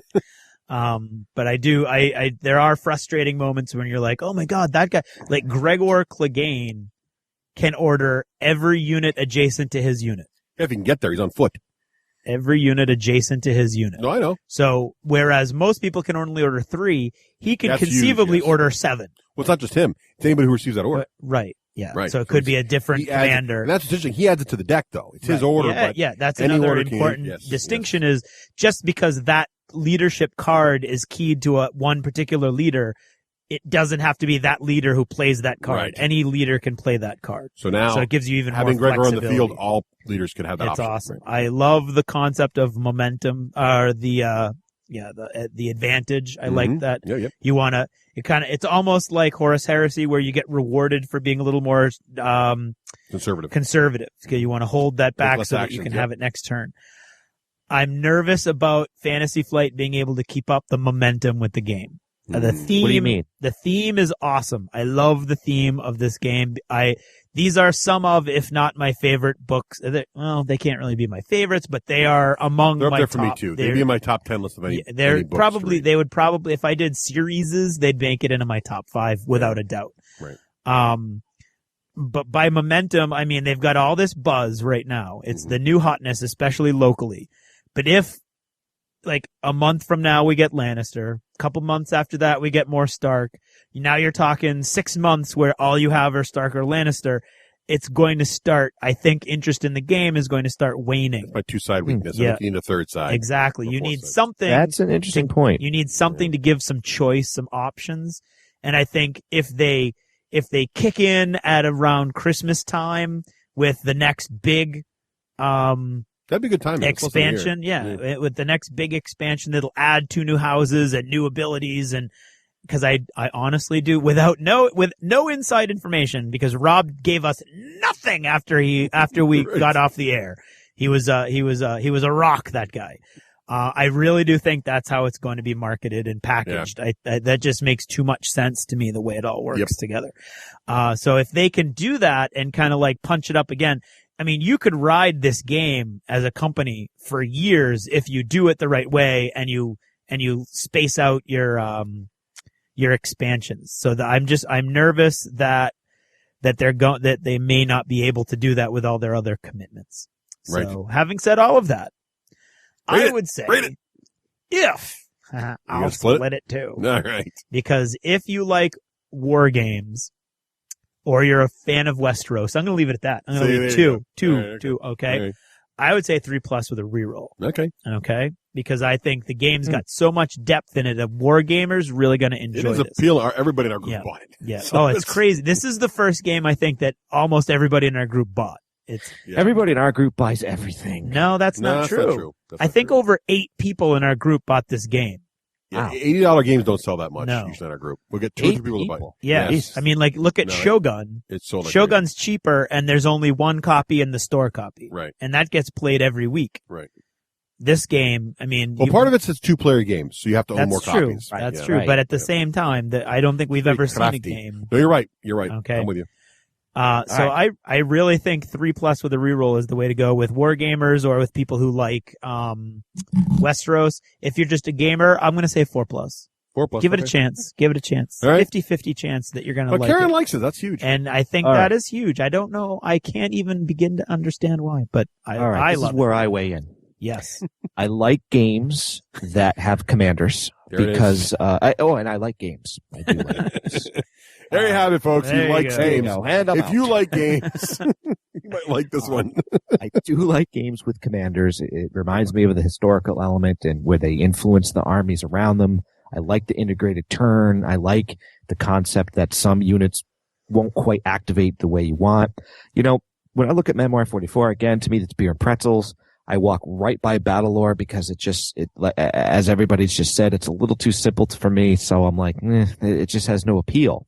I normally don't like, this is why when Craig asked me to play last night, I'm like, no, I love the books. He turned me down flat. He turned everybody down. I wasn't even soft everybody. About it. I'm like, he did everybody last night. Which is fine. I don't need you to be soft. Yeah. And, boy, okay. I had a she said type of thing in there going. Okay. I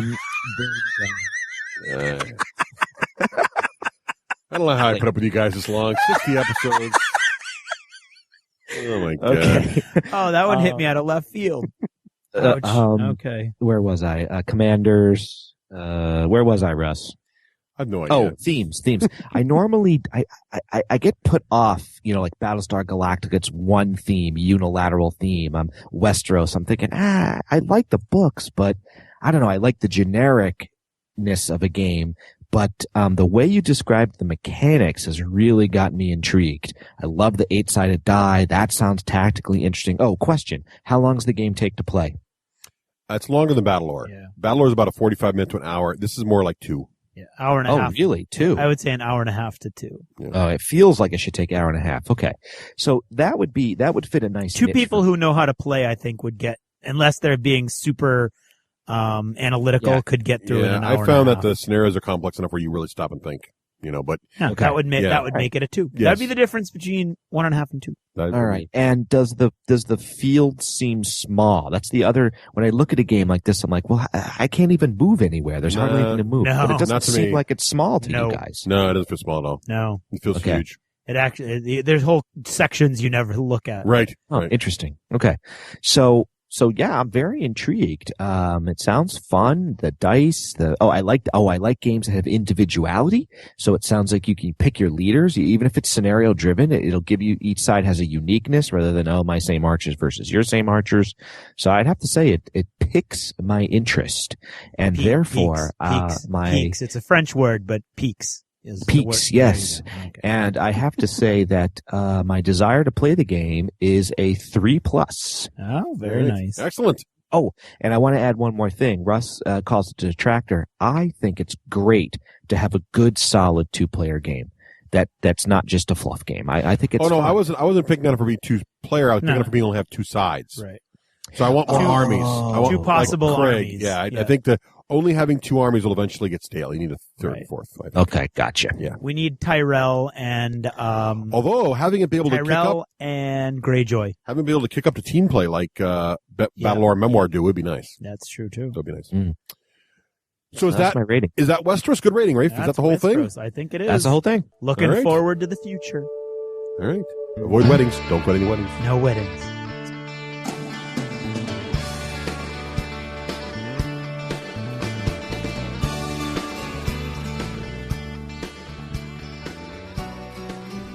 This edition of Jever Notice is brought to you by Squid Eye of the Squid Eye and the Bitter Guy podcast, congratulating Craig and the D6G gang on 60 episodes. That's 5 times what we've done, and each show is like 5 times as long. Great job, and here's to 60 more. Well, thanks, Squid Eye. We do appreciate these constant shout-outs. Did you ever notice that life is what happens to you when you have other things planned? While I'm speaking to you, off the cuff and with absolutely no script whatsoever, Karen is upstairs in total agony in labor. And as I always thought from the movies, that meant we'd be rushing to the hospital. But what it actually means is I'm running around trying to get things done, and she's just laying there groaning every now and then. So I thought, rather than give you the canned "Did you ever notice" that I did for just this occasion, I'm going to try to wing it very, very quickly and give you a live "Did you ever notice?" If there's a quavering in my voice, it's because I'm right on the brink of a huge life-changing moment, and I feel a little bit like George Clooney from the movie The Storm of the Century, with that giant towering wave just about to break on his boat, but there's that moment where there's the creaking and groaning of all that water, and there's just that one moment of calm before he gets crushed. That's where I'm talking to you from right now. So I'd like to start this, did you ever notice, with a bit of a quote. You guys might not know this, but I've always considered myself a bit of a loner. I tend to think of myself as a one-man wolf pack, but when gaming brought Russ to me, I knew he was one of my own, and my wolf pack, it grew by one. So there were 2 of us in the wolf pack.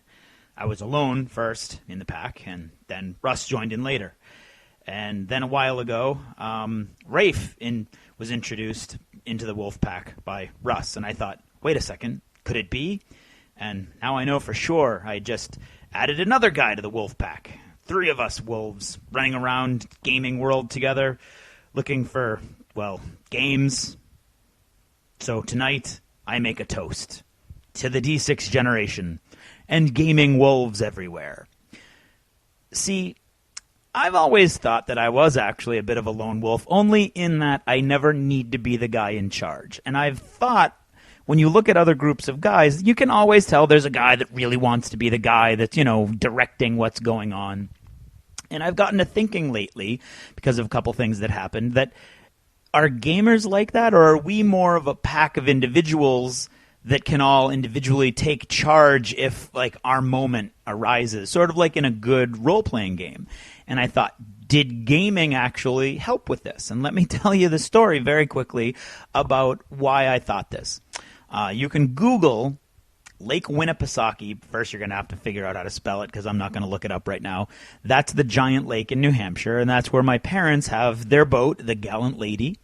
And on 4th of July, myself, Karen, my parents, my sister Melissa, and her husband Chris, and my 2 nieces, Morgan and Jillian, all went out at night to see the fireworks in Meredith Bay. So you'd have to look up Meredith Bay. My parents have their boat in Meredith Bay Marina. And so we were out in the bay, and we were with about 200 other boats, all with their lights on. So it was kind of touch and go out there. Of course, many of those folks had probably been drinking. And the fireworks put on were amazing. It was awesome. And of course, you're on the water, so it's reflected off the water, and it's just absolutely great. Except that when the grand finale was happening, all of a sudden, my dad's boat crapped out on us. And the motor stopped running because a breaker had switched off, and there's no way to fix it in the dark. So all of a sudden, we had no power. I mean, we had power. We just had no mobile power. We couldn't move the boat. The boat still had lights and electricity and everything, but we couldn't move it because the engine was disconnected somehow. So there we are in the middle of a giant flotilla of half-drunk people, and the grand finale finished, and so we had to get out of there, but we were surrounded by boats all trying to leave, so they're zipping past us on all sides in the dark, and it's crazy. And my dad's acting pretty much like Han Solo trying to fix the Millennium Falcon. He's flipping all inside the engine and everything, but to absolutely no avail in the dark. And eventually, we're alone, finally. We had no steering way. There was no way we could. It was really creepy and crazy. And all of a sudden, I thought, look, we're going to wait for the towboat, which would take about an hour, or I can take the one emergency oar, and I can start rowing us probably the 3/4 of a mile back to the marina. And I decided, rather than just sit there and wait, that's what I was going to do. So I got the oar, and I climbed up on the bow of the boat, and I leaned down, and I started rowing the 3/4 of a mile. And I wasn't a hero or anything. I mean, it wasn't a big deal. I just didn't want to sit around and wait, and I figured the closer we got, because you have to pay a towboat by the minute, the closer we got to the marina, the cheaper it would be for my dad. And then my sister decided she was going to join in and help. So she got a water skiing ski, and my brother-in-law Chris got the other water skiing ski, and they were on the dive platform on the back of the boat, rowing it towards the marina while I was in the front. Now, the problem came in when Chris, who's a really big guy, and he's a great guy, so this is not really, against Chris, but he's a really big guy, and he just started digging in with all his might. And my sister, who's, strong for a girl, but she's still a girl, she wasn't digging quite as much, and all of a sudden the boat just started to go towards the starboard. That would be the right for you landlubbers. And I spent all my energy just trying to straighten the boat out. And it was crazy, and I kept yelling back, like, go straight, go straight. And he was like, you've got to steer, you've got to steer. And it was all of a sudden we were working against each other, and it was absolutely crazy. Now, luckily, we did actually go all the way back to the marina, so we made it back. We didn't have to pay for the tow, but the whole time I was like, why can't Joe and John, two of my best friends, my best man and one of the other guys from my wedding, they're from the Low Jog, why couldn't they be the ones on the back? Because we've gone whitewater rafting, we work like a team, and it's whoever's skills dictate they're the best to lead would be leading, and the other two would be doing the best to support. And that's when I thought, wow, I wonder if gaming has, something to do with that, because we're all gamers, and Chris plays games every now and then with us, but he's not really a gamer, and he was just like raw, digging in with that ski and caused probably more harm than good to the overall effort. Hoping he never hears this, because I don't want to insult him, but that's probably, in my opinion, kind of what happened. So then I got to thinking, if Joe and John were in the back, I would be yelling like, more on the right, and they'd give me more on the right, now more on the left, and it would just flow. And the funny thing was, 3 days later, we had a descent night, and there was some confusion because Joe had parked in front of my door of the garage, and as I was pulling back, I just yelled, because I have a convertible, so I yelled out, Joe, get to the other side! And like a ballet, he moved his car, I moved my car, and neither of us had to stop, and it was like clockwork. And then as I was driving by, I yelled to Karen, see, this would have been much smoother 4th of July if it had been Joe and John, just like I thought. So that's what I think. I think that gaming teaches us about teamwork and strengths and allows for us usually to take the lead when we want to take the lead, but also that we can pull back when it's not our strength. And I think that's a great aspect of gaming, and I think it's really important that we understand that beyond just having fun, that these games do things for us. Now, that's not to say that there aren't some gaming groups with, game with like Rafe calls Russ the white-backed gorilla or the silver-backed gorilla, and Russ does like to take the lead every now and then, but he's not, a jerk about it, and quite often he'll do whatever everybody else wants to do. And I think that's just a great thing about gamers, and that's what's been on my mind until today when, things took a turn for the awkward and everything changed. So that's basically all I've got for that. Also, if you're a professional writer, please, for the love of God, learn grammar and figure out what a comma splice is. I don't want to say who it is because it's a really good author for the most part, stories, but I'm going insane with this Black Library book that's great, and it's actually won awards. I think it did. I might not have, but I'm talking comma splices on every page, and it's driving me crazy. But that's just me as an English teacher. And finally, please don't forget my auctions on eBay. You can search for Master-Terraformer. That's my eBay username. Or you can search for Painted Chaos or Painted War Machine or just squats. That's right, an entire squat army in one auction. So thanks for checking that out, and thanks for all your well wishes, and I will talk to you guys all on the other side. Thanks for listening, and good night.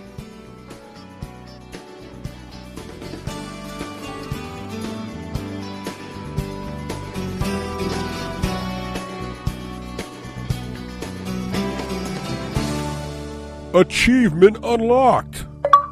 You've made it to the end of another D6 Generation episode, the podcast whose humor has universally been acclaimed as not too horrible.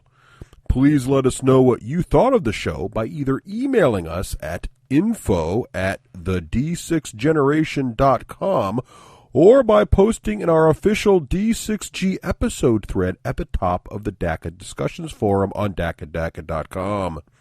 If for some inexplicable reason you actually enjoyed this show, you can help others find out about it by leaving positive reviews on iTunes. See you in 2 weeks. Thanks for listening, and happy gaming. The theme from Total Fangirl comes from the soundtrack of The Last Night on Earth, the zombie game, courtesy of Flying Frog Productions, and is a composition of Mary Beth Magalanes. Hey, give me some sound, boys. 1, 2, 3, clock, 4 o'clock, rock. 5, 6, 7 o'clock, 8 o'clock, rock. 9, 10, 11 o'clock, 12 o'clock, rock. We're gonna rock around the clock tonight. Where to go? I'm too loud. Granger, what do you got? When the clock strikes 12, oh, pretty 2 easy, and 3, then we're gonna rock around the clock with me. We're gonna rock around the clock. He made that up. No. That up. Well, the sad thing is, in both directions, he's actually got most of the words, so he gets better than I was, but not quite all of them, and I don't know why I know that. Probably because 12 o'clock, 2 o'clock, 3 o'clock doesn't. The clock strikes 2, 3, and 4. There you go. And the band slows down. We'll yell for more. We're gonna rock around the clock. See, it's in there. It's all in your head. It's scary. That's spooky. And I all go. See, we just fit that in there. Shoot in. Spin salsa. Now you gotta be on that. Oh, damn it! I gotta work that into the show now. I gotta have the Grandazzer theme. There you go. Well, you already said you wanted to. I do. I don't know how to get Grandazzer in though. I gotta write to Matt. Dear Matt, you must get Grandizer in Monster Apocalypse.